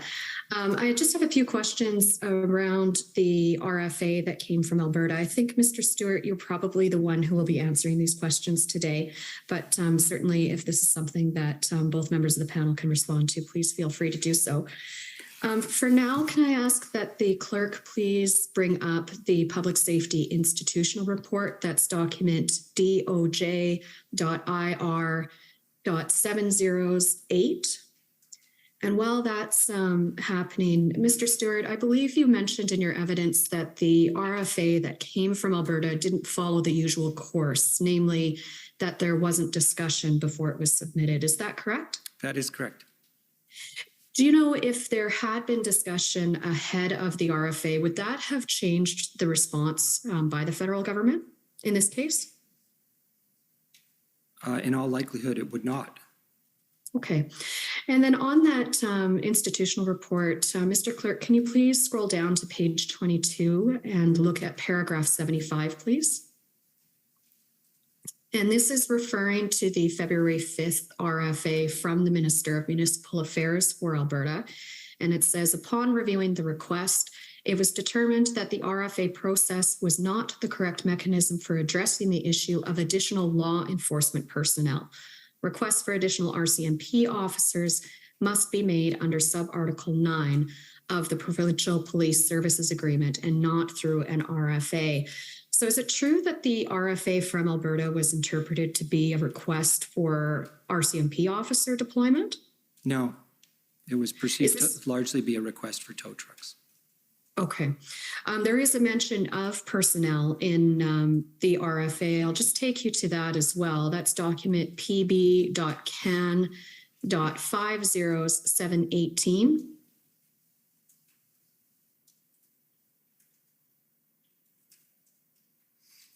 And I'll take it you've seen the RFA from Minister McIver before. Is that correct? I have. Okay. And then if we look at paragraph 4, within that paragraph, we see, to support this approach, I'm requesting federal assistance that includes the provision of equipment and personnel to move approximately 70 semi-tractor trailers and approximately 75 personal and recreational vehicles from the area. Do you know at the time this was received what the interpretation of personnel was meant to be? And I'm not talking from Minister McIver's point of view. I'm asking what the federal government interpreted that request to be. I can say quite authoritatively, I believe it was not assumed to be law enforcement because everybody understood the Article 9 process very well. It's been used many times over the years.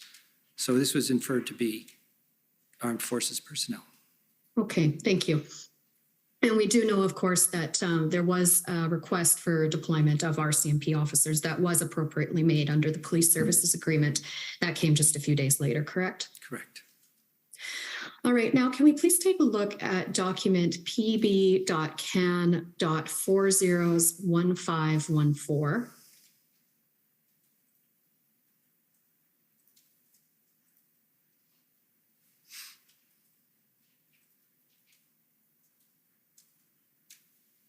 And this is an email from Mr. Dakelbab to yourself on February 13. And it outlines a meeting that Transportation Canada individuals had with colleagues from Alberta, Manitoba, and Ontario. And if we scroll down to the bullet points that begin with Alberta, we can see those there. Alberta requests for CAF support have been denied, but they are surprised that the request to access reservists with operational skills needed to drive towing trucks was not accepted. This part of the request is news to us, and we committed to follow up on this specific point. Do you know if there was any follow-up on that point? I do not. All right. Now, ultimately, the Government of Canada was going to deny Alberta's request for assistance, correct? Actually, what happened was that we evaluated the initial request and determined that the CAF equipment would not be appropriate. And as this indicates, it was not my understanding that there was another dimension to the personnel request. However, we did not formally notify Alberta that the RFA would be turned down on the basis of the fact that we were still having discussions about the federal toolkit and ultimately addressed the tow truck issue via the Emergencies Act. Okay, now I'd like to take you to some draft letters that were in Canada's production for this, beginning with pb.nsc.can 409547.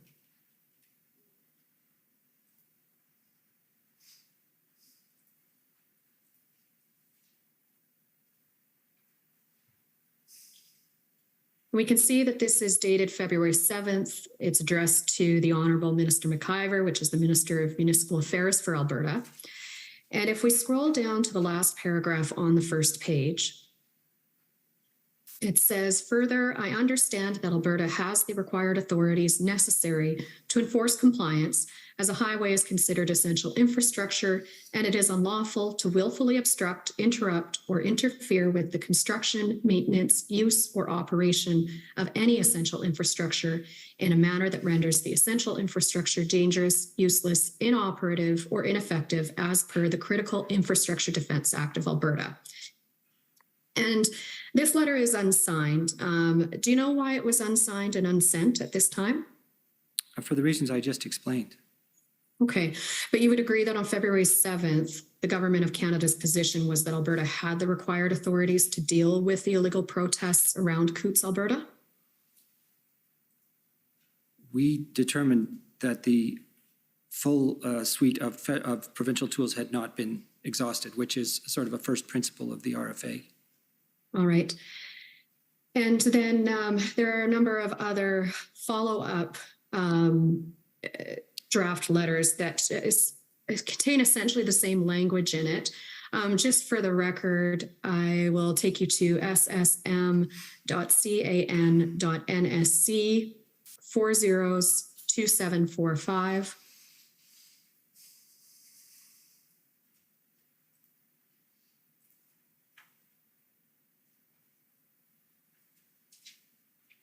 And this is a memorandum for the Minister of Emergency Preparedness.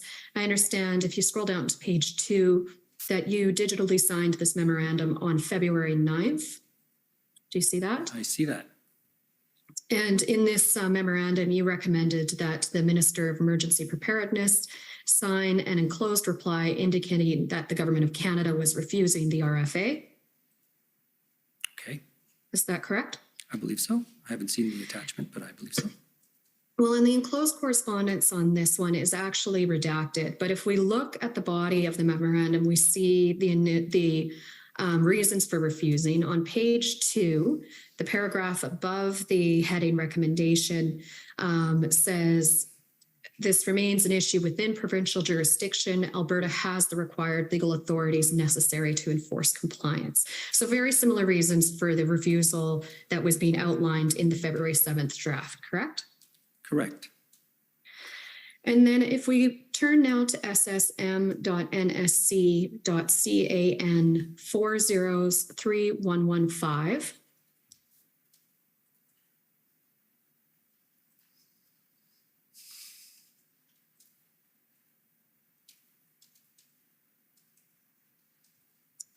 this is a series of emails from February 11th.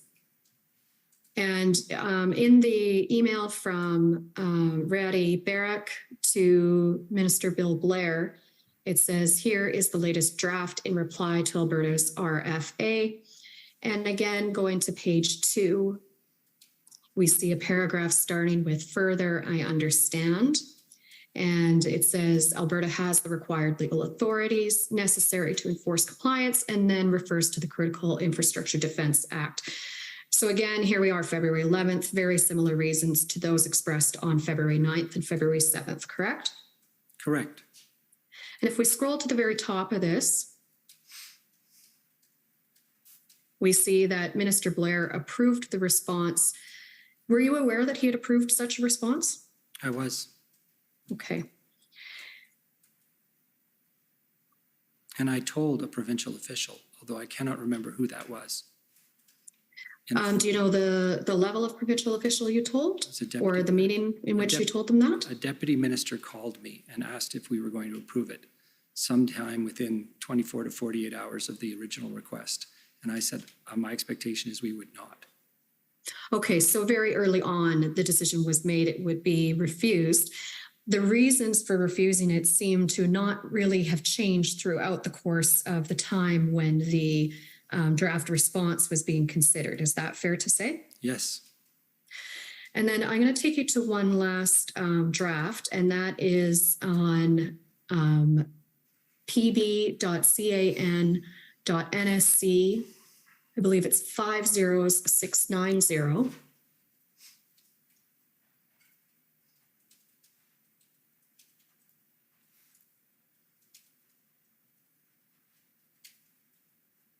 And this is an email. My understanding is with the timestamp, this time is actually the true time that this was sent should be 5 hours ahead of this. So sometime in the evening on February 12th, excuse me. If we scroll down to the second email there, and on the second page, we again see we've got a draft response. And again, the wording is very similar. Further, I understand Alberta has the required legal authorities, and then reference to the Critical Infrastructure Defense Act. So by as late as February 12th, the Government of Canada's position on Alberta's RFA was that it had the required legal authorities necessary to enforce compliance of any illegal protest activity occurring in Alberta. Do you agree? It had powers to address the circumstance, including compelling tow truck drivers. You're now well out of time. And I just have 1 minute to clarify which act that that power comes under, Mr. Commissioner. Okay. So, I'm sorry. You referred to Alberta having the power to compel tow truck operators under the Critical Infrastructure Defense Act. I'm going to put to you that that act is not actually the correct act. It is only 5 sections long, and the Commission has heard evidence from the Assistant Deputy Minister de Grand that that legislation makes interfering with critical infrastructure an offense, but it's not something that Alberta needs to invoke. Alberta does have the Emergency Management Act, which does grant in it the power to compel service providers to provide services. So despite maybe having a confusion about which act that power falls under, it doesn't change the position that Canada's response to Alberta's RFA. Would you agree? I would agree. Okay. Thank you. That's my only question. Those are my only questions today. Okay, thank you. Next, if I could call on the CCLA, please.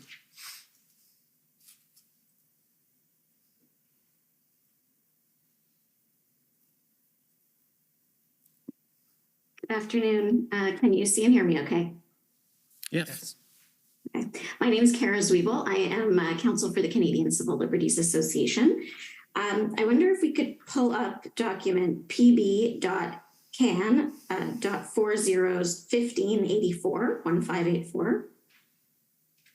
And this, just while it's getting pulled up, I believe is an email chain related to the technical briefing that you mentioned earlier, or I guess there were several technical briefings that happened. And if we scroll all the way down to the bottom, just so we can see where this starts. So this is someone in the communications branch of public safety, and writing to say that there may need to be a follow-up, a second, I think here we're talking about a media briefing. Is that right? I believe so, yes. Okay, because there wasn't enough time for all the questions given some other briefings that were going on. And if we scroll up a bit more, there's some discussion here about the possibility of doing this another way. Could we do this in writing? I gather at this point, everyone in your department is running on fumes, and there's quite a lot going on. And the idea of doing yet another briefing is not necessarily something you feel is the best use of time. Is that an accurate characterization? I would simply say, from my recollection, that we pretty much ran full on doing a technical brief after technical brief after technical brief with different stakeholders, be they both houses of parliament, media, as well as stakeholders. And each one typically would run for half an hour to an hour, but in this particular case, we were affording stakeholders sometimes up to 2 hours, sometimes even longer. And we were trying to address as many questions, but as you can appreciate, we had a panel of experts from a great number of departments and agencies, and therefore questions stemmed from law enforcement activity to border service activity to finance, and therefore we were, I think, if I look back at this particular exchange, probably wondering whether there wouldn't be a way of having people submit questions in writing, and maybe there would be a better way of posting our answers online as opposed to continuing with the number of technical briefs that we were providing. Okay, thank you. And can we now go to document ssm.can.402668? So I think this is going to be, I believe, your speaking notes for maybe it's one, maybe it's all of these technical briefings. And if we can just go down to the first full paragraph on page 3. And I think this is the document that we were talking about earlier about the need to focus on the public safety portfolio elements a bit more and not duplicate what justice or other departments might say. And so, yes, okay. So on this page, I gather this is roughly what you communicated during these briefings. So first, noting that the Emergencies Act is a significant step, one that will help ensure law enforcement across Canada have broad and clear authority to protect public safety, ensure our borders remain open, and safeguard our national security.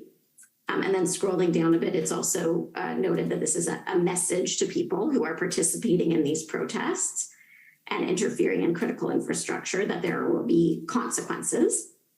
And then a little bit more. The next paragraph notes that these measures will supplement existing provincial and territorial measures and assist the RCMP in becoming integrated. I think it probably speaks a little bit to that question of avoiding the swearing in and some of that red tape. Indeed. And then it's this next paragraph that I want to ask about. So it says it's important to underscore that invoking the Emergencies Act does not give the federal government the authority to direct the police services of any other jurisdiction. So two questions, I guess. The first is that statement, the use of any other jurisdiction, are you saying here that using the Emergencies Act allows the federal government to direct the federal police, the RCMP? Or are you just clarifying that nothing in the Emergencies Act changes the normal situation where the government does not direct police in their operations? I would say it's the latter interpretation. Okay, thank you. But would you agree with me that while invoking the Emergencies Act doesn't give the federal government the authority to direct police services of any jurisdiction, the emergency orders that were made under the rubric of the Act grant police new authority to enforce those measures? Sorry, can you just Sorry. Well, I wasn't sure if you were finished. That's why I was waiting. Apologies. Yes, I think it certainly gives them additional tools via the means of additional authorities that they can avail themselves of. Okay, right. And just like the criminal code gives the police certain tools, it's ultimately going to be police officers that will make determinations about the manner of enforcement. Yes. Okay, and ultimately police authorities that will decide and how they will exercise their discretion. This notion of police discretion is an important piece of this. Would you agree? I would agree. Okay. And you would agree that these orders under the Emergency Act provided all police across the country with the authority to enforce these new measures? Yes. Okay. And although the federal government was not directing the police service of any jurisdiction, would you agree that by invoking a federal emergency and making the emergency orders, the federal government was clearly intending to communicate a message not just to people participating in protests, but also to law enforcement of all jurisdictions, that this is something the government takes very seriously and we're looking to you to enforce? Yes. I think at some point also Minister Blair made a comment. This was a bit before the act was invoked, but I think he was sharing with the media that this was something the federal government was considering. And he said it was important that police do their jobs. Do you recall that comment? Not specifically, no. But Okay. I don't disagree with the thought, I guess. Okay. And Mr. Stewart, in your testimony earlier, you said that enforcement, and I think this is when you were talking about the engagement proposal, but the engagement proposal was not really an alternative to enforcement. It was something that would be used to try to shrink the footprint, as we've heard, and sort of lay a path to eventual enforcement. And I think you said enforcement was only a matter of time. That's correct. And I think you also told my friend, Ms. Tamman, there was always going to be a police action to dismantle what was going on in Ottawa. It was a question of timing. That's correct. Okay. One more question related to, there was a document that you were taken to before, and this is around the relationship with the Government of Ontario and the powers that they had under their Emergency Act, or their Emergency Management and Civil Protection Act.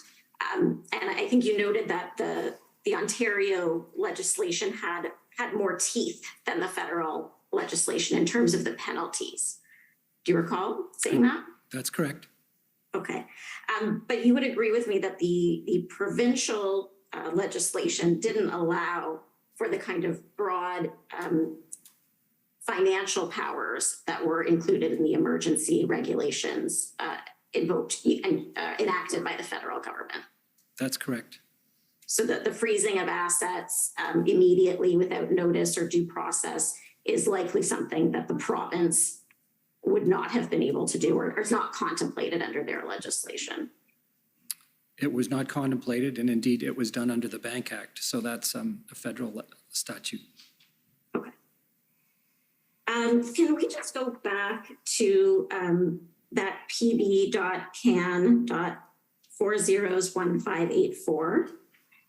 This is the email chain again related to the technical briefing. And sorry to jump around a little. I'm just trying to use my time as effectively as I can. So if we just scroll down a little bit, let's keep going. Thank you, right there.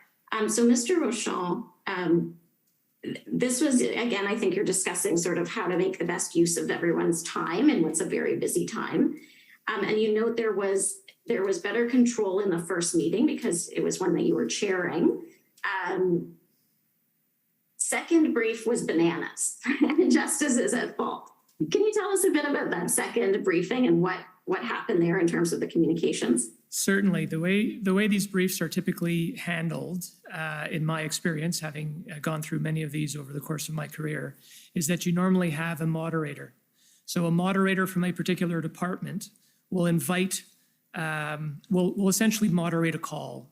This typically will happen on a teleconference line. The teleconference line will be open to a series of stakeholders. If it's a media event, for example, you'll have a number of media spokespeople who will be in a queue. And they, having never been on the other side, I'm not sure what technology they use, but they get into a queue in order to be able to ask questions. Normally, a moderator will open up, will explain who is representing the government, will walk through the time that will be allotted to an opening statement by the government officials, then how much time will be allotted for questions, and whether or not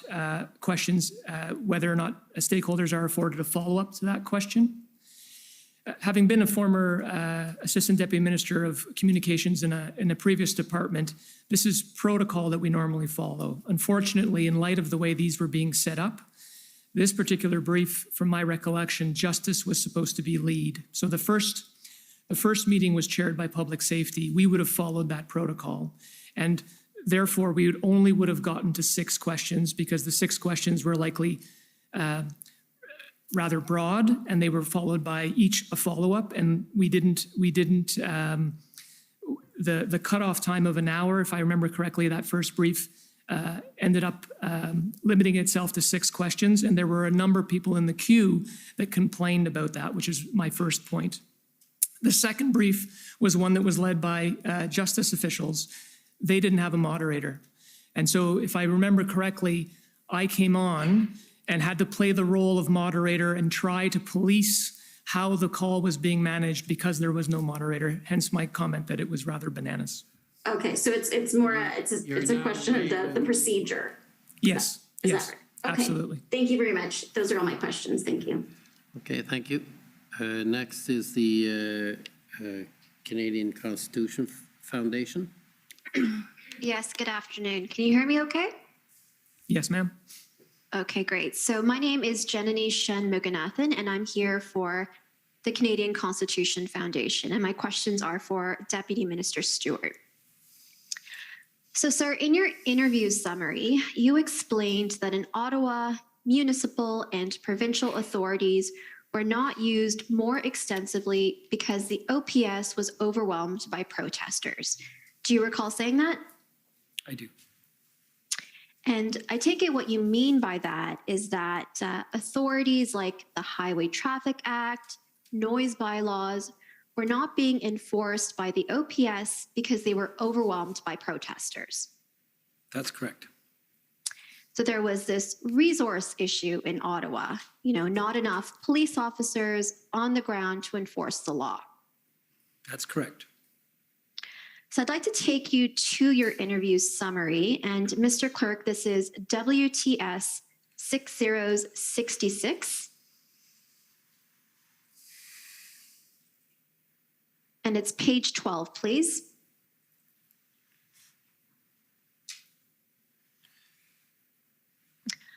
So if we look at the third paragraph under the Ottawa Police Service heading,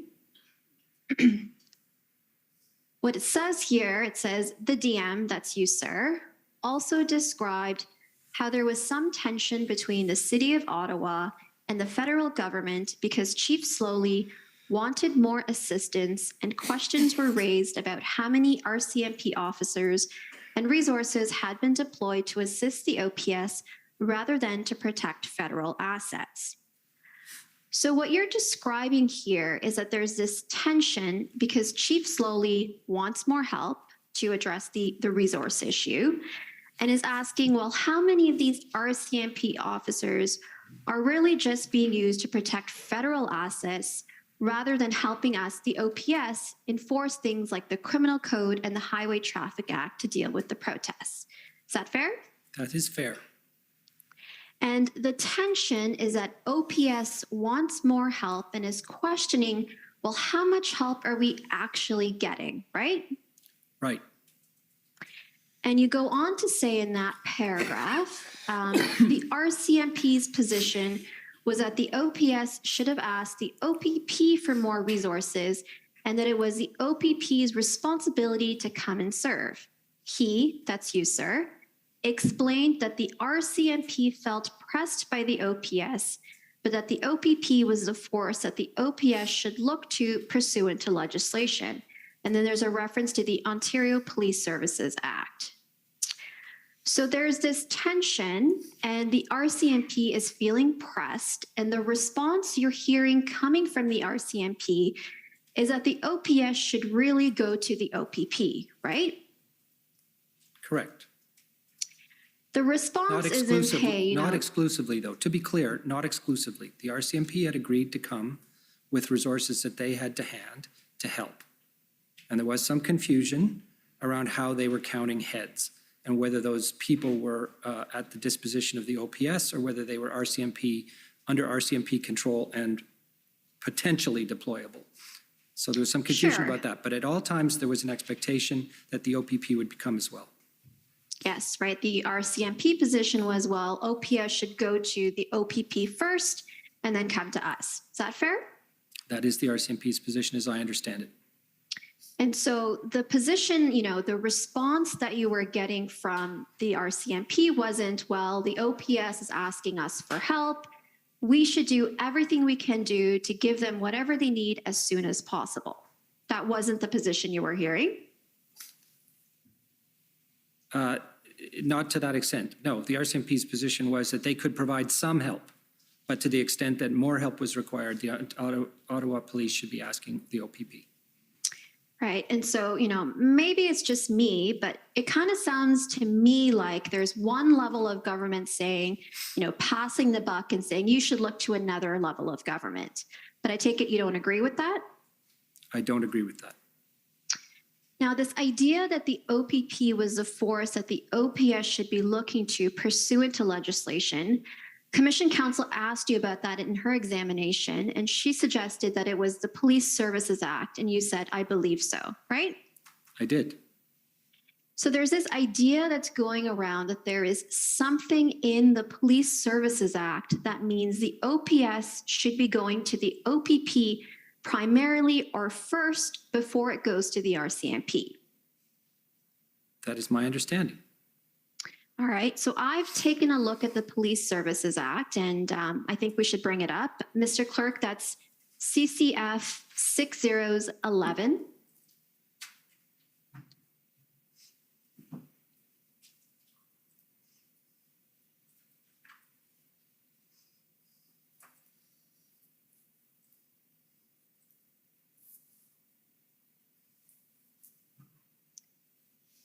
And to page 15, please.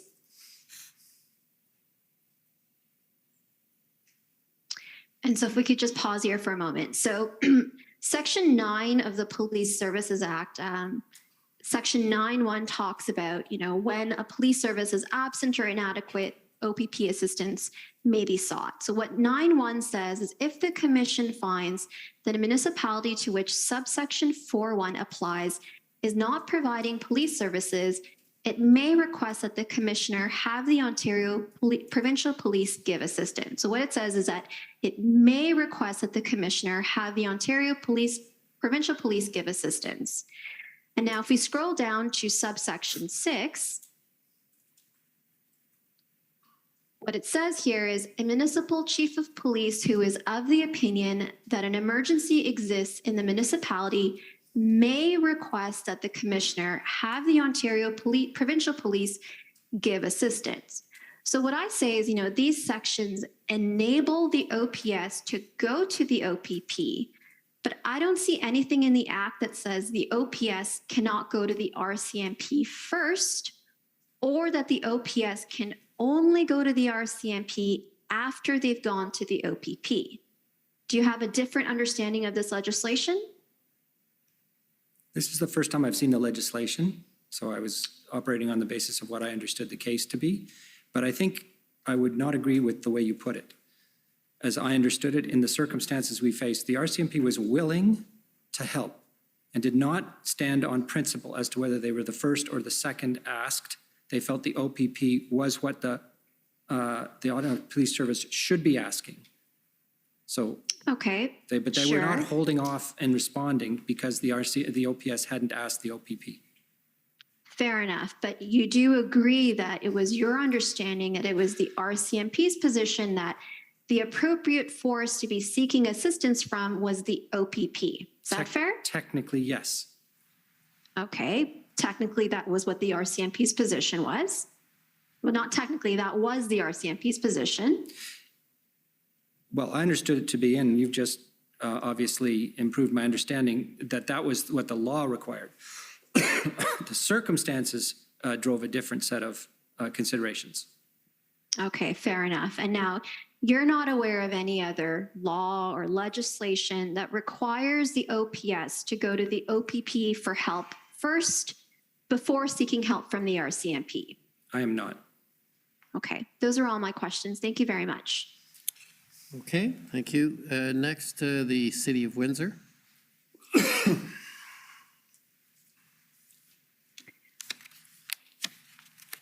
Good afternoon. Can everyone see me? Yes. Hi. Good afternoon, Mr. Stewart and Mr. Rochon. My name is Jennifer King. I'm counsel to the City of Windsor. I have some questions for you about emergency management of critical infrastructure in Canada. Will you agree with me that local authorities play a central role in emergency management in Canada? I would agree. You are familiar with the current Emergency Framework for Canada, 3rd edition? I am. And that can be found at WIN402230. So, Mr. Stewart, I can't see who's responding, but this is public safety's key policy framework for federal, provincial, territorial coordination with respect to emergency management in Canada, correct? Correct. And you'll agree with me that the framework does not directly engage with municipalities? The framework tends to operate through the basis of provinces and territories as being the primary authority. Okay, and the framework relies on provinces and territories to engage with local authorities? That's correct. The approach outlined in the framework provides for a scaling up where the provincial and federal governments step in only when local capacity is exceeded, correct? I believe so. And you'll agree with me that this approach requires excellent multi-level coordination? I would agree. Would you agree then to ensure effective coordination on the ground, municipalities and other local first responders should be directly engaged in Canada's framework? I think there is a high degree of virtue in interoperability and interconnectedness across all of the first responders. Insofar as we're talking about and ultimately requests for assistance, I believe there is a chain of authority that has to be worked through and shouldn't be worked around. Okay, well, there are coordination instruments that are referenced in the framework. And Mr. Rochon, I think you referred to a national strategy for critical infrastructure this morning. I did indeed. And the intention for this is to provide for, intended to kind of create an approach between the federal, provincial, and territorial governments to emergency management with respect to critical infrastructure, correct? Yes, not just that, but also better coordination with the private sector and all levels of government. Okay, and all levels of government, including municipal? Yes. You would agree that the Ambassador Bridge in Windsor is critical infrastructure within the meaning of this national strategy? I would be inclined to agree that it is as critical infrastructure. However, I do want to clarify the point that we weren't operating in large measure in invoking the Emergencies Act under the context that framework speaks to. That framework speaks to emergencies other than law enforcement emergencies. And it doesn't address the role of the different ministries and levels of government to support a police-led response?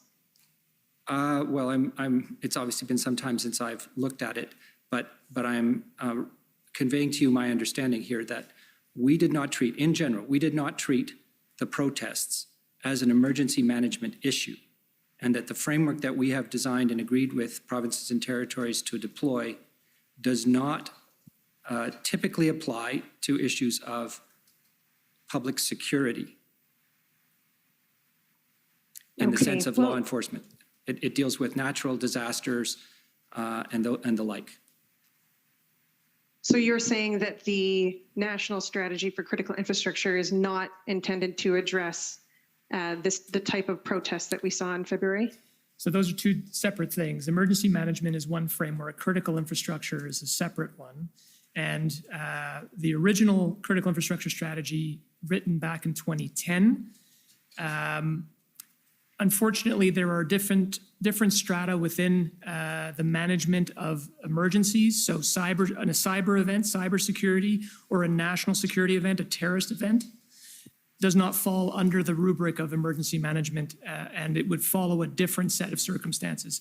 As it is written now, the new critical infrastructure strategy that we're pulling together, we're currently consulting, and we're leveraging various different tables in order to better understand how we can manage critical infrastructure going forward, and that is still a work in progress. Okay. Well, I think I'm running up on my time, and if I could just have 1 or 2 more minutes, I have a few questions to wrap up. I just wanted to, perhaps I won't take you to the document, but are you aware? You can have 1 or 2 minutes. Go ahead. Thank you, Commissioner. Are you aware that Mayor Dilkens of Windsor wrote to Minister Mendicino, Minister Blair, and the Ontario Solicitor General in March, indicating the need for broader collaboration and support from provincial and federal governments to bolster the safety and security of our borders? No, if I was aware, I've forgotten. Okay, well, I don't have the time to show it to you, but I will say that Mayor Dilkens in his testimony did indicate that he went on to request a meeting to debrief emergency regulatory obligations regarding the Ambassador Bridge. Did you discuss this request to meet with Minister Mendicino or Minister Blair? No. Okay, would you recommend that the ministers meet with Windsor, provincial and federal representatives to discuss long-term needs and planning to protect Windsor's international crossings? I would agree to the more general statement that it's important that federal and provincial ministers take lessons learned from as it pertains to protecting critical infrastructure. Okay, I think that's all my time. Thank you very much, Commissioner. Okay, thank you. Next, call on province of Saskatchewan, please.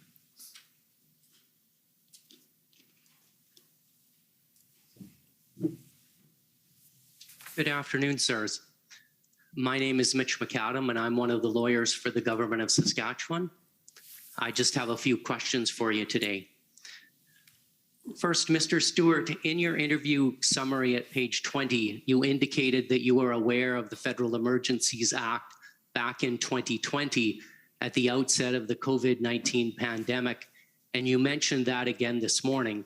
So I take it that you were involved in the discussions back in 2020 about potentially invoking the Emergencies Act to deal with the COVID-19 pandemic. Isn't that true? That is true. And sir, I'm going to ask you a few very general questions about that time. I have some documents that I can pull up if you need to see them, but in the interest of time, I'm not going to pull them up unless it's necessary. But if you do need to refresh your memory, by all means, ask me to pull them up. My questions are going to be quite general. All right. To begin with, sir, you'd agree with me that in that case, there was a process of engagement with the provinces that spanned at least a couple of weeks? That is my recollection. And you'll agree with me that there was a letter that was sent by the Prime Minister to the premiers formally initiating consultations under the Emergencies Act? That is my recollection. And you'll agree with me that that letter was followed up with a meeting between the Prime Minister and the premiers to discuss the matter? I don't have any direct knowledge of that.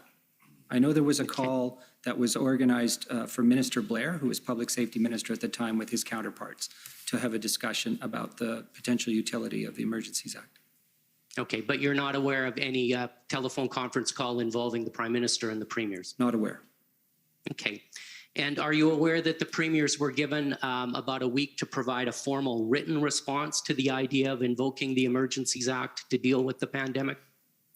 Not in that specific sense, but I was aware that they were given an opportunity to respond. And they were given some time to do so? That's the specifics of it. I don't know about it. Okay, so if I say they were given a week, you can't agree or disagree with that? That is correct. Okay. But will you agree with me, sir, that the process that was used back in 2020, when there was discussion about invoking the Emergencies Act to deal with the COVID-19 pandemic, was quite different than the process that was followed in February of this year before invoking the act to deal with the blockades and protests? I would agree. Okay. Thank you, sir. Next, sir, I'd like to ask you a few questions about the FPT meetings that were discussed this morning. And Mr. Stewart, you talked about a meeting of deputy ministers that you attended on February 7th. Do you recall that meeting? Yes, it was a call. Okay. And Mr. Rochon, my understanding is that you attended a meeting of the FPT Crime Prevention and Policing Committee on February the 11th. Do you recall that? Yes, I believe that's correct. Yes. And Mr. Stewart, would you agree with me that at the meeting on February 7th, at no time did you advise the provincial officials that were on that call that the federal government was contemplating invoking the Emergencies Act? That is correct. And Mr. Rochon, would you agree with me at the meeting on February 11th, at no time did you or anyone else from Public Safety Canada advise the provincial and territorial officials on the call that the federal government was considering invoking the Federal Emergencies Act? That's my recollection, yes. Okay. And Mr. Stewart, would you agree with me that these opportunities, the deputy ministers meeting that you had and the meetings of the CPP committee would have been a good opportunity to discuss the potential invocation of the Emergencies Act with provincial officials? Had the invocation of the act been a subject of active discussion? Yes, but it wasn't. Okay, so at the time of these two meetings, it wasn't under active discussion? In the time I did the meeting, it was not. So on February 7th, it was not? That's correct. Okay. And Mr. Rochon, when you had the meeting on February 11th, was the Emergencies Act under active discussion at that time? I'm trying to think. At that time, I believe the situation of a national security threat was certainly top of mind, and we were, by recollection and not having the document in front of me, my recollection is that we were looking at every available tool available to us and to provinces and territories and municipalities in order to be able to deal with the situation, the threat that seemed to be growing. So, sorry, go ahead. Mr. Stewart, you're aware of a meeting that Mr. Dakelbab from your department attended with officials from Alberta, Manitoba, Ontario, and the RCMP on February 13th. That's a meeting that he reported to you by email on Sunday night. Do you recall that? Yes, I do. Okay. And at that time, the invocation of the Emergencies Act was under active consideration by the federal government, wasn't it? Yes, it was. And your information is that Mr. Dakobab or the other officials, federal officials on that call, did not advise their provincial counterparts that the act was under active consideration, did they? I cannot say for certainty that any of them knew. Okay, so you're saying the federal officials that were on the call would not have known that the Federal Emergencies Act was under active consideration at that time? I'm not sure that they did. I can't say for sure. So they couldn't have advised their provincial officials of that? Indeed, had they not known. Okay, and as far as you know, they didn't advise provincial officials of that? I would agree. As far as, thank you. So you're now out of time. Okay. Thank you, Commissioner. Those are all my questions. Okay, thank you. Next is the National Police Federation. Yes, hello. This is Nini Jones for the NPF. We have no further questions. Thank you. Okay, thank you. Next is the Democracy Fund.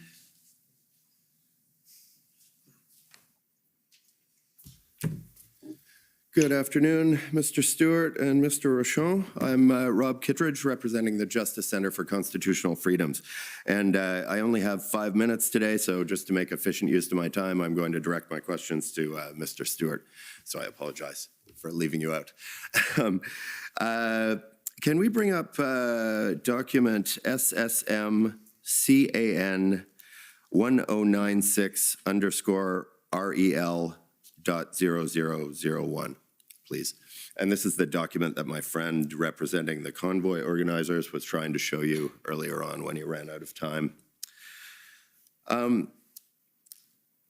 Mr. Stewart, the Liberal Research Bureau is an entity within the Liberal Party that receives government funds, conducts research, and provides briefs to support the Liberal Party politicians, ministers, and MPs, right? I'll take your word for it. Yeah? I'm not familiar with it. Okay. You're not familiar with the Liberal Research Bureau at all? No, I have nothing to do with it. And you've never heard of it? Oh, I've heard of it, but I didn't know what it does. You have no idea at all what it does? No. Okay. So this document on the screen, would you agree that it appears to be a brief preparing MPs as to what they should say in response to the motion and in debate in response to the motion to support the invocation of the Emergencies Act? Certainly how it appears. All right. Can we scroll to page 4, please? Towards the bottom of page 4.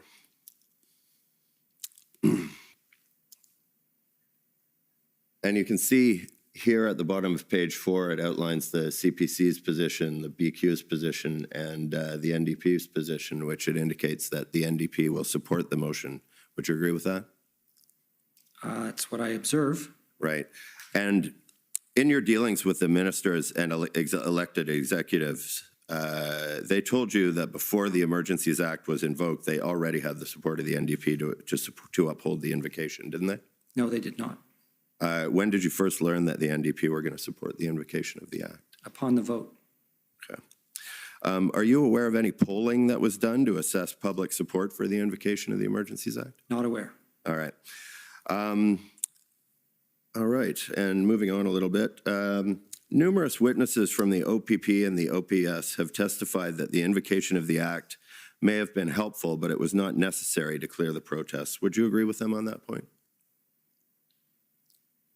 I believe that the invocation of the Act provided very useful tools to law enforcement.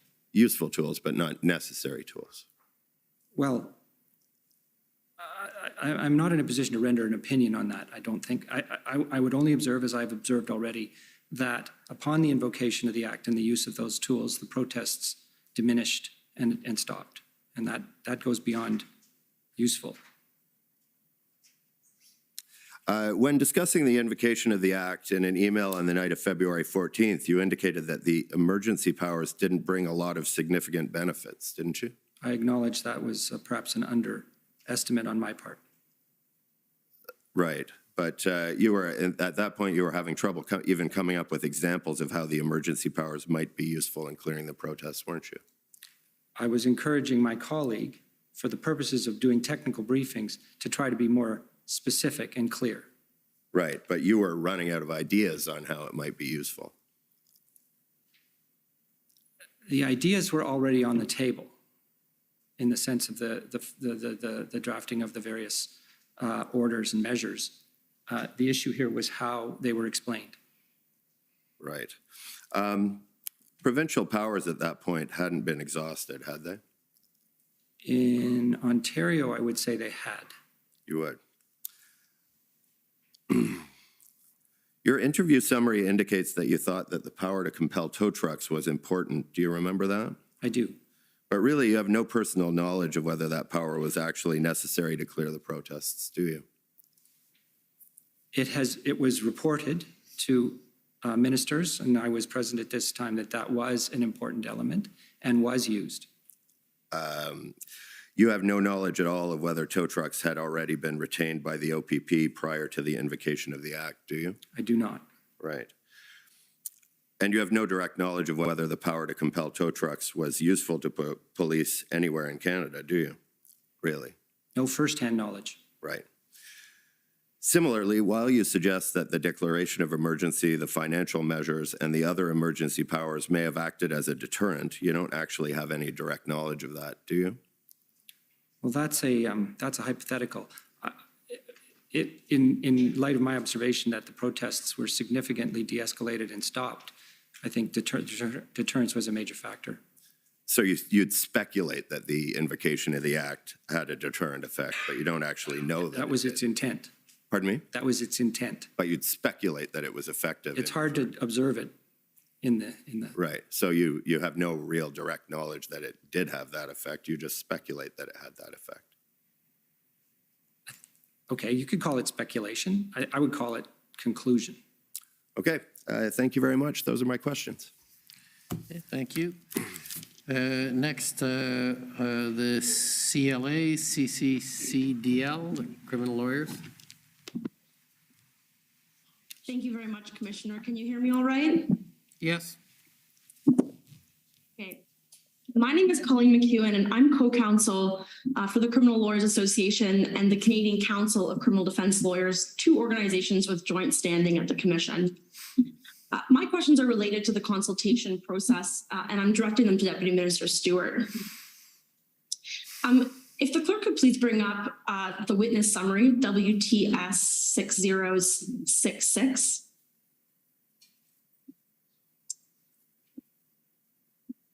And I'm looking specifically at page 21 in a paragraph that you've already been brought to. It's to scroll down a bit. It's with respect to the issue of consultation with provinces. Do you see that paragraph? I do. First, I have a question of clarification. When you say that it is being, it's that first sentence, with respect to the issue of consultation with provinces, DM Stewart stated that there was a lot of consultation done with the provinces that was discounted because it was not premised on whether the federal government was going to decide to invoke the act. When you say it was discounted, can you just clarify for us who was doing the discounting or what context you're making that comment in? What I was trying to convey there is that to the point made by one of your colleagues minutes ago, there were expressions of points of view that there was insufficient consultation on the invocation of the act. Okay, and of course you understand that the Emergencies Act requires consultation in Section 25. Is that right? That's my understanding. And of course, the federal government tabled with Parliament its explanation of the consultation process it undertook. We tabled an extensive report, right? Now back to this paragraph in the witness statement.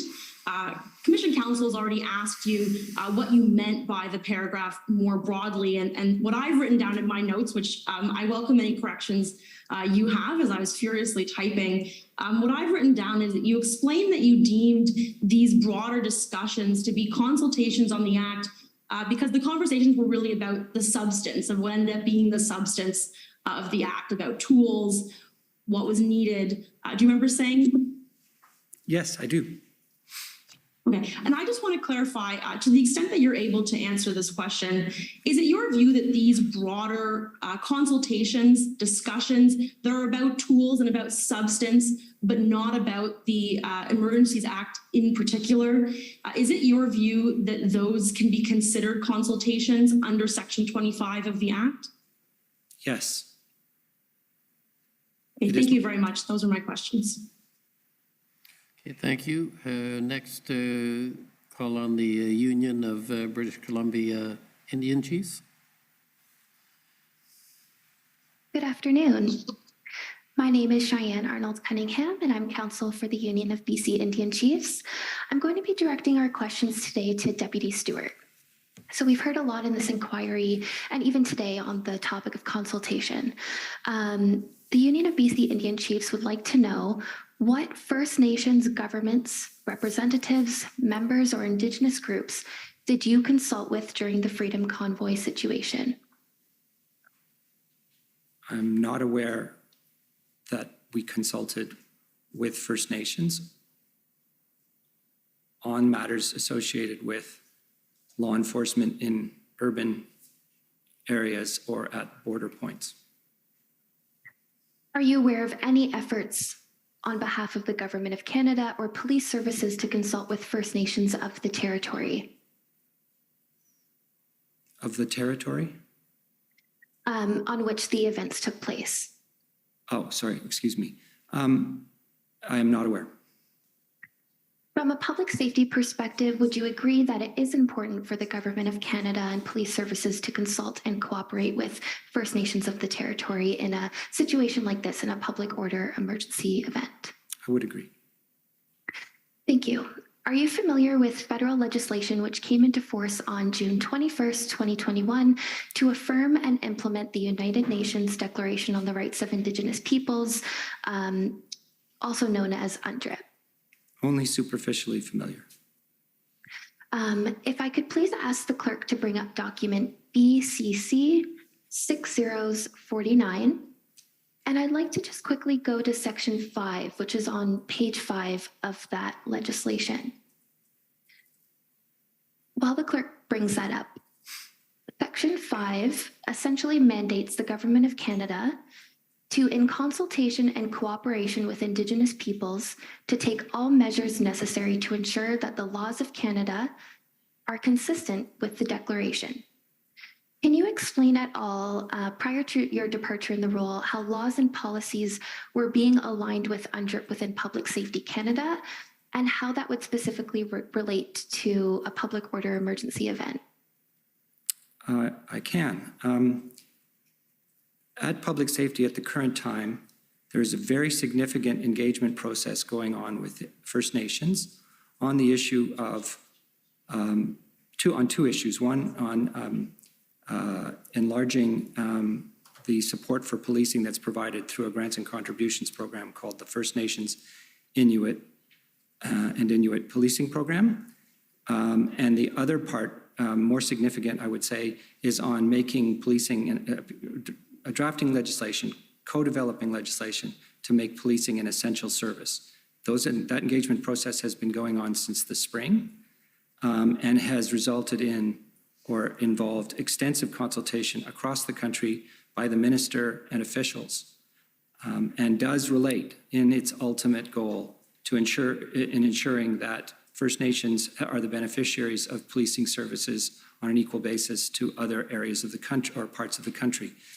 And therefore, by extension, would be very much more engaged in the management of public order events. Thank you. Did you consider UNDRIP or work to implement it at all in carrying out your role and mandate within Public Safety Canada, and specifically in responding to the Freedom Convoy situation? Well, what I just described, I think, would be consistent with UNDRIP. And in the convoy situation, my consultations were with federal, provincial, and territorial officials. And okay, and just, sorry. thank you. Just one last question.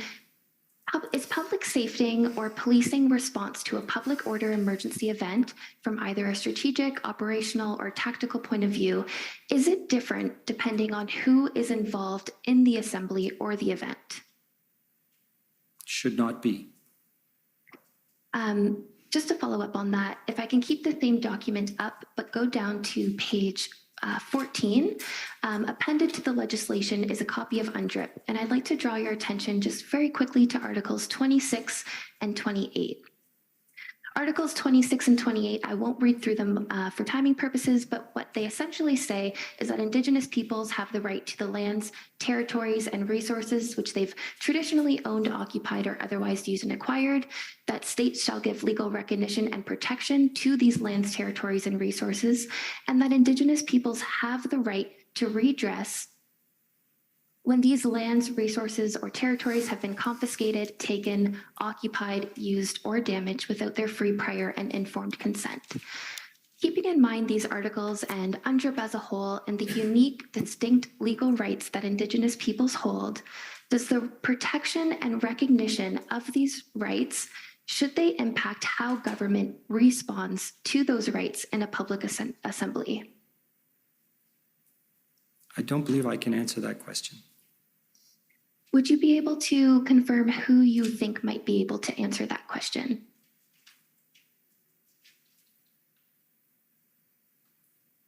Insofar as it becomes a matter of interpretation of UNDRIP, I believe justice officials would be the first people to ask. Okay, thank you very much for both of your time, and thank you to the Commission for the opportunity to ask our questions. Okay, thank you. Next, call on the Government of Canada.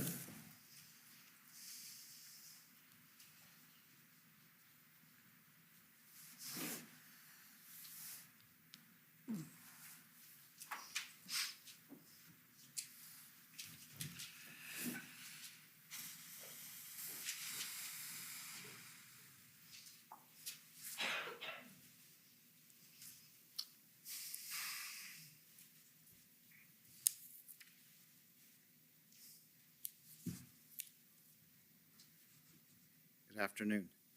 I'm Robert McKinnon, Counsel for the Government of Canada.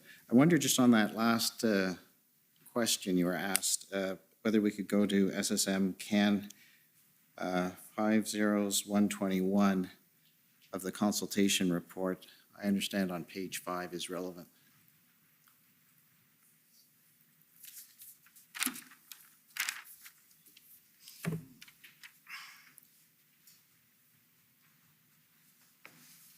Are we on around the middle of the page of consultation?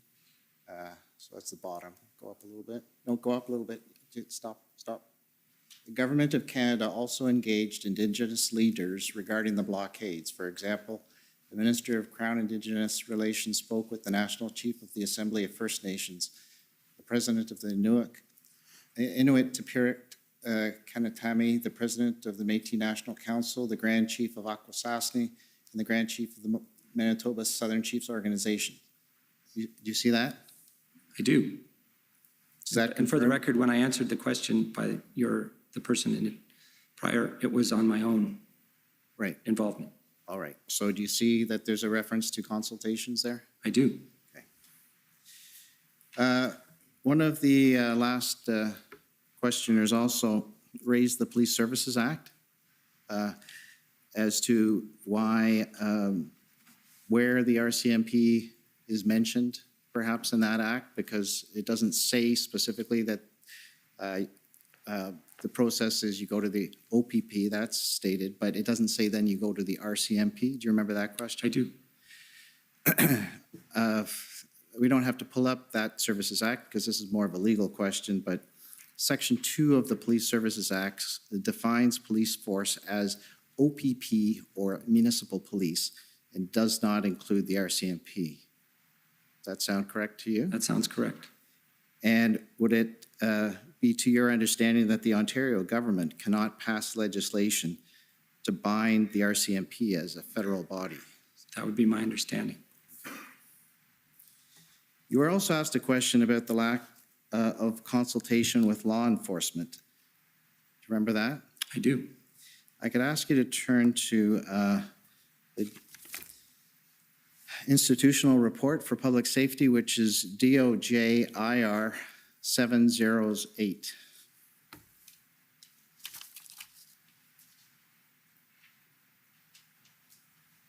If you could go to the appendix, Roman numeral 2, that's page 27. And then if you scroll down to page 29, well, first, this is the list of meetings attended by yourself, Deputy Minister, just so that's what the appendix says. Okay. And on page 29 at the top, can you see February 5, it includes meetings with the Ottawa Police. February 6th, 7th, 8th, 10th, and 11th, it includes meetings with the OPP. Do you see that? I do. So did you have some meetings and consultations with the OPP and Ottawa Police? Yes.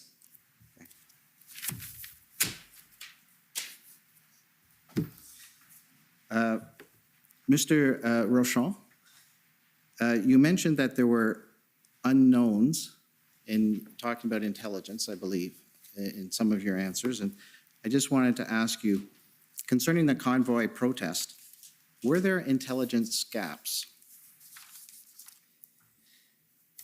I would argue there are always intelligence gaps. That's the nature of the business. Part of the art of collecting intelligence and fusing it and assessing it is to come up with questions as to what is in the art of the possible. Therefore, what is it that we know, and what could also transpire, and what do we need to protect Canada and Canadians against in terms of assessing threats? So when it comes to the unknown, you will have seen through a number of assessments, reports, whether it be from the Integrated Terrorism Assessment Center, ITAC, or PCO-IAS, the Intelligence Assessment Secretariat, or indeed from RCMP or other intelligence organizations. They were always flagging the level of threat. They would articulate it as medium, and they would articulate the possibility of ideologically motivated violent extremism and the fact that a lone wolf could occur. So when it comes to assessing intelligence, there's always a level of what is the likelihood that something could transpire.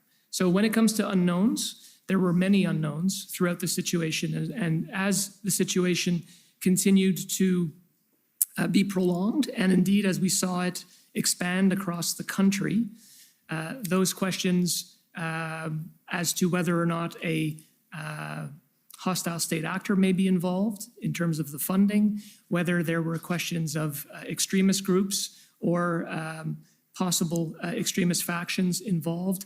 Would this provide fertile ground for extremists to recruit? There were counter protests that were emerging as well. So all of that factored into a bunch of questions that I would characterize as unknowns and that needed to be taken into consideration. So it's not just factually, what did we know? Because at the end of the day, when it comes to intelligence and when it comes to law enforcement and security, it's not about dealing with something once it happens, but it's about preventing something before it happens. And in order to prevent it, you need to think through what could happen and put in place measures to protect Canada and Canadians. Because you're looking ahead at threats and you want to protect them from materializing, is that correct? That's a much more eloquent way of putting it, yes. Mr. Stewart, do you have anything to add to the unknowns at the point where the cabinet made a recommendation to invoke the act? Any kind of unknowns that were in mind to your knowledge? Well, I can only be more specific, I believe, which is to say, on the eve of enforcement in Ottawa, we knew that enforcement was challenging. and we knew there had been some very significant negative reactions to attempts at enforcement, such that the police were deterred from doing so to any great extent until they mobilized enough of a critical mass of resources. But even on the eve of that enforcement action, after the Emergencies Act was invoked, we had no awareness as to what was in the trucks or how people who were in the trucks would react to an enforcement action. So you could call that an intelligence gap or just a lack of information, but we did not have a line of sight as to what would happen. You, for Mr. Stewart, you mentioned the engagement proposal that was considered by Cabinet on February 12th, and you were taken to a comment that was made. Was the fact that the Windsor proposed engagement failed earlier that day and news later that day that the Ottawa proposed agreement appeared to fail form any part of the consideration by Cabinet in its decision to not pursue the engagement, your engagement proposal at that time? And I'm talking February 12th, the day before. I don't believe I'm at liberty to discuss what Cabinet ministers said. I think it's plausible to think that was in their minds.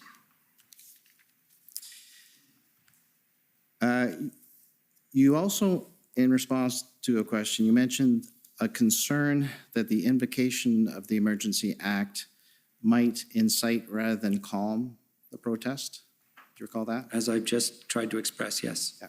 In hindsight now, having seen the evolution of it, would you agree that concern did not materialize? I would agree.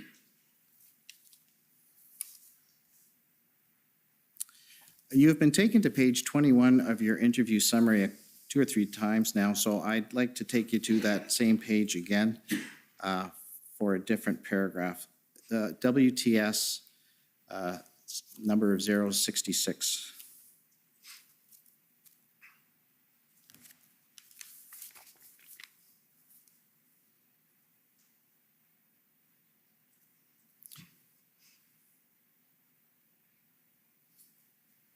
At page 21.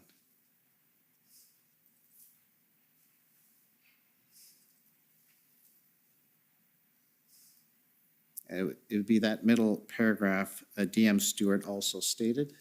That's right. Yeah, go up. That's right. So where it says DM Stewart also stated that they underestimated the deterrent effect of the act. ADM Dakelbab emphasized this point, adding that prior to its invocation, provinces including New Brunswick and Quebec were calling him to express concerns about border blockades and protests at legislatures. After the act was invoked, those calls stopped, and within a week of the act being invoked, the protests and blockades were gone. So in your view of that, you're saying that the act had a deterrent effect from your inference. Is that correct? I am. One last document I'd like to take you to is the actual Section 58 explanation for the invocation, which that's PB Can 401160.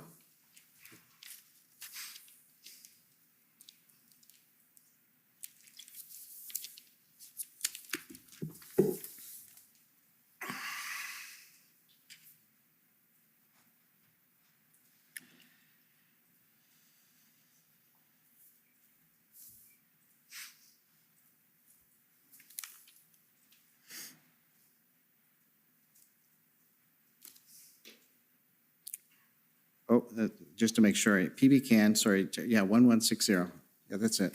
So if you go to bottom of page 5. Yeah, that's it. So where it says violent incidents. So it says violent incidents and threats of violence and protests and arrests, related to the protests have been reported across Canada. The RCMP's recent seizure of a cache of firearms with a large quantity of ammunition in Coutts, Alberta, indicated that there are elements within the protests that have intentions to engage in violence. Ideologically motivated violent extremism adherents may feel empowered by the level of disorder resulting from the protests, violent online rhetoric, increased threats against public officials, and the physical presence of ideological extremists at protests also indicate that there is a risk of serious violence and the potential for lone actor attackers to conduct terrorism attacks. The question for both of you, can you provide any comments on this as to whether these are accurate facts to your knowledge? I believe them to be true. And in a more general sense, I will underline a point made by my colleague that this is a evolving situation, and the focus on violent extremism has shifted from coming from abroad to domestic. And in the context in which we are, and I've said this, under-equipped and indeed not empowered to do the work that we need to do to pay attention to what people's intentions are. I would note that since 2014, there has been significant domestic violent extremism. I believe the numbers are 26 people killed and 40 injured in over a dozen attacks, often by lone wolf actors with no prior indication that they would do so. So this is a very serious concern. And Mr. Rochon? The only thing I would add is that the opinion around the security and intelligence community was that the paragraph that you read was factually correct. There were indications of potential violent acts, IMVE adherents that were certainly engaging online and were making threats online. And we needed to be mindful that those threats could materialize at any moment, given the growing nature of the situation, both in Ottawa and across the country. Okay, could you turn to page, the middle of page 7?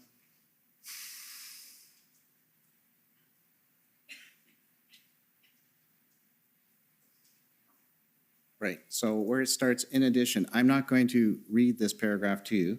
I'll just let you look at that and just go down the page. I'm just going to ask a general question. It talks about essentially 13 protests that are being referred to directly impacting port of operations, major ports of entry operations. And if you go, yeah. So it mentions over the next page as well, it continues, doesn't it? Yeah. So I just want you to confirm your understanding of these facts and any comment you might have, that the report mentions 13 protests that directly impacted port of operations and disrupted them in the days leading up to this declaration. So there's 12 in addition to the Ambassador Bridge. More specifically, it mentions disruptions at ports of entry at the time of invocation that were still of concern. In addition to Ambassador Bridge at Windsor, the Sarnia Blue Water Bridge, the Peace Bridge at Fort Erie, Emerson, Manitoba, Coutts, Alberta, Surrey, BC, on the way, from the Pacific Highway. Do you agree with those facts as they've been laid out? Yes. And I would also add, while these were clear and obvious manifestations of interference with people's ability to cross the border and commerce, there were many other slow roll convoys in other places in the country. And so it was also a consideration that they might manifest at other ports of entry or indeed elsewhere and interfere with, as I say, people's lives. Would that be part of the unknowns? Yes.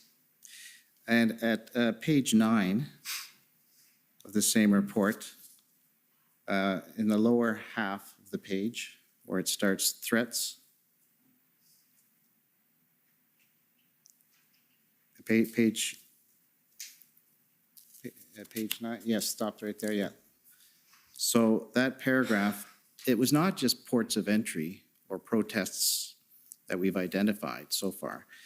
It mentions that there were threats also made to block railway lines that would result in significant disruptions to Canada's freight rail industry, in addition to service, I'm sure, of substantial monetary loss. Can you see that there?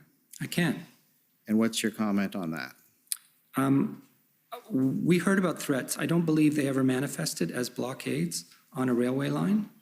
But 2 years ago, in 2020, in February, we experienced that occurrence, and it was a very significant event from an economic point of view. My last question is at page 11, the bottom paragraph, or sorry, the middle paragraph. It starts, there is significant evidence, that's right. There's significant evidence of illegal activity to date, and the situation across the country remains concerning, volatile, and unpredictable. The Freedom Convoy could also lead to an increase in the number of individuals who support ideologically motivated violent extremism and the prospect for serious violence. Proponents of IMVE are driven by a range of influences rather than a single belief system. IMVE radicalization is more often caused by a combination of ideas and grievances resulting in a personalized worldview. The resulting worldview often centers on the willingness to incite, enable, or mobilize violence. Do you have any comment on, for both of you, that paragraph? I think it accurately reflects the views of officials in the government when the Emergencies Act was invoked.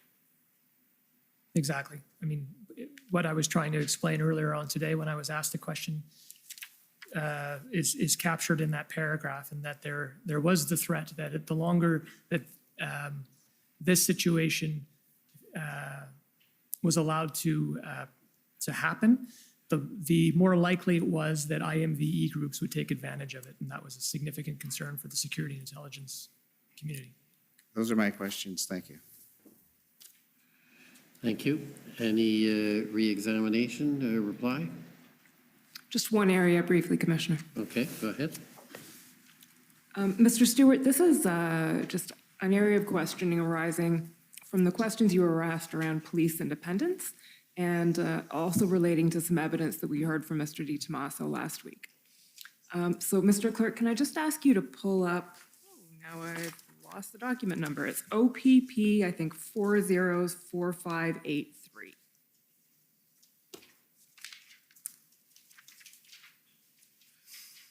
So while that's coming up, Mr. Stewart, this is a text exchange between Commissioner Lucky and Commissioner Carrique.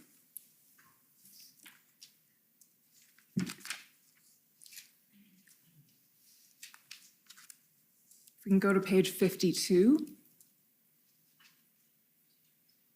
of the document. Bottom right-hand corner. Yeah, there we go. Okay, so just scroll up a little bit.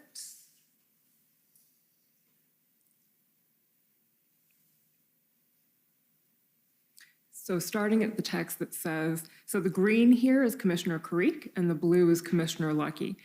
And the context of the conversation is with respect to the potential new chief coming into OPS. So Commissioner Carrique writes, with respect to your comments yesterday, I agree we need to ensure OPS leaves Steve in play until we have done what we need to do. Introducing a new external player in the short term will set us back. Commissioner Lucky then replies, I will see what I can do to get them to delay bringing in an interim chief if you think that will help. Commissioner Carrique responds, if you have some influence, I think it would be helpful. Our ministry policing advisor is going to suggest the same. Just going on to the next page, 10-4 says Commissioner Lucky, and then she says, had DM Stewart reach into Steve Kay, Ottawa city manager. He assures that they are very sensitive to this, keen for the ICC plan to proceed, and don't want Bell to be replaced. Rob being you, got the sense that there's a lot of political infighting going on. And then Commissioner Carrique says, thanks, Brenda. We've made the same recommendation via the province. Hopefully they stay the course. Okay, so first thing, Can you tell us first about that conversation that you had with Commissioner Lucky? When did she reach out to you? Do you remember? No, not in specific terms. I mean, we talked often, several times a day. Okay. Do you remember this conversation I do. at all? Okay. What did she raise? What were her concerns? More or less as expressed by the city manager there, that they wanted to keep the ICC, which they just agreed to not that long before, and its ability to, execute on a plan going, and they worried that that would be set back. They were ready to go on the 16th of February. So that was the message. And I undertook to talk to Steve Kanellakos, and his answer is, as she represents it, that the city was not going to get an interim chief. They were going to go with Acting Chief Bell. Okay. Do you remember when you called Mr. Kanellakos? Well, sometime in that timeline, I would say. Fair enough. Inferred.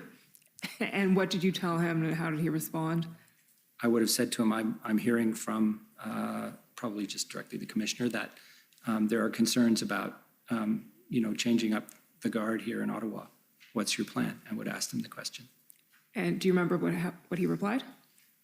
Kind of paraphrased by this message. Okay. And the reference here to a lot of political infighting. Can you explain or elaborate on that at all?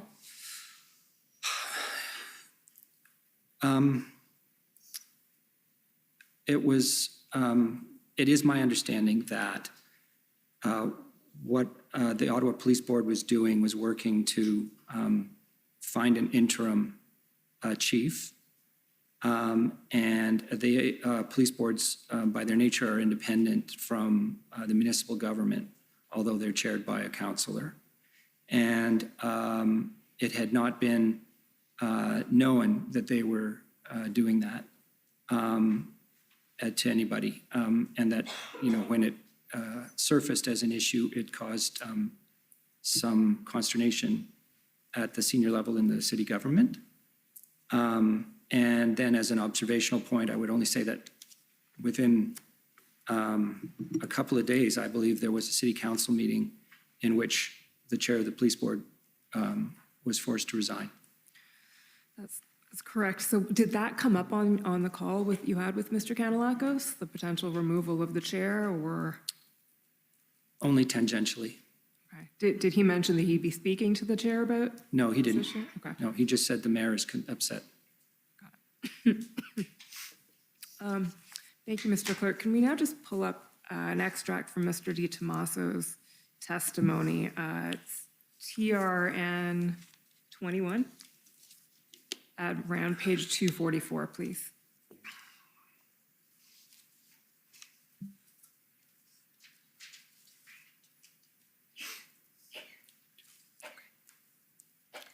Sorry, 250 apparently of the PDF. Okay, so I'm just going to take you through Mr. Di Tommaso's comments on that exchange and ask you for your view. So starting at the very bottom, so Commission Council goes through the exchange and then asks Mr. Di Tommaso, to what extent were you aware of these discussions that were being had with respect to the Chief of Police in Ottawa? And on the next page, Mr. Di Tommaso replies, not aware at all. And what my position was with regards to the selection of the next chief, that was the exclusive jurisdiction of the Police Services Board, and I certainly didn't want my advisor to interfere with that at all. Okay, says Commission Council, and the discussions that are being had here, would you agree that this is impermissible, the kind of political interference in something that's in the exclusive purview of the board? Mr. Di Tommaso says, I don't know whether anyone followed up with these actions at all, but I made it clear to both Ken Wetherill and the advisor that they were not to interfere with the exclusive jurisdiction of the board, and it was the board's sole responsibility to select the next chief, full stop. And then Commission Council asks, so if these actions had been taken, is it your view that this would have been improper? And Mr. Di Tommaso says yes. Can we just get your views on that as well, Mr. Stewart? Sorry, this is a domain of Mr. Di Tommaso's, of which I'm really very unfamiliar. I don't understand or have deep knowledge of the operation of local police governance. That's fair enough. Thank you. Those are my questions. Okay, well, thank you very much for your testimony. And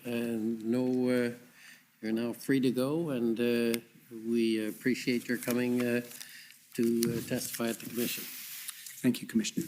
Thank you very much. So I think we'll take the afternoon break, 15 minutes, and when we come back, there's a new panel, so 15 minutes. The commission is in recess for 15 minutes. La commission est levée pour 15 minutes. A 15-minute pause, break. Thank you very much. Good luck in your new jobs. Thank you very much. Sure, it's just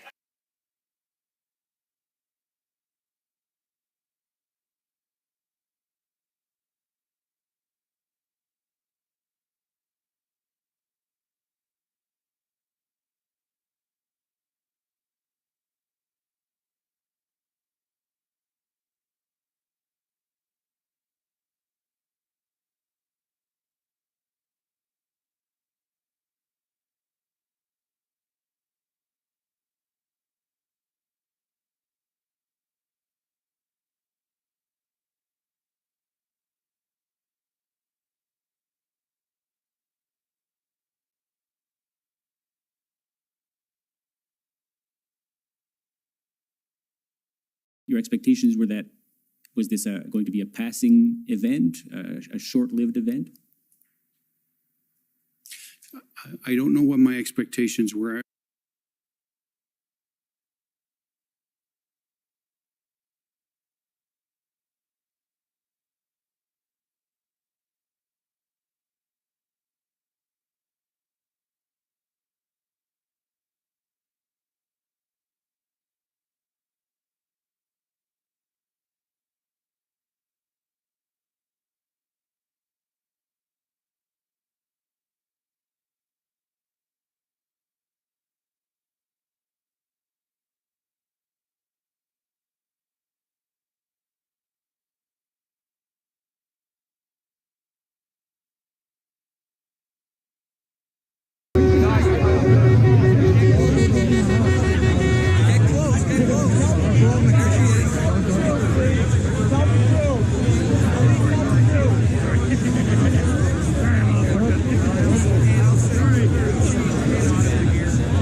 This is wrong. You know it's wrong in your heart. You guys don't deserve this. We stand together. We love you.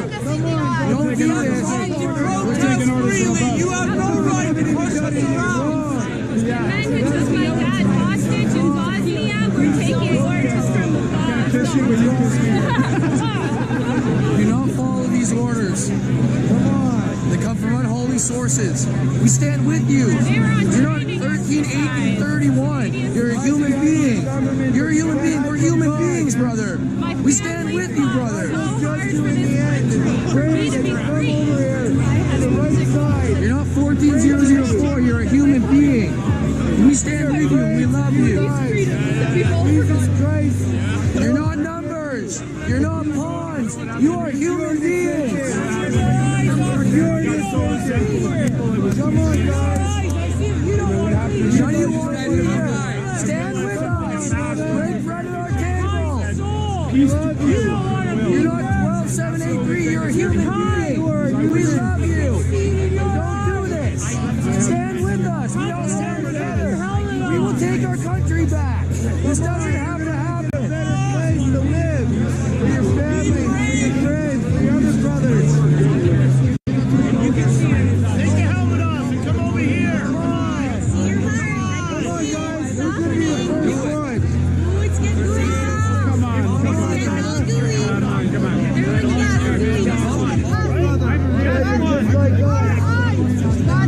on.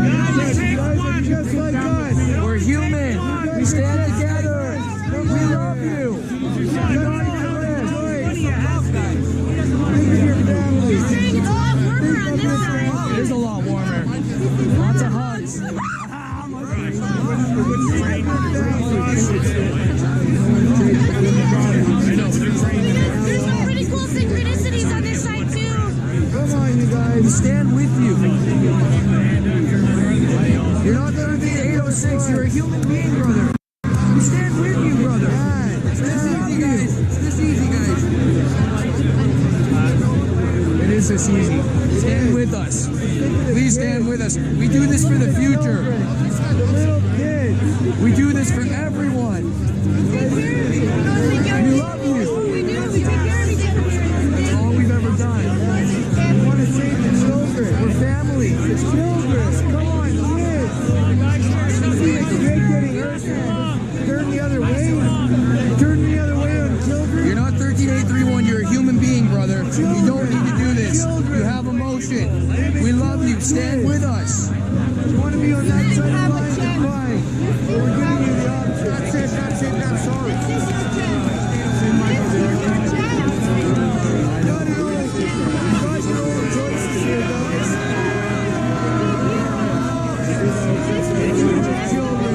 That's why I'm here. I'm here for children. We're all here for the children.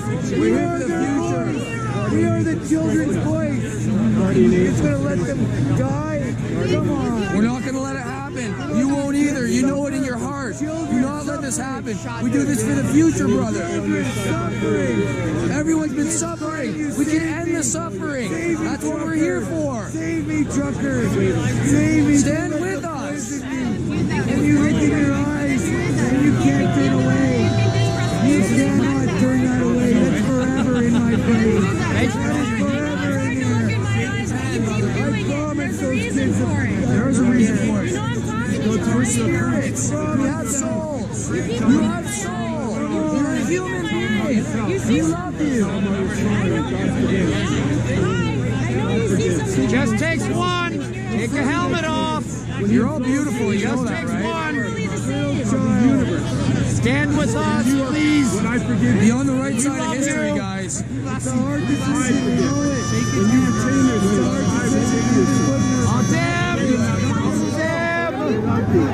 Come over here. We need you. Right now, we need you. You are the key. We need you. You are the key. You're the last step. You won't have to carry the guilt your whole life. You don't have to do this. We are family. We are family. We do this for humanity. Stand with us. We care about you a lot. If you know the government is lying, you have to stand with us. We all have peace. We can all have peace. Please, brother. Stand with us. You're not 12-006. You're a human being. And we love you. Stand with us, brother. We're here with you. We do this for the future. 12-006. You're not a number. You're a human being. They should have never put a number on you. You're not 12-006. You're a human being. Yeah. You're not 11-454. You're a human being. And we love you.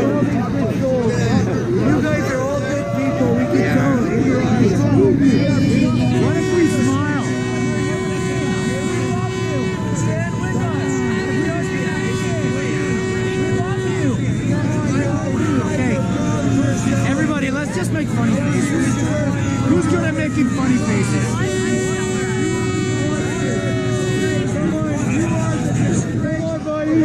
Come on, brother. Maybe we'll, freak him out with that. I mean, it's all you got. At the end of the day. All we have is our faces. Yeah, and they try to remove it. They try to make love illegal. They do. They try to make dancing illegal. If you can't hug or kiss, that's making love illegal. Right? I can't see that here. Take your helmet off and join us. We're here for peace. We'll help you. Here for peace. I just want to let you join us. I can see your eyes smiling. You know what you're doing.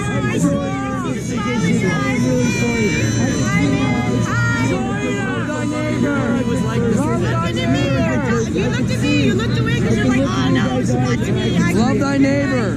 I see a smile. Are you a mother? Do you have kids? Oh, you're all We're here for your children. a little bit. I see your heart. You have children. So do we. We love your kids. I don't care. You're probably a father that I really care about you, man. I really care about you. I need you to realize that. All right. If you're happy and you know it, show your face. If you're happy and you know it, show your face. If you're happy and you know it, and you really want to show it. If you're happy and you know it, show your face. If you're happy and you know it, show your face. If you're happy and you know it, show your face. If you're happy and you know it, and you really want to show it. If you're happy and you know it, show your face. Yes, sir. Come on, guys. We love you. Big hug. We are Canadian. We are the crazy Canucks. Yes, we are. Whenever they can liberate a country, they send us in. We are the crazy Canucks. Stand with us. Come on, brother. Do it. Love you guys. Do it, bud. Please. Loving you. Please, man. Come here. Believe in love. That's the love. Inside your head, I really don't think you're strong enough. No. Do you believe in love after love after love after love after you so big inside? I don't usually wear masks, but I really don't think you're strong enough. No. Cheers.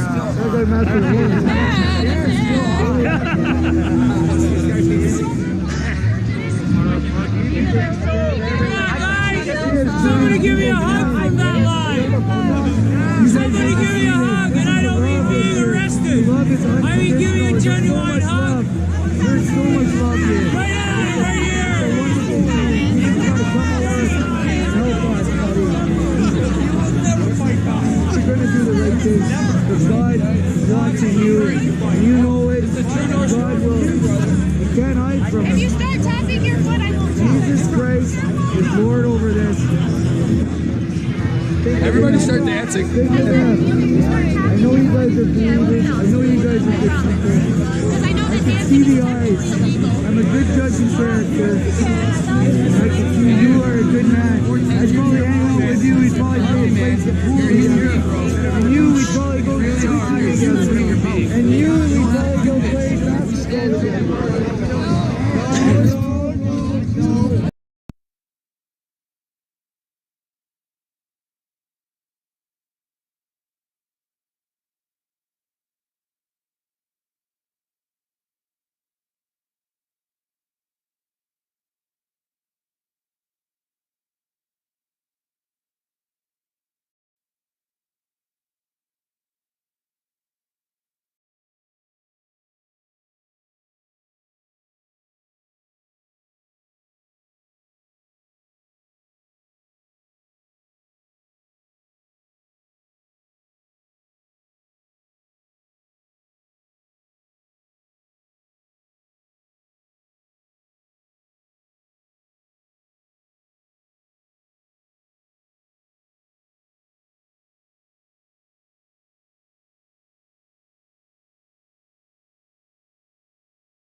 Order à l'autre.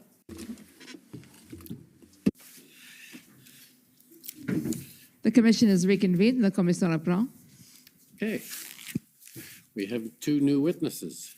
We do indeed. Shantona Chaudhary for the commission. For the record, our new witnesses, we're changing gears completely. Heard from public safety all day so far, and now we're going to global affairs. So the commission has called Ms. Cindy Turmes-Hyson and Mr. Joe Comartin to the stand.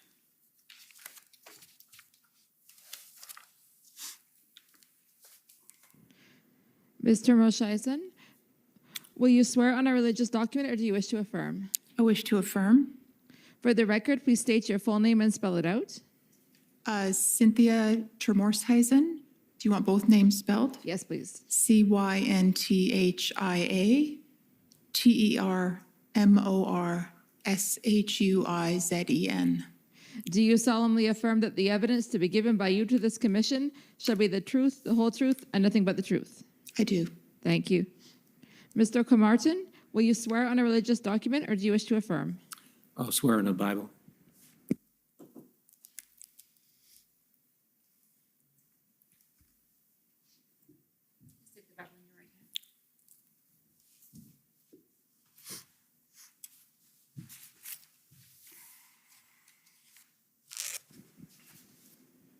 For the record, please state your full name and spell it out.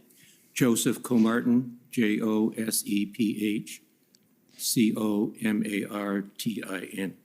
Do you swear that the evidence to be given by you to this commission shall be the truth, the whole truth, and nothing but the truth? So help you God. I do. Thank you.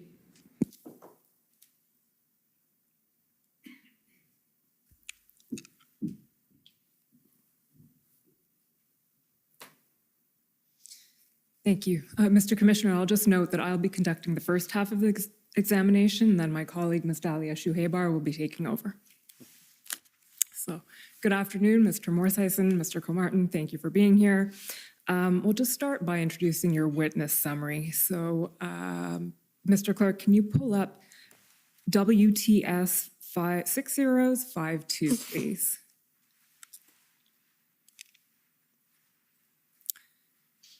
You'll recall having sat for an interview on August 23rd with Commission Counsel. Yes. Yes. And you've had a chance to review this interview summary? Yes. Okay. And you'll note that certain interviewees who were present at the interview are not present today, namely Ms. Martha Morgan, Deputy Minister, Mr. Loken, Mr. Sébastien Beaulieu. Can you confirm on your own behalf that you've reviewed the summary and that it's accurate to the best of your knowledge, and that insofar as it contains the information provided by your absent colleagues, they have reviewed and accepted it as well? Yes. Yes.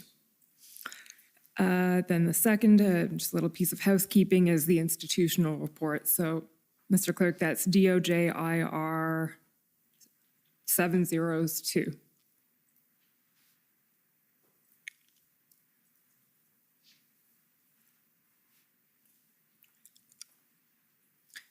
So, Ms. Turmes-Hyson, do you recognize this as the institutional report provided by Global Affairs Canada? Yes. And you've reviewed it? Yes. And you confirm that it's accurate to the best of your knowledge? Yes. Held before the commission. Okay, thank you very much. Okay, so I'll just start now by asking each of you to introduce yourselves. So starting with you, Mr. Turmes-Hyson, can you tell us, I understand you're the Associate Deputy Minister of Foreign Affairs. Can you just tell us briefly, describe that role? Sure. So maybe just by way of context, Global Affairs Canada has 4 deputy ministers. There's a Deputy Minister of International Trade, of Foreign Affairs, and of International Development. And then there's a 4th Deputy Minister, which is my role, which is the Associate Deputy Minister of Foreign Affairs. And so in that role, I support the Deputy Minister of Foreign Affairs and the Minister of Foreign Affairs in the overall management of the department, but also in the management of foreign policy files that are delegated to me. Okay, and the Deputy Minister, as we've seen, is Ms. Martha Morgan, or at least was at the time of the convoy, I think recently changed. That's correct. She retired, but she was at the time of the convoys. Okay, and the Minister of Foreign Affairs is Ms. Mélanie Joly. Exactly. Okay. And Mr. Comartin, can you tell us your position? Well, your position is Consul General of the Detroit Consulate, but tell us a little bit about what that role involves. Yes, I was Consul General in Detroit until the end of September of this year. The consulate is responsible for 4 states in the United States, Michigan, Ohio, Kentucky, and Indiana. I would say our primary work is divided between certainly consular affairs, but that's a small part of what we do. The other major part is a breakdown between the trading relationship between the 2 countries and the amount of work that we do in terms of contacts with, mostly with the business community. The other side of the office deals with political and academic and people like that. Okay. I'll now ask you to describe at a very high, broad level how each of your roles was engaged at the time of the convoy. So during the convoy, generally speaking, what was your role in all of this? So for instance, Mr. Morshausen, I understand that you essentially oversaw the GAC's response, GAC being Global Affairs Canada's response to the events as they were unfolding of the Freedom Convoy. Is that right? That's correct. So at the time where the convoys were starting, we actually had another crisis situation brewing, which was the imminent invasion of Ukraine by Russia. And so Deputy Minister Morgan made the decision that she would focus on Ukraine primarily and would delegate responsibility to me to handle the headquarters aspects of the convoy-related issues. So my primary role at the time was to participate in the regular meetings of the DMOC, the Deputy Minister's Operations Committee that I think you've heard about earlier in these sessions. And then also I engaged with a number of colleagues in the department, particularly our colleagues responsible for North America relations, and then also colleagues in protocol, which is a part of the department that is responsible for supporting foreign missions in Canada. Okay. We'll be getting into all of that. DMOC is one acronym that we actually have learned today, but thank you for, there are a lot, and especially in global affairs, it's challenging.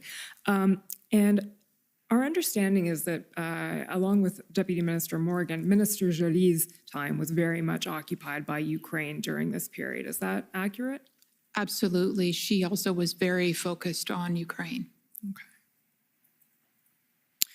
And Mr. Comartin, can you tell us at a high level what your involvement was during the time of the convoy?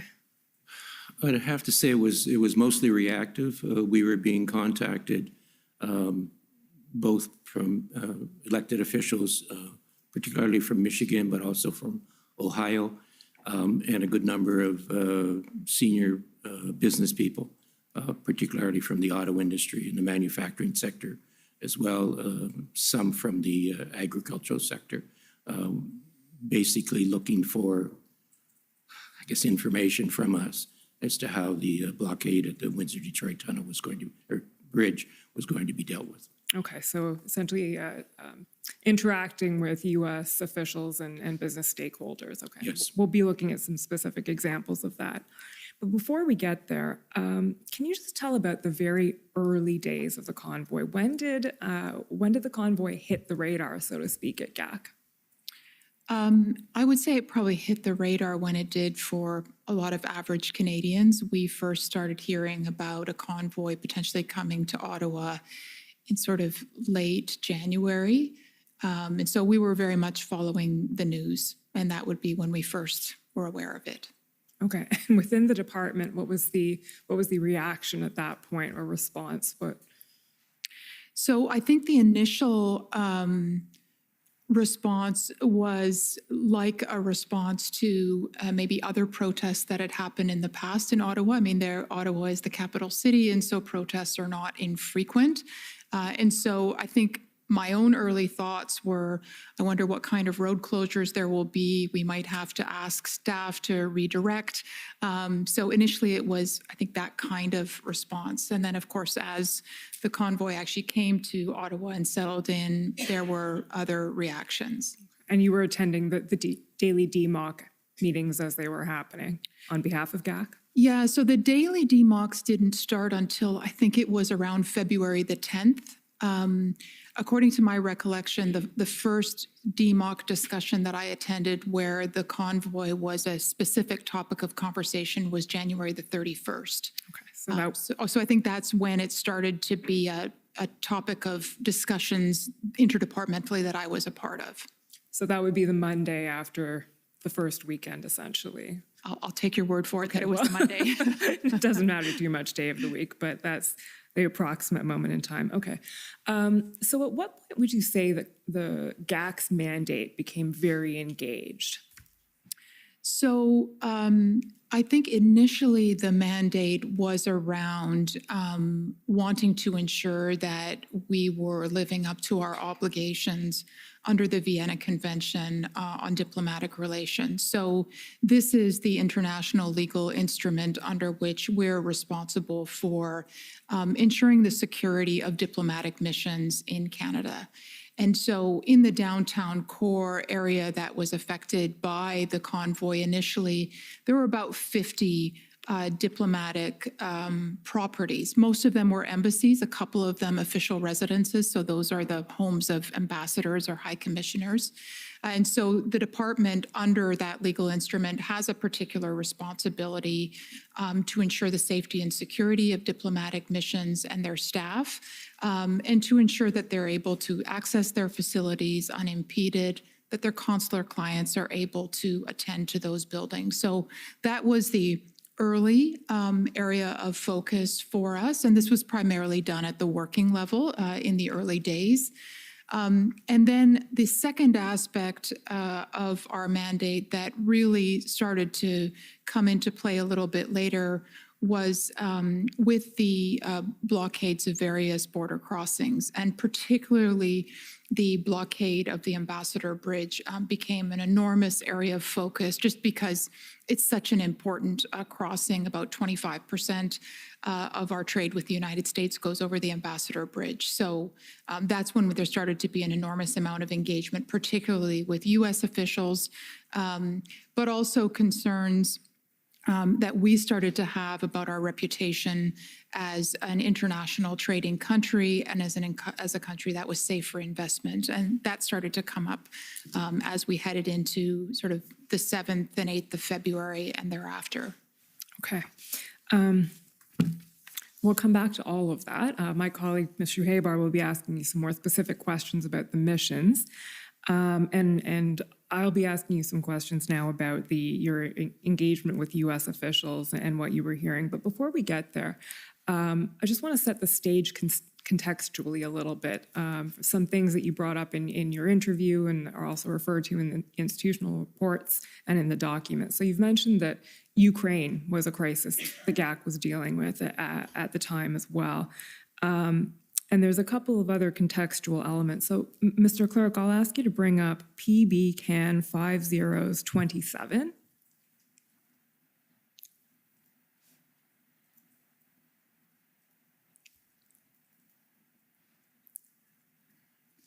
And if you can just scroll down to page 3. There we go. So this is a tweet from Representative Elisa Slotkin that's mentioned several times in the documents we received from GAC. First of all, who's Representative Slotkin? Can you tell us? Maybe I'll direct that to Mr. Cope-Martin, who knows this better than I do. She's a member of the House of Representatives at the federal level in the United States. Has an interesting background. She actually was posted a number of times in Iraq. She has a military background, and I believe also some association with CIA at one period of time in her career.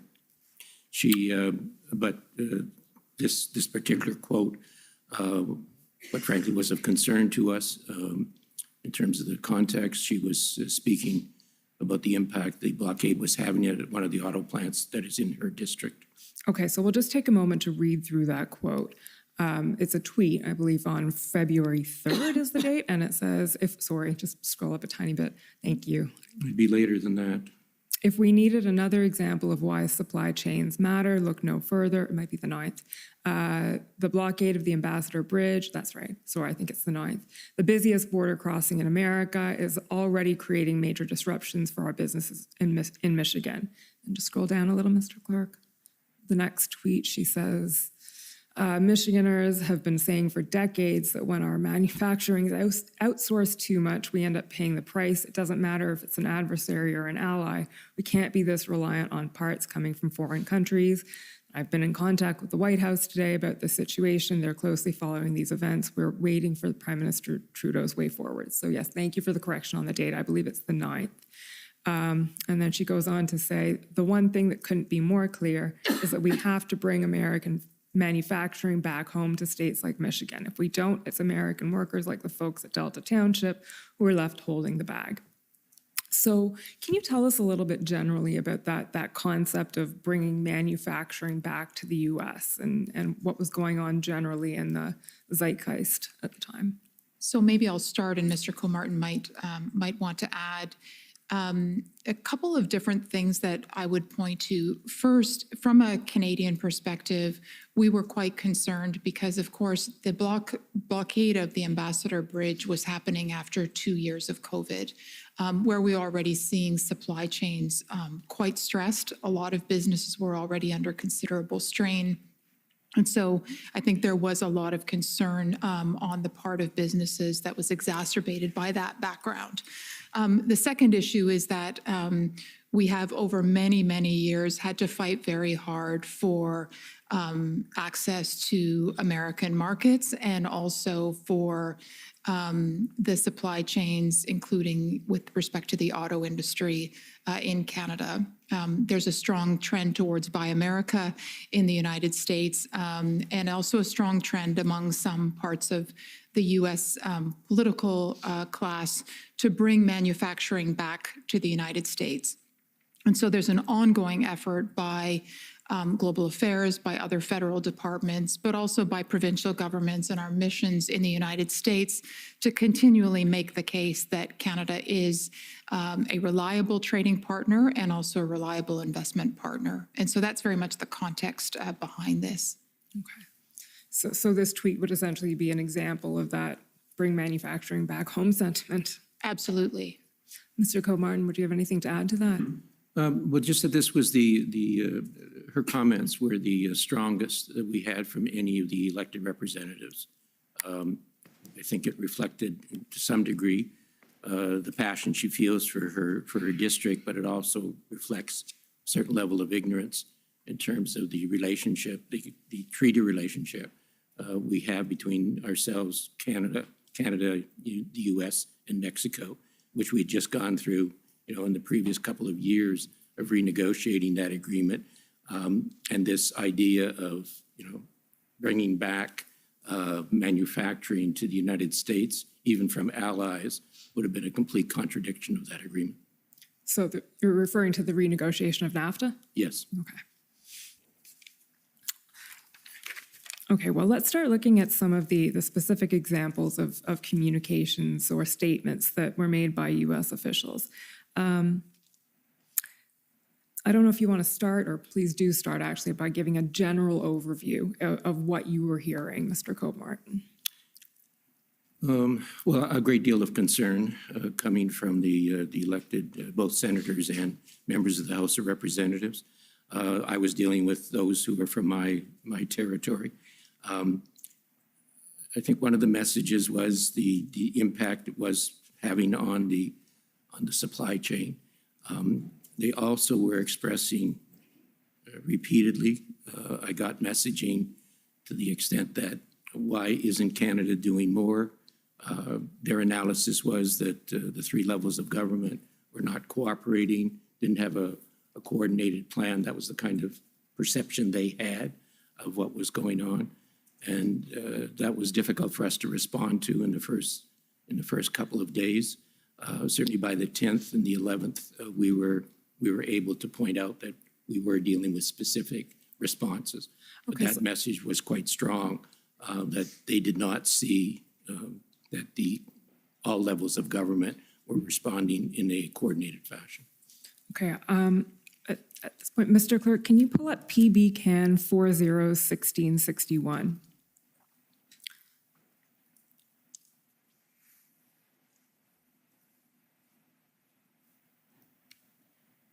So I appreciate this isn't an email that either of you received.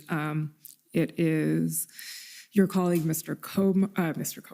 Martin Loken, who's the Deputy Head of Mission, Foreign Policy and National Security at the Canadian Embassy in Washington.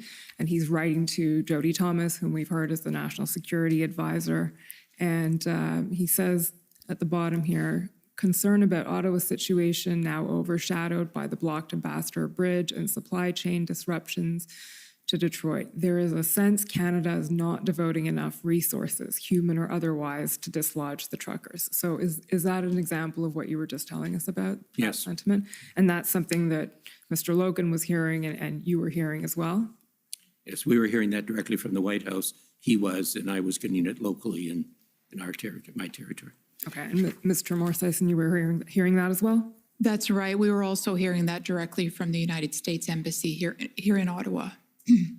And then also there were a number of conversations at the ministerial level between various departments where similar concerns were being conveyed.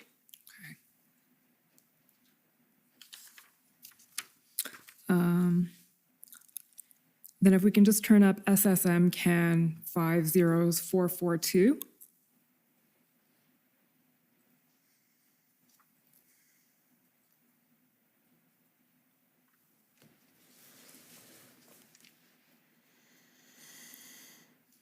And just scroll down a little bit, please. So this is a public statement by Governor Whitmer. So that's the governor of Michigan, I take it? That's correct. Okay.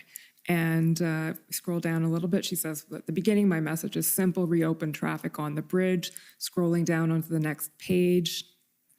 It is imperative that Canadian, local, provincial, and national governments de-escalate this economic blockade. They must take all necessary and appropriate steps to immediately safely reopen traffic so we can continue growing our economy, supporting good-paying jobs, and lowering costs for families. So I can just ask you, so this statement, I believe the date was February 9th as well? And this was a public statement made. So in addition to direct communications being made to you, there were politicians making public statements. And what was the purpose of that, do you believe? I think the public statements were very much an opportunity to send a message not only to the Canadian government, but also, I would suspect, to their own publics to make clear that they were working hard to do something about this situation. I mean, the impact of the closure of the Ambassador Bridge was almost immediate, particularly on the auto sector, which Mr. Comartin would know better than me is a critical part of the Michigan economy, and of course of the Ontario economy as well. Mr. Comartin, why don't you tell us a bit now about what you were hearing from the auto industry, from who and what they were saying? Well, starting on late in the day on the 7th, which is when it first got shut down, we were already hearing from them of having to shut down lines of production.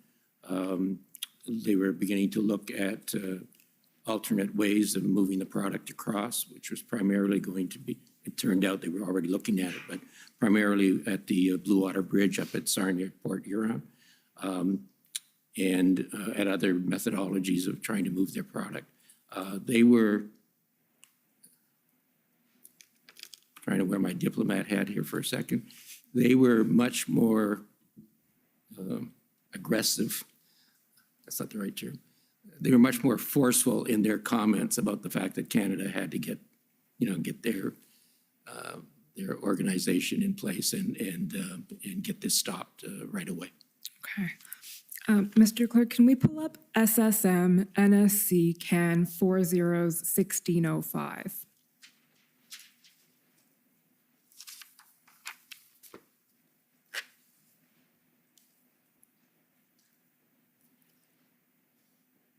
Scroll down to page 3, please.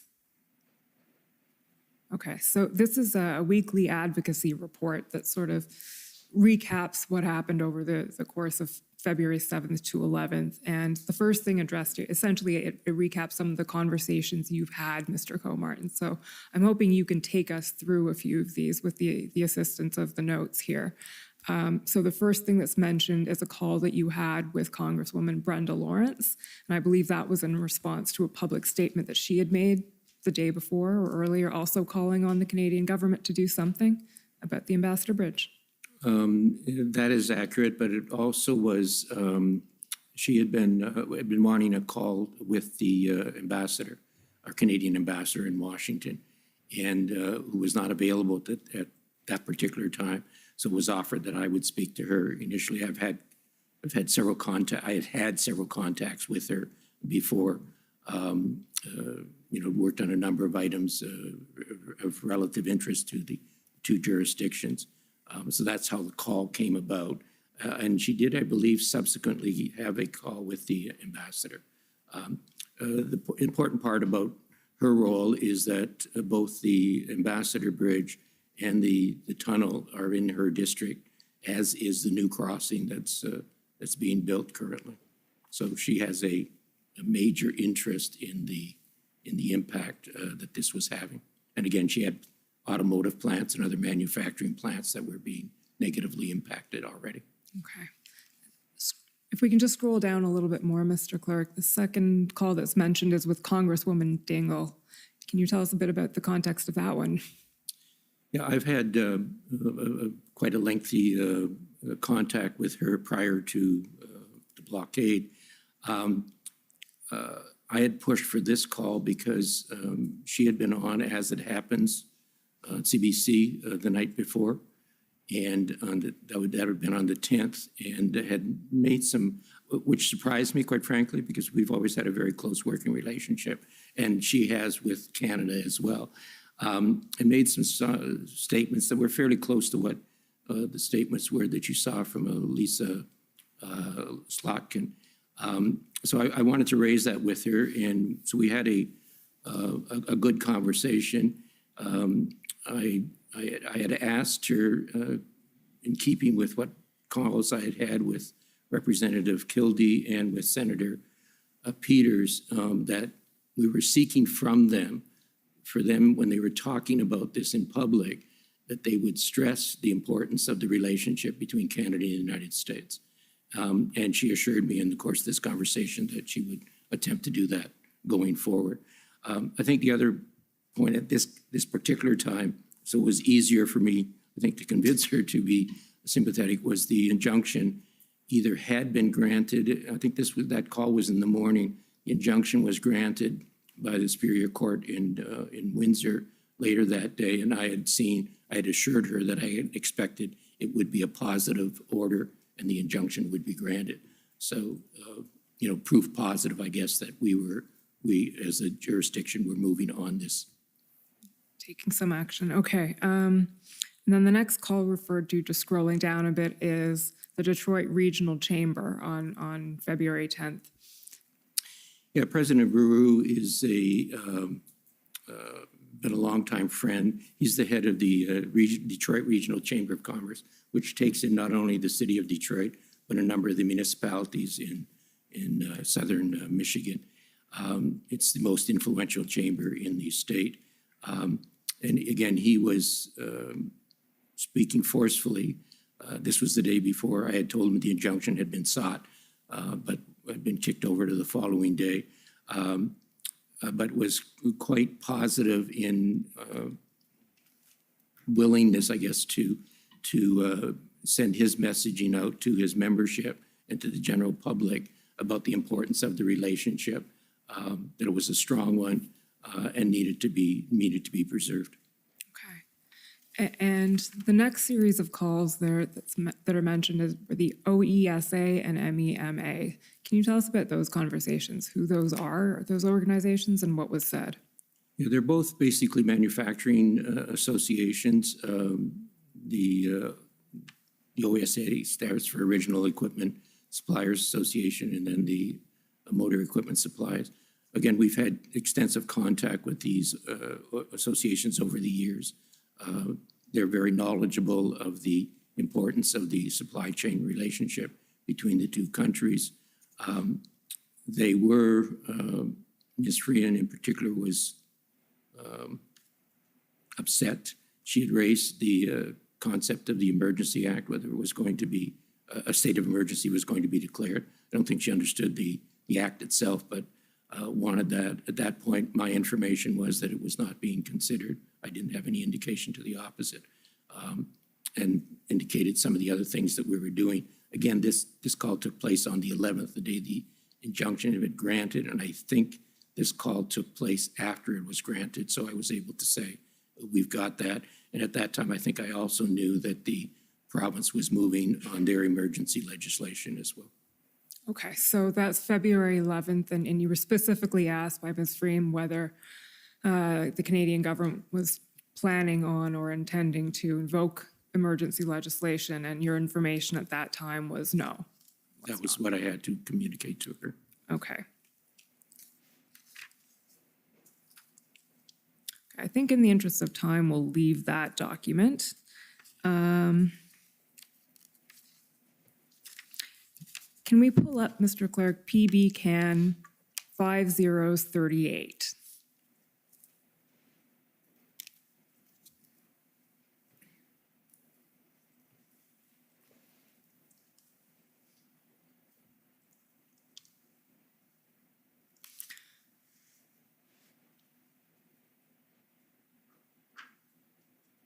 Page 1, bottom half. Okay, yeah, that's exactly where we're supposed to be. Thank you. So this is an email from Stefano Marin. Who's that? Can you identify who Stefano Marin is? He's an employee at our embassy in Washington. Okay, and he's writing to Ambassador Hillman and Mr. Loken and Mr. Comartin are both copied on this. He's giving an overview of the situation, key takeaways, and one of the things he says about midway down that paragraph is he emphasized the shared nature of, he's talking about a conversation with Representative Kildee. And can you just tell us who Representative Kildee is? He is a representative for one of the districts in Michigan. I think the important thing to know about him in terms of his background is he was a strong proponent of we're on a side issue here, but the tax credits for the electric batteries, and thank you. And it had been strong on pushing this, that these credits were going to be limited to batteries having to be built in the United States as opposed to in Canada and Mexico. So his support that we were trying to get to have them agree that the credit should be granted to vehicles or batteries built in both Mexico and Canada. His support was really important, that we were able to do that, which we eventually did. But at this period of time, it was still up in the air. And so we really needed to get him on side as much as we possibly could. Okay, so Representative Kildee is someone that you essentially needed on your side in this, in this battle. Okay, and what Mr. Loken mentions in this email, sorry, it's not Mr. Loken, it's Mr. Marin mentions in this emails, he emphasized the shared nature of the challenge, referencing American support, including through funding for the convoys in Canada, and then the many ways in which the officials are working together.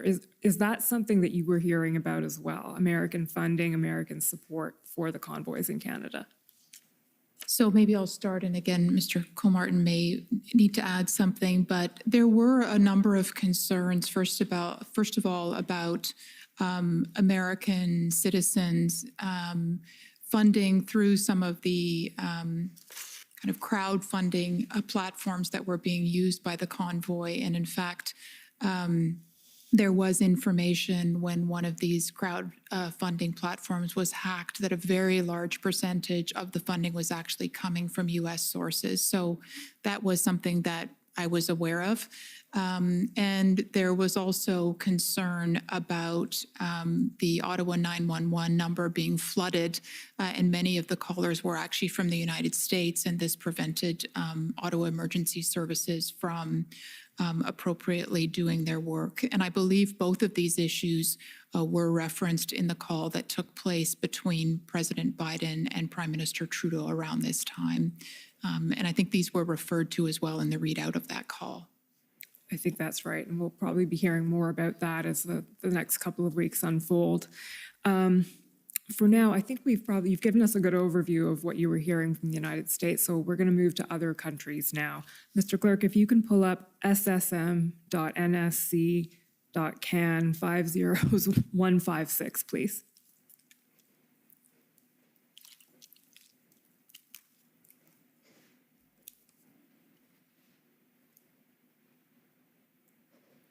So this is some material that was prepared for you, Mr. Morsison, skipping a little ahead in time on February 14th, but it gives a bit of a summary of some of the things that were being said. So if we can just scroll down a little bit, Mr. Clerk, to where it says top-level messaging there. GAT continues to monitor the situation in the U.S. and around the world, concerned that the Canadian quote-unquote model is being exported and that the Canadian flag is being misused as a symbol to fuel protests in capitals around the world, e.g. France, Belgium, Netherlands, New Zealand. Can you tell us about that, Mr. Morsison, what you were hearing, what was going on? Sure. I mean, one of the things that we are always worried about is Canada's reputation abroad, and that's for a number of reasons. From an economic perspective, we're a very trade and investment dependent economy. Over 60% of the value of our GDP is made up of international trade in goods and services. So we're a particularly trade-dependent country, and so we need to maintain a strong and positive reputation as a place where people can safely trade and invest and do business. And part of that sort of positive trading and investment climate is a climate where the law is respected. And so clearly what we were saying during this period was very significant defiance of the law at both significant border crossings and in some of our large cities, including Ottawa. I think we were also really concerned from a broader reputational perspective that our flag was being used in some of these copycat protests that were happening around the world. The flag is a symbol of our country, and it was being used, frankly, as a symbol of defiance of the law. And we were quite concerned about those reputational impacts. Okay. We're going to come back to some of the copycat protests in this, but I just want to take you to something else right now because it came up. Mr. Clerk, can you pull up SSM NSC CAN 50141, please?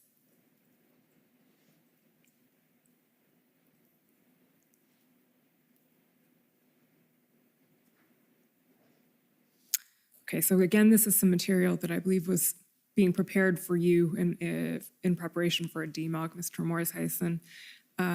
We'll scroll down a little bit to page 2, please. There we go. Impact on Canada, U.S. So this is going to the trade impact that you mentioned. So it says there's a high level of U.S. concern on implications on flow of goods, ripple effect of protests across the U.S. Then it says immediate trade impact, $2.4 billion a day, two-way trade, $500 million by Ambassador Bridge alone. And then some talk about the longer term impact and pressure for nearshoring supply chains.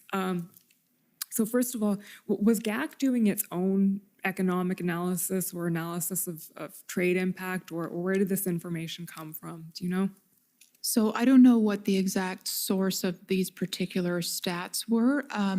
We do have a chief economist at Global Affairs Canada, and so our chief economist, in particular, one of the areas that she and her team monitor is our international trade performance. And so she and her team will regularly produce stats on those issues. So these may have come from our chief economist. I can't confirm that.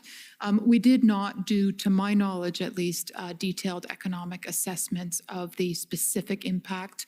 I believe other departments were doing that, including the Department of Finance and possibly the Department of Transport. But specific economic impact assessments weren't being done, to my knowledge, by Global Affairs Canada. Okay, so you had less knowledge of the specifics and more of the broader picture. Is that fair? That's right. I mean, we would definitely, as a department, have information on sort of average daily trade, on the scale of the trading relationship with the United States, trade flows, that kind of thing. Okay, thank you. Thank you, Mr. Clerk. We'll go back now to SSM and SC Can 156.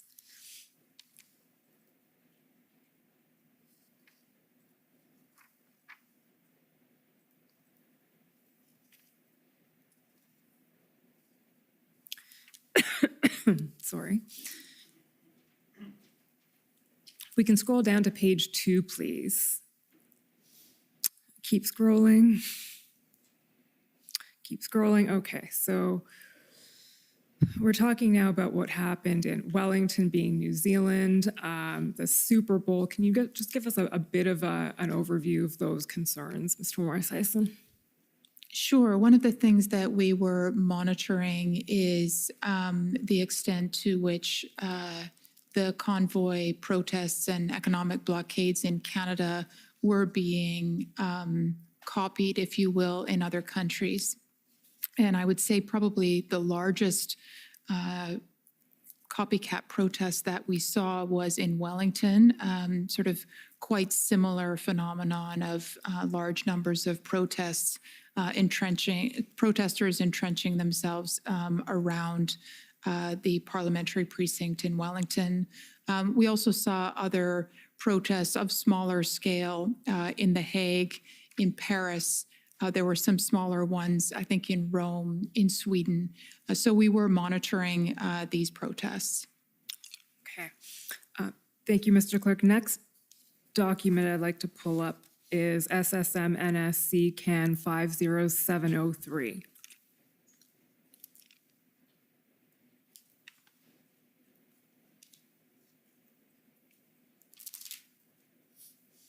So this, again, is on the topic of concerns being heard from other countries. This is an email sent by Ralph Goodale. So can you just tell us what Mr. Goodale's position is? Yes, Mr. Goodale is Canada's High Commissioner to London, England. Okay. And he was writing to a number of people at Global Affairs. Can we scroll down, please, Mr. Clerk? 2 themes, he says. Disbelief that this is happening in Canada, of all places, and no one wants this to become an unwelcome Canadian export as the protests spread elsewhere.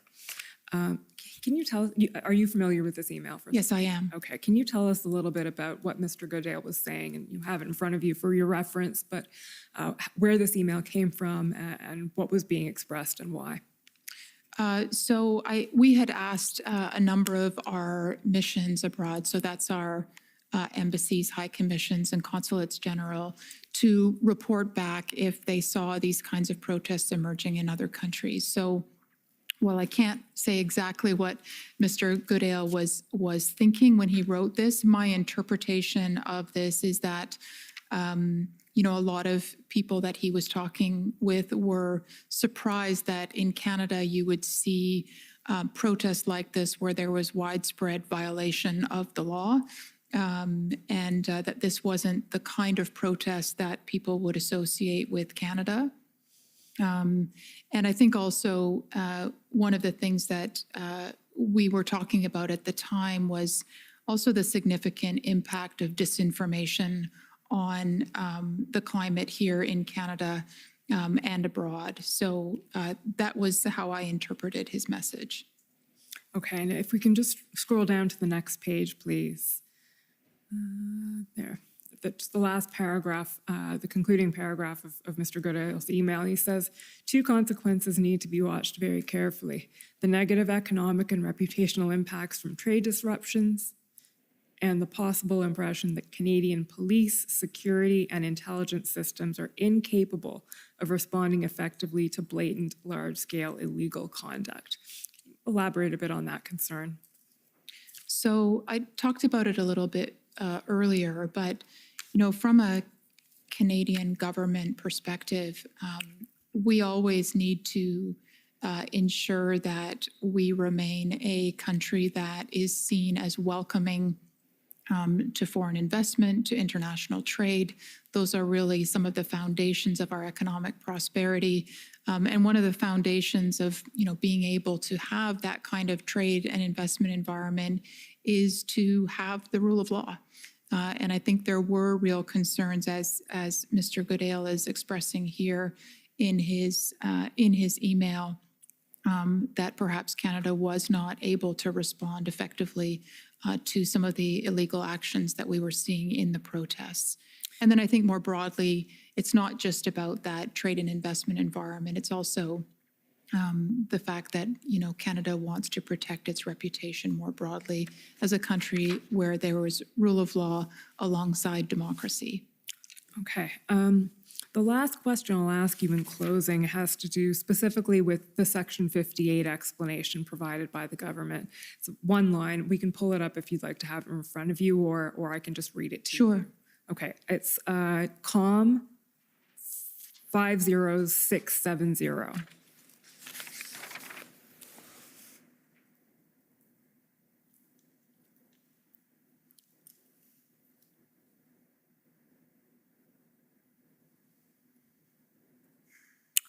Okay, I think it's the bottom of page 1. Yeah, there we go. Bullet number 3 references as part of the justification for the Emergencies Act, the adverse effects resulting from the impacts of the blockade on Canada's relationship with its trading partners, including the US, that are detrimental to the interests of Canada. So the reference there is to its relationship with its trading partners in the plural. Did you hear any concerns directly from trading partners other than the US, or was it primarily the US? So I think the overwhelming focus was the United States. And, in part that's because 75% of our trade is with the United States. So it's overwhelmingly our largest trading partner. Also, the United States is overwhelmingly our largest investor. About 50% of all foreign investment in Canada is from the US. So it's not surprising that the US would dominate that conversation.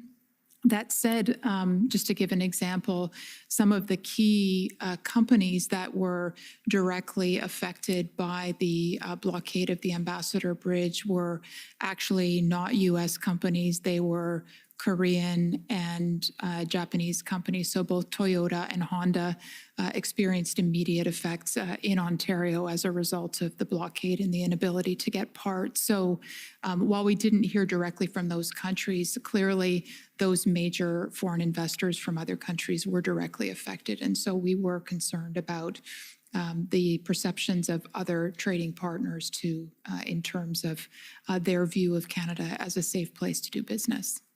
Thank you. Those are my questions. I'll turn it over to my colleague now.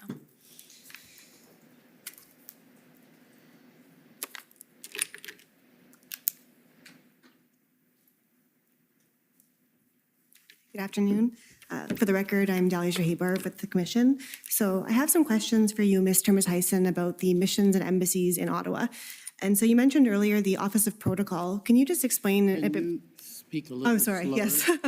Can you explain in a bit more detail what the Office of Protocol is? Sure. So within Global Affairs, we have an Office of Protocol that has a number of responsibilities. One of its responsibilities is to support both incoming and outgoing high-level visits. So the Office of Protocol supports visits in and outgoing that are related to the Prime Minister, the Governor General, and the Ministers of Global Affairs Canada. But it also has a specific responsibility with respect to the diplomatic corps in Canada. So there are about 8,000 diplomats accredited to Canada.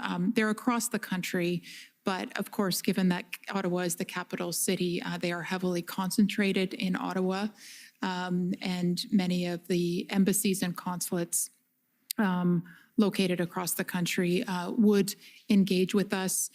There's a whole range of things that we take care of for them. We take care of their accreditation. We provide advice, help with a lot of the documentation for them. And we have, as I mentioned earlier to your colleague, a very specific responsibility to the diplomatic presence here in Canada under the Vienna Convention on Diplomatic Relations. And that governs all of our obligations under international law with respect to diplomats here in Canada. Okay. And I understand that the office was receiving some complaints from missions during this period. Can you elaborate on those? That's correct. So we have a mechanism whereby embassies or any diplomatic presence or diplomat can lodge formal complaints or concerns with the Office of Protocol. And we have on record a number of embassies based in Ottawa raising concerns about the impact of the convoy protests in Ottawa on their ability to function effectively. I should also note that in addition to that formal channel with the Office of Protocol, there are also informal channels of communication with our geographic branches in Global Affairs Canada. So we have branches that are responsible for Europe and the Middle East, for Africa, for North America, and for Asia Pacific. And so there are daily conversations between missions and those parts of the department, and we wouldn't necessarily have formal records, but we do understand that there were also complaints lodged through those more informal mechanisms. So did they have any security concerns, or what kind of concerns did they have in particular? So we heard a range of concerns. A lot of the concerns were around access. It was very hard to get into the downtown core with any kind of vehicle, personal or otherwise. There were a lot of concerns about noise, which I think were quite similar to what you heard about from Ottawa residents earlier on in the Commission's proceedings. Also concerns about fumes. And then we, of course, were also concerned about the ability of staff to access their offices, and also for consular clients to access their offices. Okay. And I believe you raised these concerns at the DMOC meetings, is that right? Yes, I did. Okay. I'd like to pull up SSM NSC CAN 50155. And so just for context, I believe the Office of Protocol sent 3 notices to missions during this period. Yes, that's my understanding as well. Yeah, so this is the 3rd one from February 9th. If we could just look at the part in red, so if you scroll down a little bit, oh, it's not red on this situation, okay. The paragraph starting in the RCMP.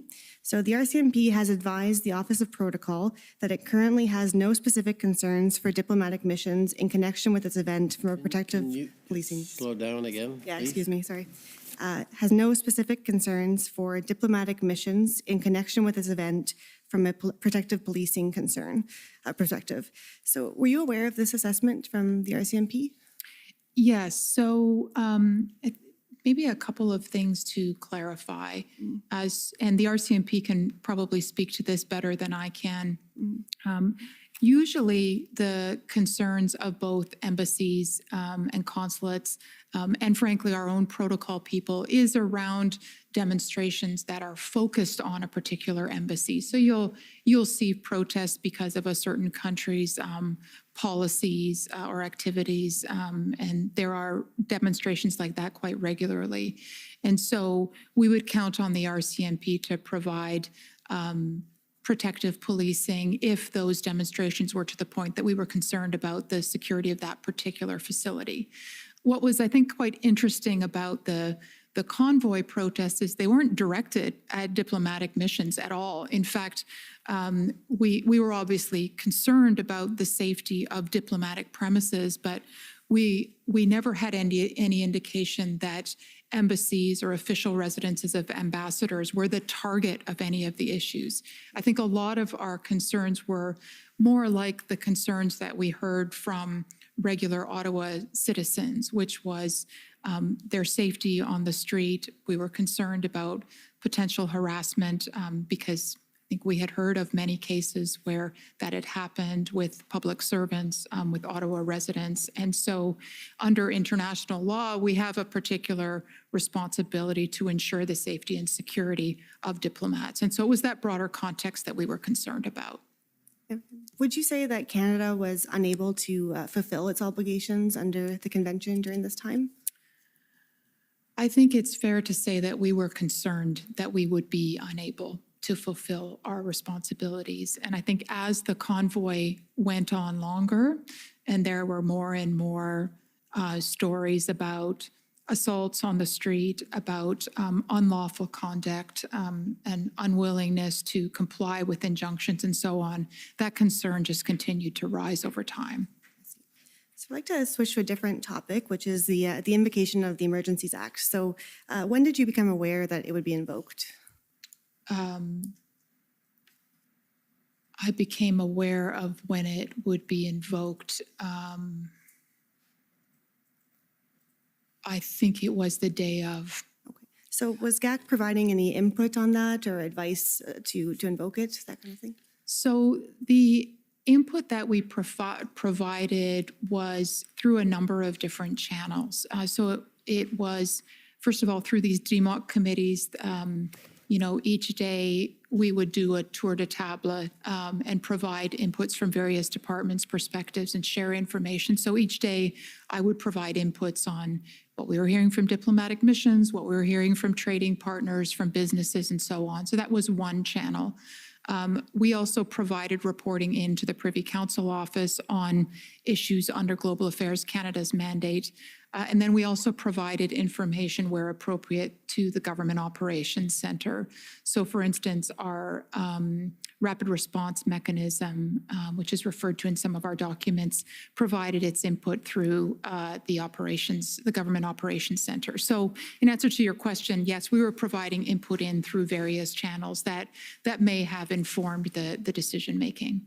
Since you mentioned RRM Canada, I actually had some questions about that. Okay. So could you just explain what that is in general terms? Sure. So RRM stands for the Rapid Response Mechanism. So this was something that was agreed to at the G7 leaders meeting in 2018 in Charlevoix when Canada was the host. And the mandate of the RRM was really to identify and respond to threats from foreign state actors on G7 democracies. And we were particularly focused on threats oriented towards democratic institutions and processes, towards threats towards our media and our social media and online environment, and then also threats to the exercise of human rights and freedoms. So this was really, I want to stress, about foreign state actor threats to our democracy. So I understand that RRM Canada produced several reports during this period. I'd like to pull one up. It's SSM NSC CAN 50169. This is from February 14th.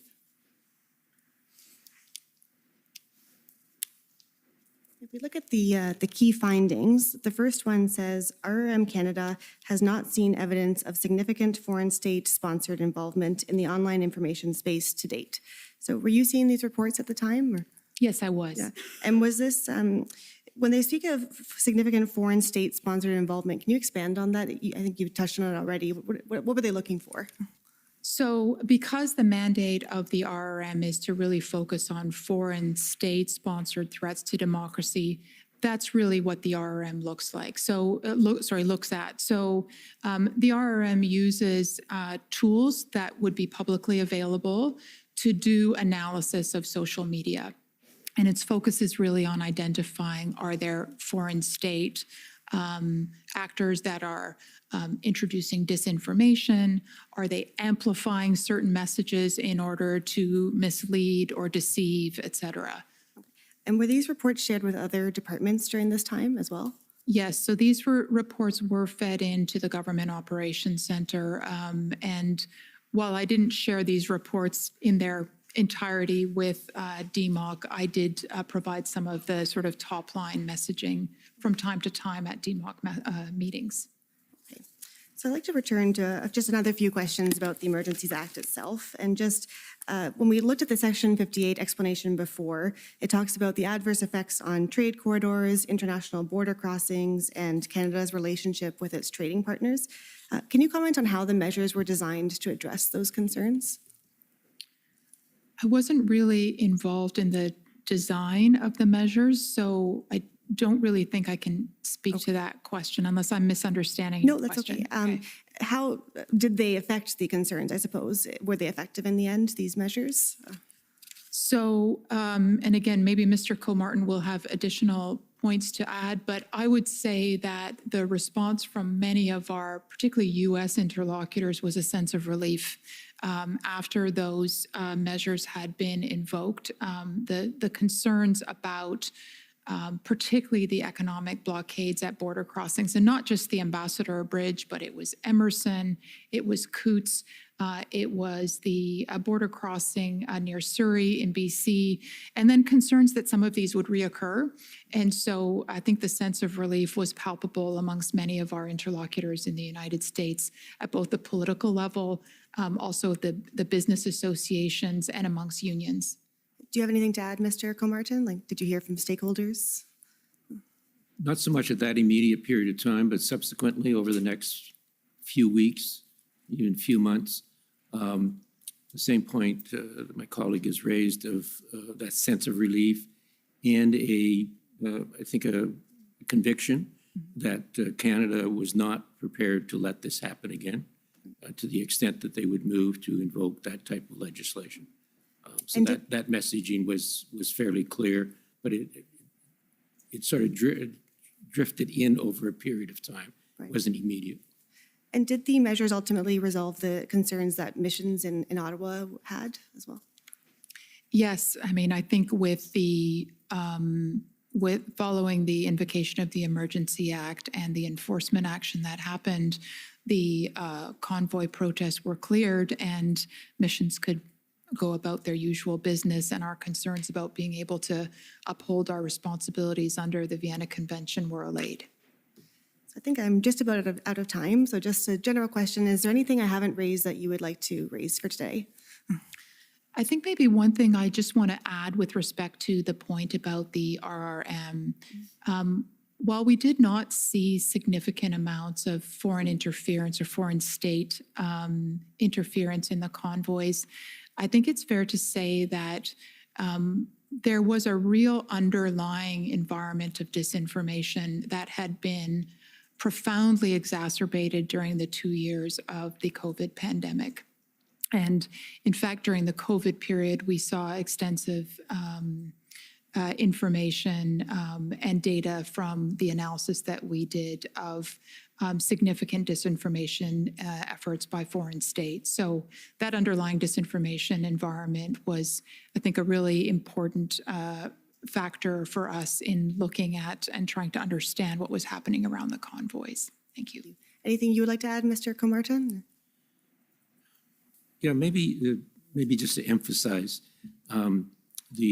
and again, I'm speaking particularly of my territory, when the blockade hit, it hit at a really crucial time, both in terms of what was going on in the auto manufacturing sector, the types of development that's coming. We're going to build a whole new supply chain in order to have the electric vehicles come online.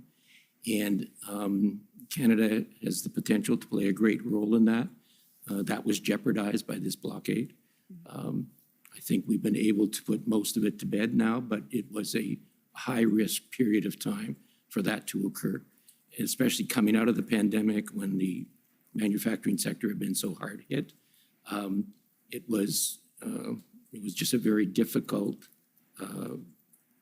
time to be able to convince our U.S. partners that we were serious about being their partner on an ongoing basis, as we have historically. Thank you very much. Those are my questions. Okay. So can we now go on with the cross-examinations for the convoy organizers? You're up first.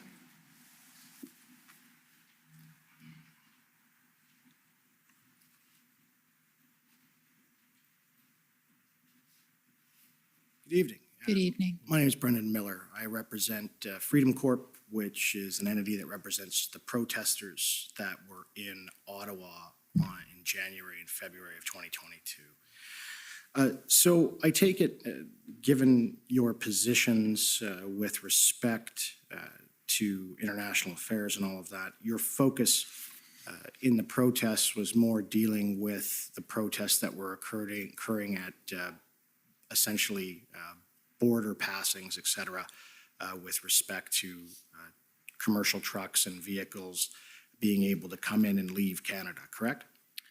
I would say that Global Affairs Canada was particularly interested in the border crossings and the economic blockades that were happening there, but also in the convoy protests here in Ottawa, given the concerns we had with respect to diplomatic missions in the downtown core. Right. And I take it that, at least from viewing some of the records, et cetera, that the concern with the diplomatic missions was not that the protest was interfering with the missions, but that it inconvenienced some of the diplomats. Is that fair? No, I wouldn't agree with that characterization. It wasn't just a matter of inconvenience. As I mentioned to Commission Council, the Government of Canada has an obligation under the Vienna Convention to ensure the safety and security of diplomats here in Canada, and to ensure that they are enabled to carry out their functions without undue difficulty. So we were concerned about being able to fulfill that obligation. And I think given the context in the downtown core, the concern was more than one of just inconvenience. Right. And it's fair to say that not a single diplomat from a foreign state was physically assaulted by a protester, correct? I am not aware of physical assaults, but we were always concerned about that possibility given the reports that we had heard of quite a number of physical assaults during that period. Well, this commission has heard evidence with respect to physical assaults during the period of the protest that there was a total of 5 charges in total. So that's from the beginning of the protest until the end. And I understand your concern, but you have no evidence that any diplomat was physically assaulted by any of the protesters in Ottawa. Is that correct? That is correct. Thank you. And I also understand that you have no evidence that any of the protesters in downtown Ottawa verbally threatened to harm any of the diplomats. Is that correct? That is correct. And it was always a concern that that might happen, and hence our concern about being able to live up to our Vienna Convention obligations. Right. And it's not like a situation, for example, in 1970 during the FLQ crisis where a diplomat was murdered and another one kidnapped, where they actually invoked the War Measures Act. That wasn't it. You were concerned about maybe someone might threaten a diplomat. We were concerned about being able to comply with our international legal obligations. Under the Vienna Convention. Correct. Right. Okay. And I take it with respect to just turning your mind now to the border blockades, the information that you have, you said there was no actual report done with respect to the losses that were suffered with respect to the blockades causing those losses. Is that fair? The government has never done a full tally of what was the economic ramifications of the blockades. Is that fair? I never said that. I only said that Global Affairs Canada did not do that analysis. All right. And is it fair that Stats Canada has, and they concluded that all it did was inconvenience the truckers and in fact, or the people crossing the borders and imports, and they simply had to use other ports? I haven't seen any StatsCan data. What I would say is that there were multiple impacts, including factories having to close down. And I think, as my colleague and I have both mentioned, there were an enormous number of concerns about the economic impacts, particularly on the auto sector. And there were long-term implications that we were very concerned about Canada's reputation as a trade and investment destination. Does the undermining of Canada's reputation and protests in Canada, in your view, is that a security threat under Section 2 of the CSIS Act? So I'm not an expert on Section 2 of the CSIS Act. Our primary interest from a Global Affairs Canada perspective when it comes to security is really thinking about our economic security. And when you consider that the international trade in goods and services is valued at over 60% of our GDP, we were actually very concerned about the economic security of this country. Right, and the country's reputation, right? Yes. Okay, so how was the country's reputation when various ministers and the prime minister announced that there was foreign funding coming from the United States and that this was undermining Canadian democracy. And I've seen in the disclosure and others that wasn't the United States, some of sitting members of their government, including their ministries, weren't they a little upset about that when it was accused that the U.S. was financing this protest? Weren't they upset? I understood they would.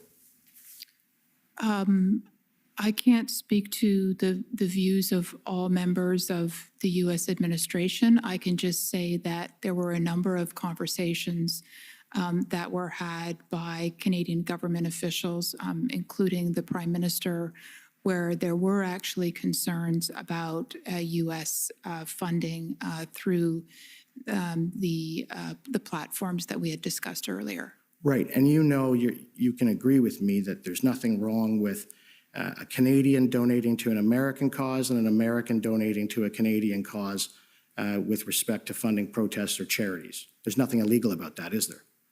I think the concern was that some of the activities of the protesters were illegal. Right, and you're saying that was illegal was the blockade, correct? Yes, the blockades Right. Were illegal. Right, and the being in downtown Ottawa? It wasn't a matter of being in downtown Ottawa that was illegal per se. In fact, I think in this democracy, we fiercely protect the ability to peacefully and lawfully protest. It was the matter of the illegal aspects that were a concern. So what was the illegal aspect to you of the protests in downtown Ottawa? Can you tell me what the illegal aspect it is that you're referring to? I think that on matters of what particular aspects were illegal, it is probably better to speak to other witnesses. Well, we have, and I'm still confused. So what is your understanding, your personal understanding of what the illegal activities in downtown Ottawa were? I think this is probably a question that is better directed to other witnesses. So you were concerned about Canada's reputation due to illegal activity in downtown Ottawa, but you don't know what that activity is that correct? It's not a matter of not knowing. It is a matter of others being better placed to speak to this. Right. Thank you. Okay, next, the City of Windsor.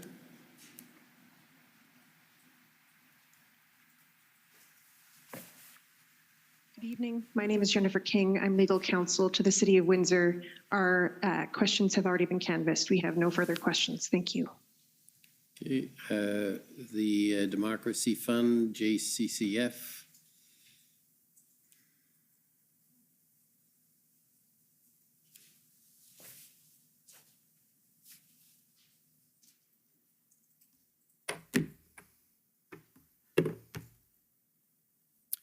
Good afternoon. I'm Hatem Kure, counsel for the Justice Center for Constitutional Freedoms. Good afternoon. In the interest of time, I'm going to focus my questions on you, Ms. Termerscheisen.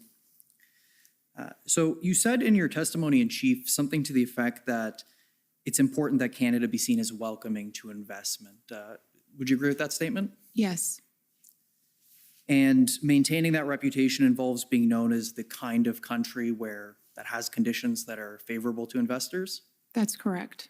Okay, so taking a step back from Canada specifically, would you agree that as a general principle, one of the things that investors look for is stability? Yes. That includes social stability, Yes. economic stability, Yes. legal and political stability? Yes. And that's true because in many countries, there's political instability that can affect people's legal rights, for example, their property rights, correct? I'm not sure what you're referring to, but I would say that yes, there are countries where there is political or other instability, and that makes investments more risky. Right, and the kind of situation where the political instability in a country might, for example, affect the property interests of an investor would make that undesirable to the investor, right? Well, I think, for instance, if you have a country where you're making a major, say, mining investment, and you have significant instability and you maybe can't access that mine, this happens in some countries, that would be an example of the kind of stability you would be looking for. Right. And would you agree that investors would be hesitant to invest somewhere where their property might be subject to confiscation without judicial authorization, for example? In terms of investors, yes, I would say so. And the same would be true for seizure or freezing without judicial authorization? For investments, yes. Now, under the emergency economic measures, the bank accounts of protesters and donors could be frozen without prior judicial authorization. Don't you think that that could affect their confidence in Canada as a place to make their investments? I wouldn't say so. I think that what you had was illegal conduct by individuals and therefore actions taken in response to that illegal conduct. That is not a corollary to a law-abiding investor. But prior to the declaration of emergency, there wasn't a law that authorized the freezing of those bank accounts, right? There was illegal conduct at the time. So the emergency economic measure wasn't necessary to take that action then? I think others are best placed. That is not a Global Affairs Canada area of expertise, nor is it my area of expertise. But don't you think that responding to a political protest by extrajudicially preventing people from accessing their own funds would deter people from wanting to place their money in the Canadian financial system? I think that is, I couldn't really speak to that, but I think investors would be looking at much broader considerations in making decisions to invest in a particular country. So you don't think that subjecting property rights and the financial system really as a whole to rules made without legislative deliberation or any sort of judicial pre-authorization system would concern a potential investor? Again, I think the Emergencies Act is a very special consideration that, to my knowledge, is not applied to investors.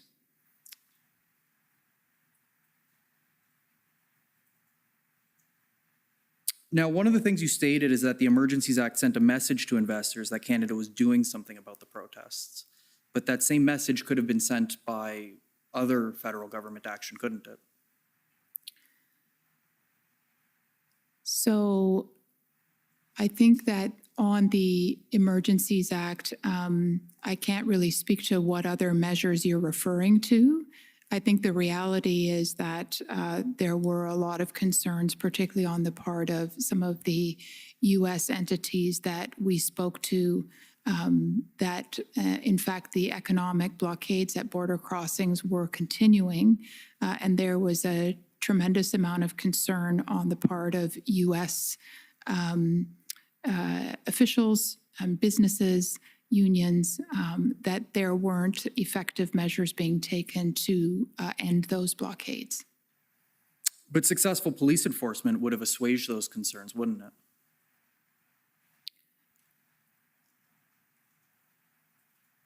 I would simply say that it's kind of a counterfactual point. The reality is that that hadn't been possible.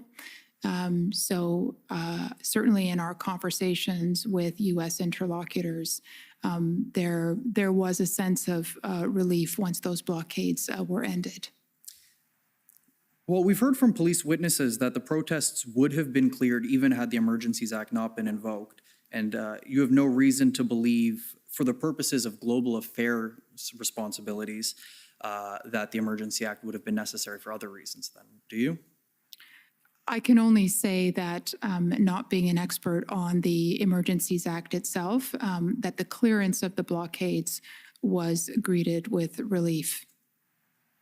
Right, but what I'm asking is that, given that we've heard from police, who are the experts in policing matters, that they've said that they could respond to the protests without the Emergencies Act, for the purposes of matters directly under the concern of Global Affairs Canada, the Emergency Act wasn't necessary for something outside of policing the protests, correct? I've already answered your question. Okay, no further questions. Thank you. Okay. Thank you. Next is the Ottawa Coalition. Good evening, Commissioner. We don't have any additional questions. Thank you. Emily Tamman for the record. Okay, next is the OPP. Good evening, Commissioner. Chris Diana for the OPP. We also have no questions. Thank you. The Windsor Police Service.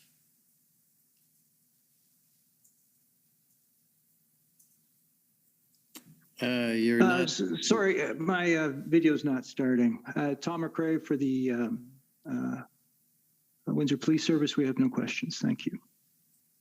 Okay. Next is the Government of Canada.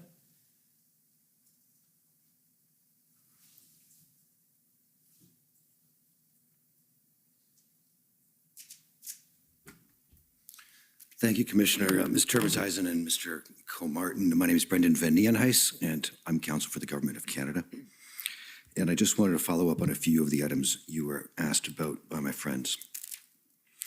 First of all, Ms. Termesheisen, you suggested that others were likely to be better placed than you to answer questions from my friends for the Convoy Organizer Group and the JCCF about specific laws being breached and about whether the Emergencies Act was necessary. Do you recall that? Yes. Was the perspective of threat to the reputation of Canada and to the economic security of Canada that you've spoken about, was that simply GAC's input into a broader consideration of that latter question? Absolutely.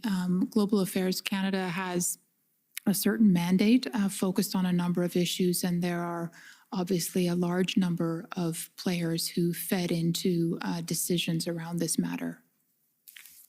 I wonder if we could pull up pb.can.4016.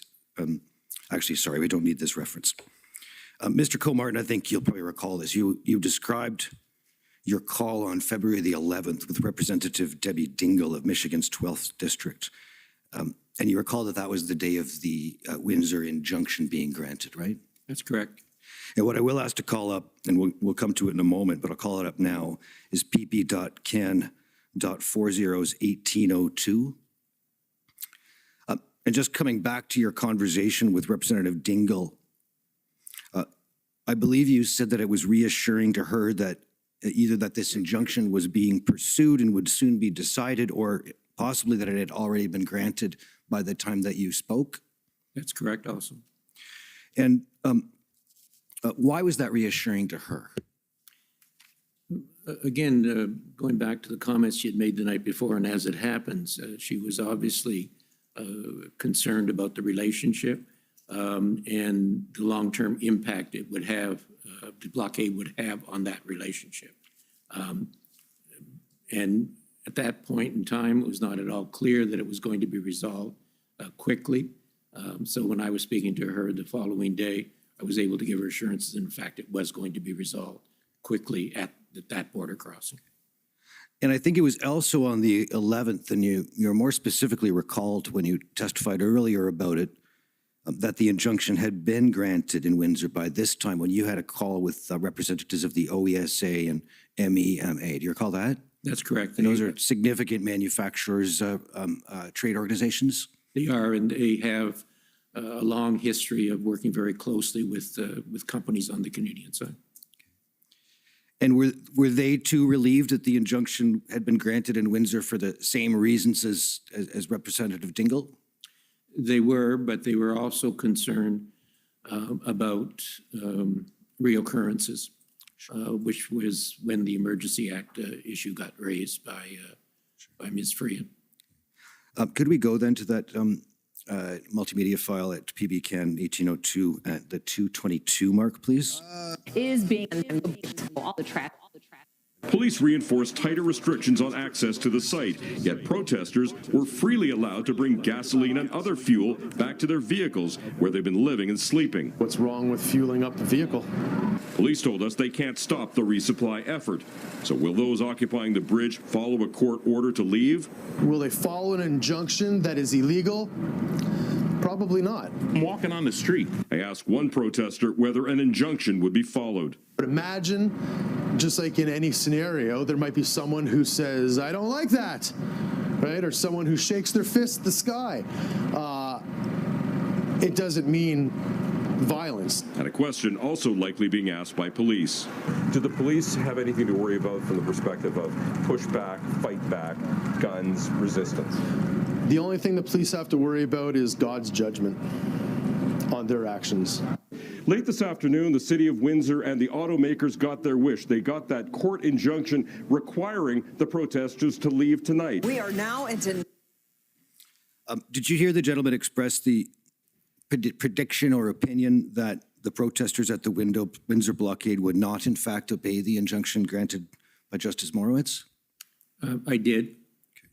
Okay. And was that the case, sir? Did the protesters there at the Windsor blockade obey the injunction as of February the 11th?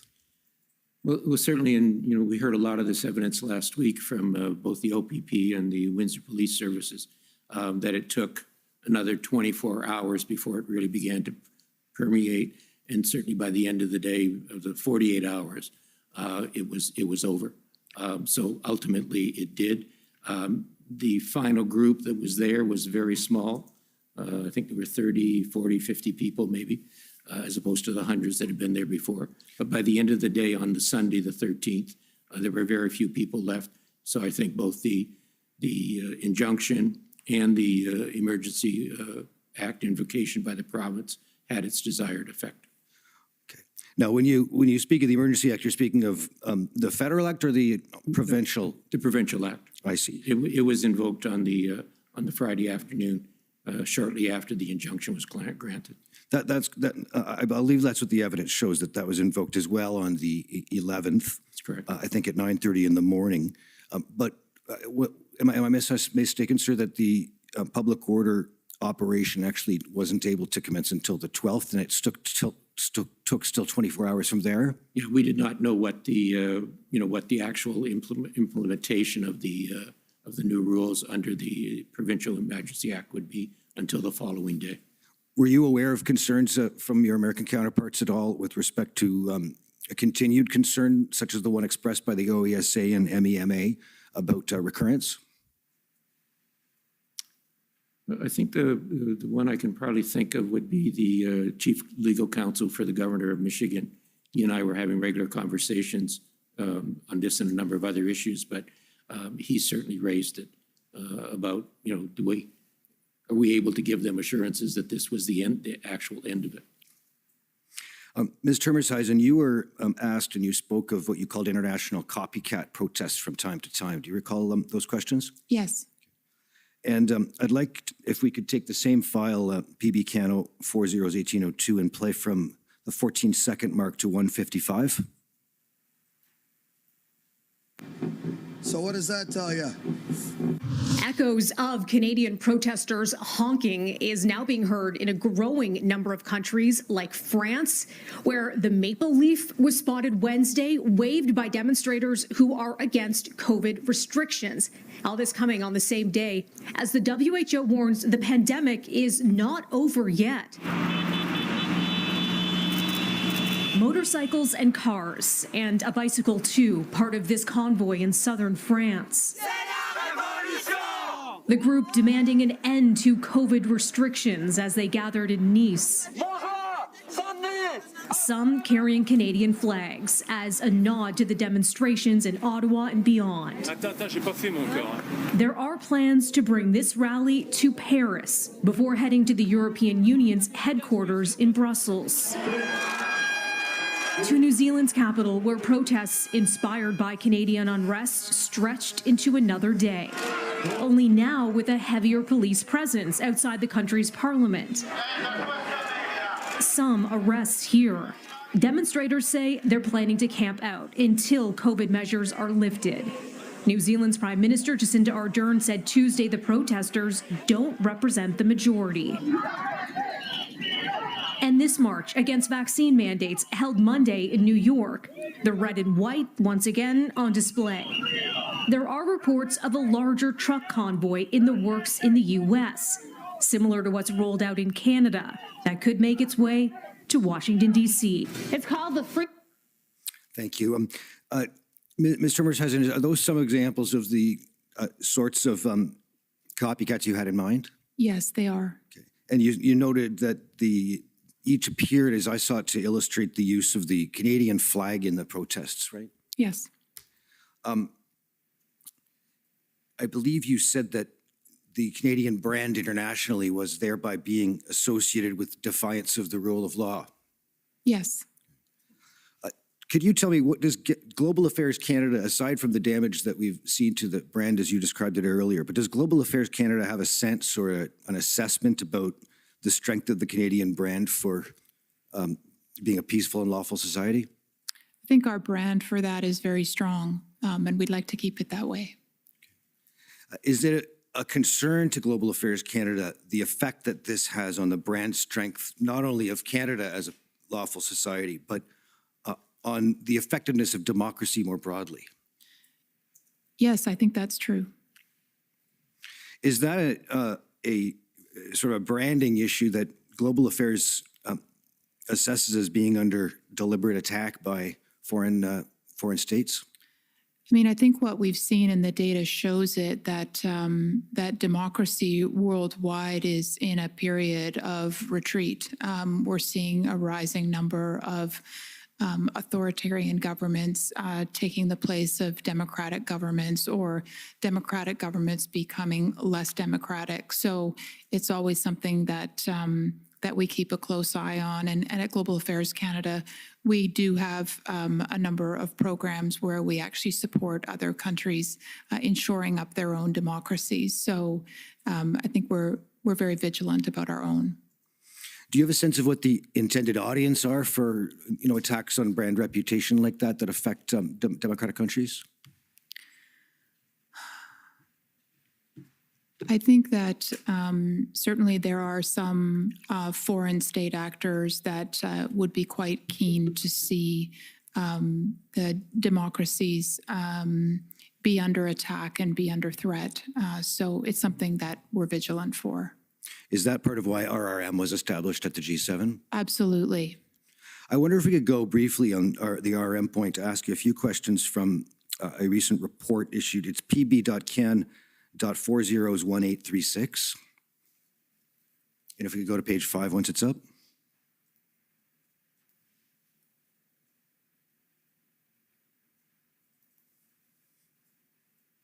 If you go down the middle of the page, and just that paragraph that starts, disinformation thrived in the context of COVID-19.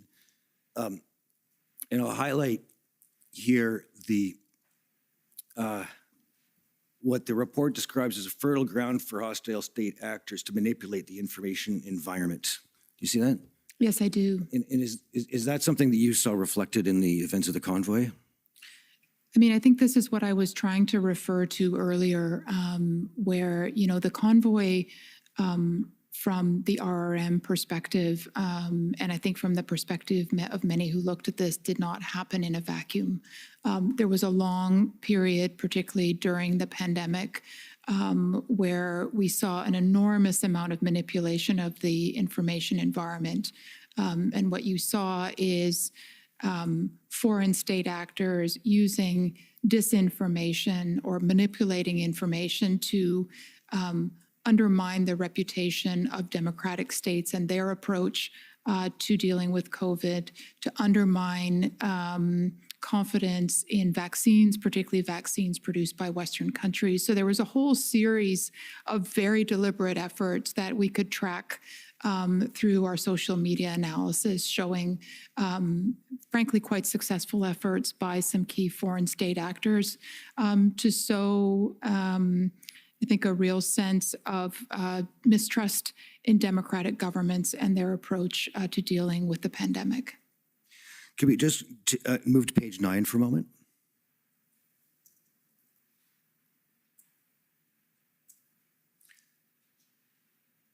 Just looking under the first heading there, implications, if you just take a look at that first paragraph, it indicates that these trends, it demonstrate that foreign-sponsored disinformation online and offline, just one tool in the broader arsenal of hostile state activity, is increasingly transnational, multidimensional, and cross-platform, and that in this context, it's difficult to distinguish between foreign and domestic actors. Do you see that? Yes, I do.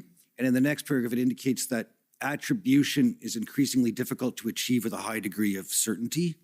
Yes. And finally, that measuring the real or potential impact of disinformation is challenging. That's right. Are those fair assessments at this point in time?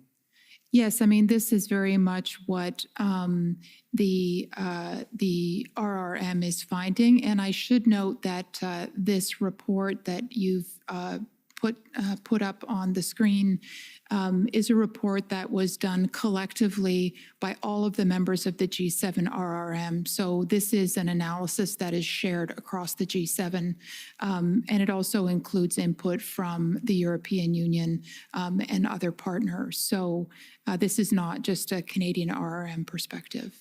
Is RRM quite a young organization or collaboration of organizations, I take it?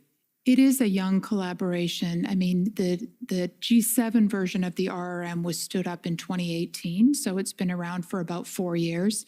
And this annual report that you're referring to is the first annual report that the RRM G7 group as a whole has done. So it's a very important analysis from our perspective of the disinformation environment that we see around us. And has that disinformation environment, as you see it, and it led to the decision by the G7 collectively to establish this network called RRM, that's been going on for longer than since 2018, I take it, in your assessment?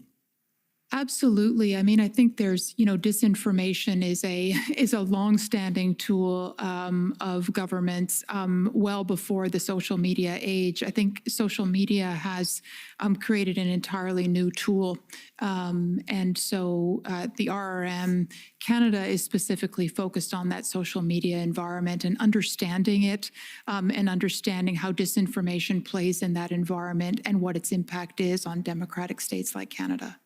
Okay, so is it fair to conclude that the RRM analysis, if we see RRM say it hasn't seen evidence of significant foreign state involvement relative to the convoy, that isn't to suggest that there's a complete lack of connection between the disinformation environment in the broader sense and those events? Is that fair? Yeah, I mean, some analysts have suggested that there really wasn't much of a need for foreign state actors to engage significantly in the convoy information environment because there was already such a high level of disinformation surrounding it. What about, you've focused on the online environment, but do these, at least as Global Affairs assesses it, do these operations, objectives, whatever you want to call them, on behalf of malign actors in the information space include the discrediting of media and the reliability of the traditional media in reporting the truth? Absolutely. Could we go to pb.can.401800? And Commissioner, I'm just going to ask to play a short clip, and I'll have one question, and that will be my time, if that's acceptable. Okay. When this is called up, would you play from 5:55 forward, please? The protests now over COVID restrictions in Canada.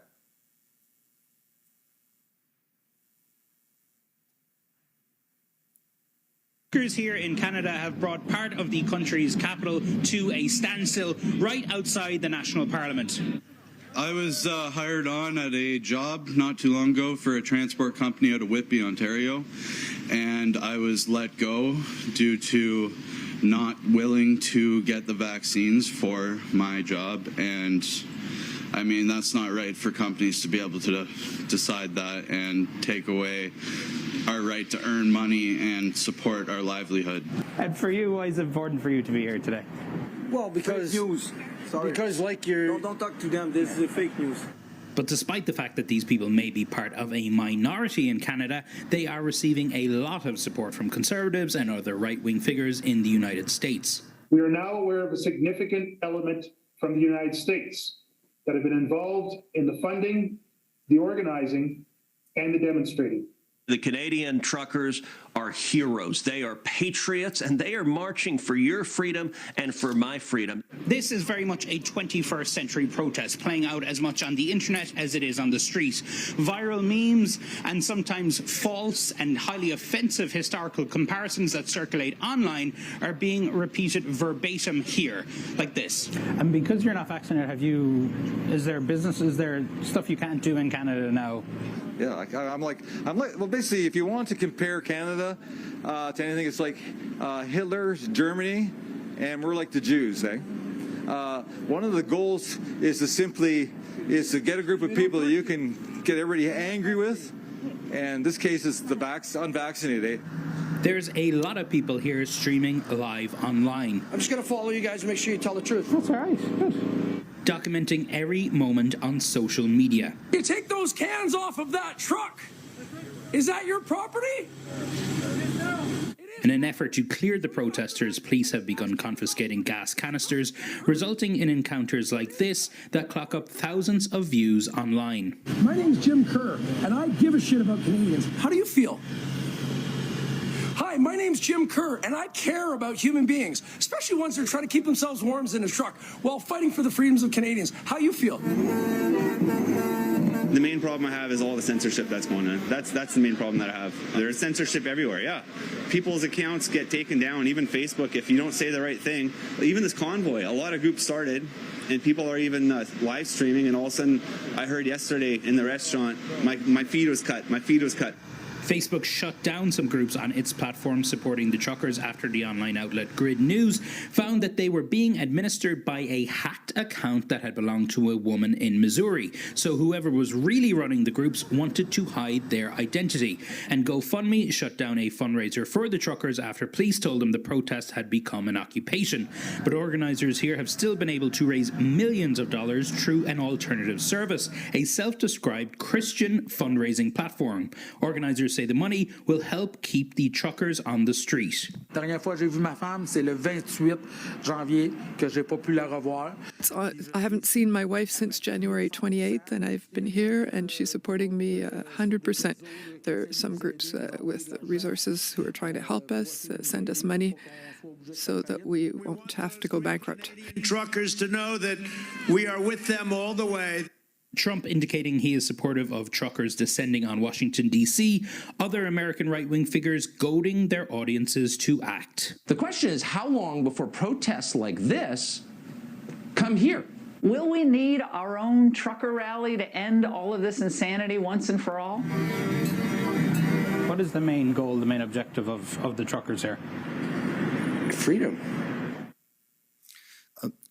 Ms. Termershausen, do these interactions what we saw on the screen between the CNN reporter, Mr. Sullivan, and convoy protesters in Ottawa illustrate the concerns that led to the establishment of RRM by the G7?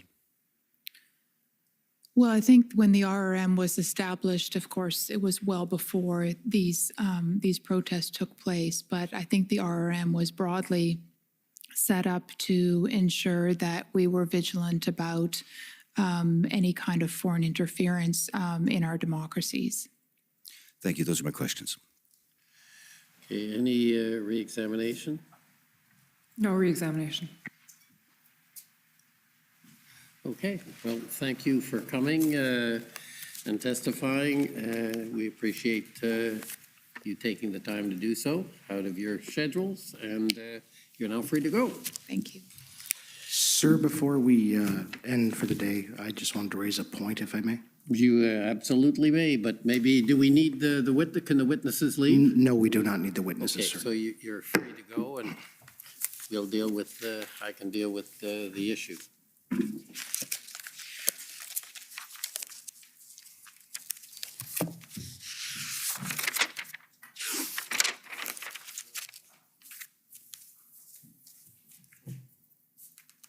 Okay, yes. So, sir, for the record, Brendan Miller appearing as counsel for Freedom Corp. Sir, there's been an issue with respect to disclosure from the Department of Justice for some time, and I just wanted to point out some things. As per relativity, I've been told how to organize it with respect to uploads and when they were uploaded. I can advise the Commission that since November 6th, the Department of Justice has dumped in about 1,299 new records, and over the weekend alone, since we adjourned, 409. Some of these documents are extraordinarily relevant, including entire team message chats with Brenda Lucky and the RCMP during the IRG meetings, commenting on what's going on. They're not even in the Commission's list of documents for tomorrow because they probably don't know about them. They're not labeled. I found them by accident. There is an issue at this juncture in my submission with a dump truck approach. in my submission on behalf of the DOJ in order to providing disclosure late that is relevant material and should have been provided quite some time ago. And it's not even properly labeled. For example, all of those, there's Teams meetings with all the executive of the RCMP about what's happening. It's very interesting. I'm just finding it now. But nobody seems to know about it because of late disclosure and because it's not properly labeled and because it's coming in mass quantities. So, sir, I wanted to raise that with you. I would submit that this commission has jurisdiction to compel the DOJ to outline and properly label materials and provide them properly, outline what they are, and not simply name them random letters and numbers so that people don't see them. I only spotted them today, a couple hours ago, because I got lucky.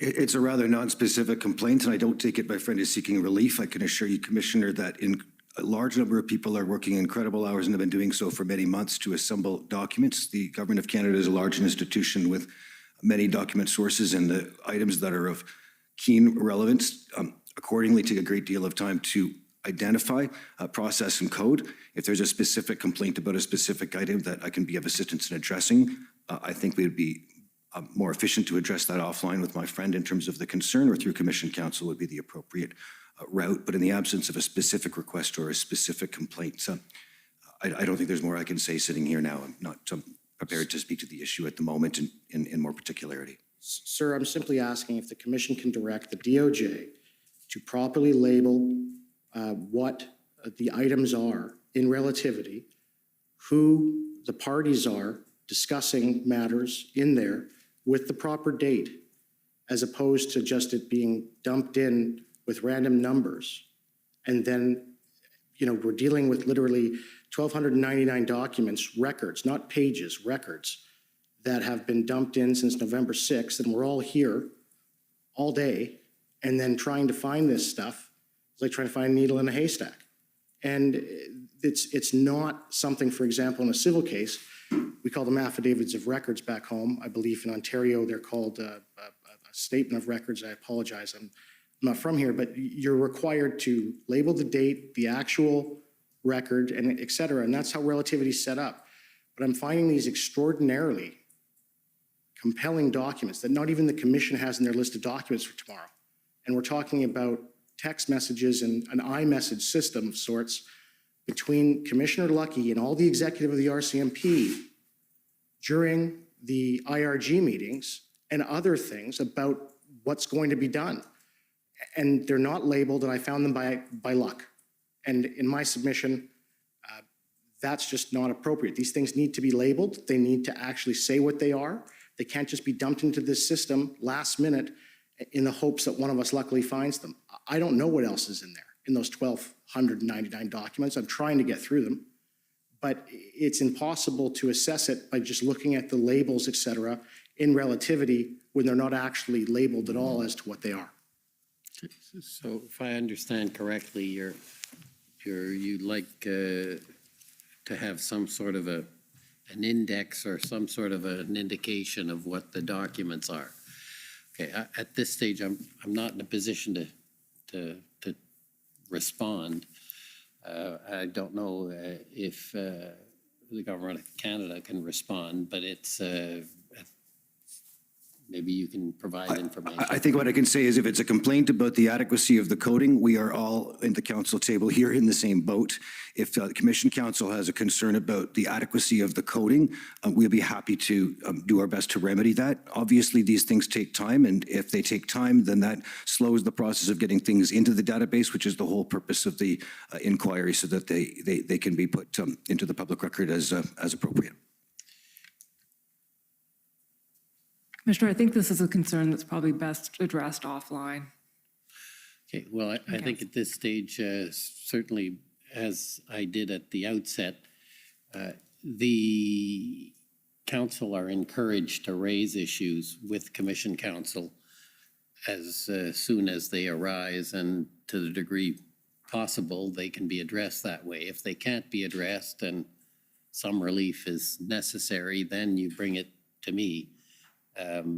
I think your concern has been raised. I think Commission Council will look into it. I do want to cycle back and point out that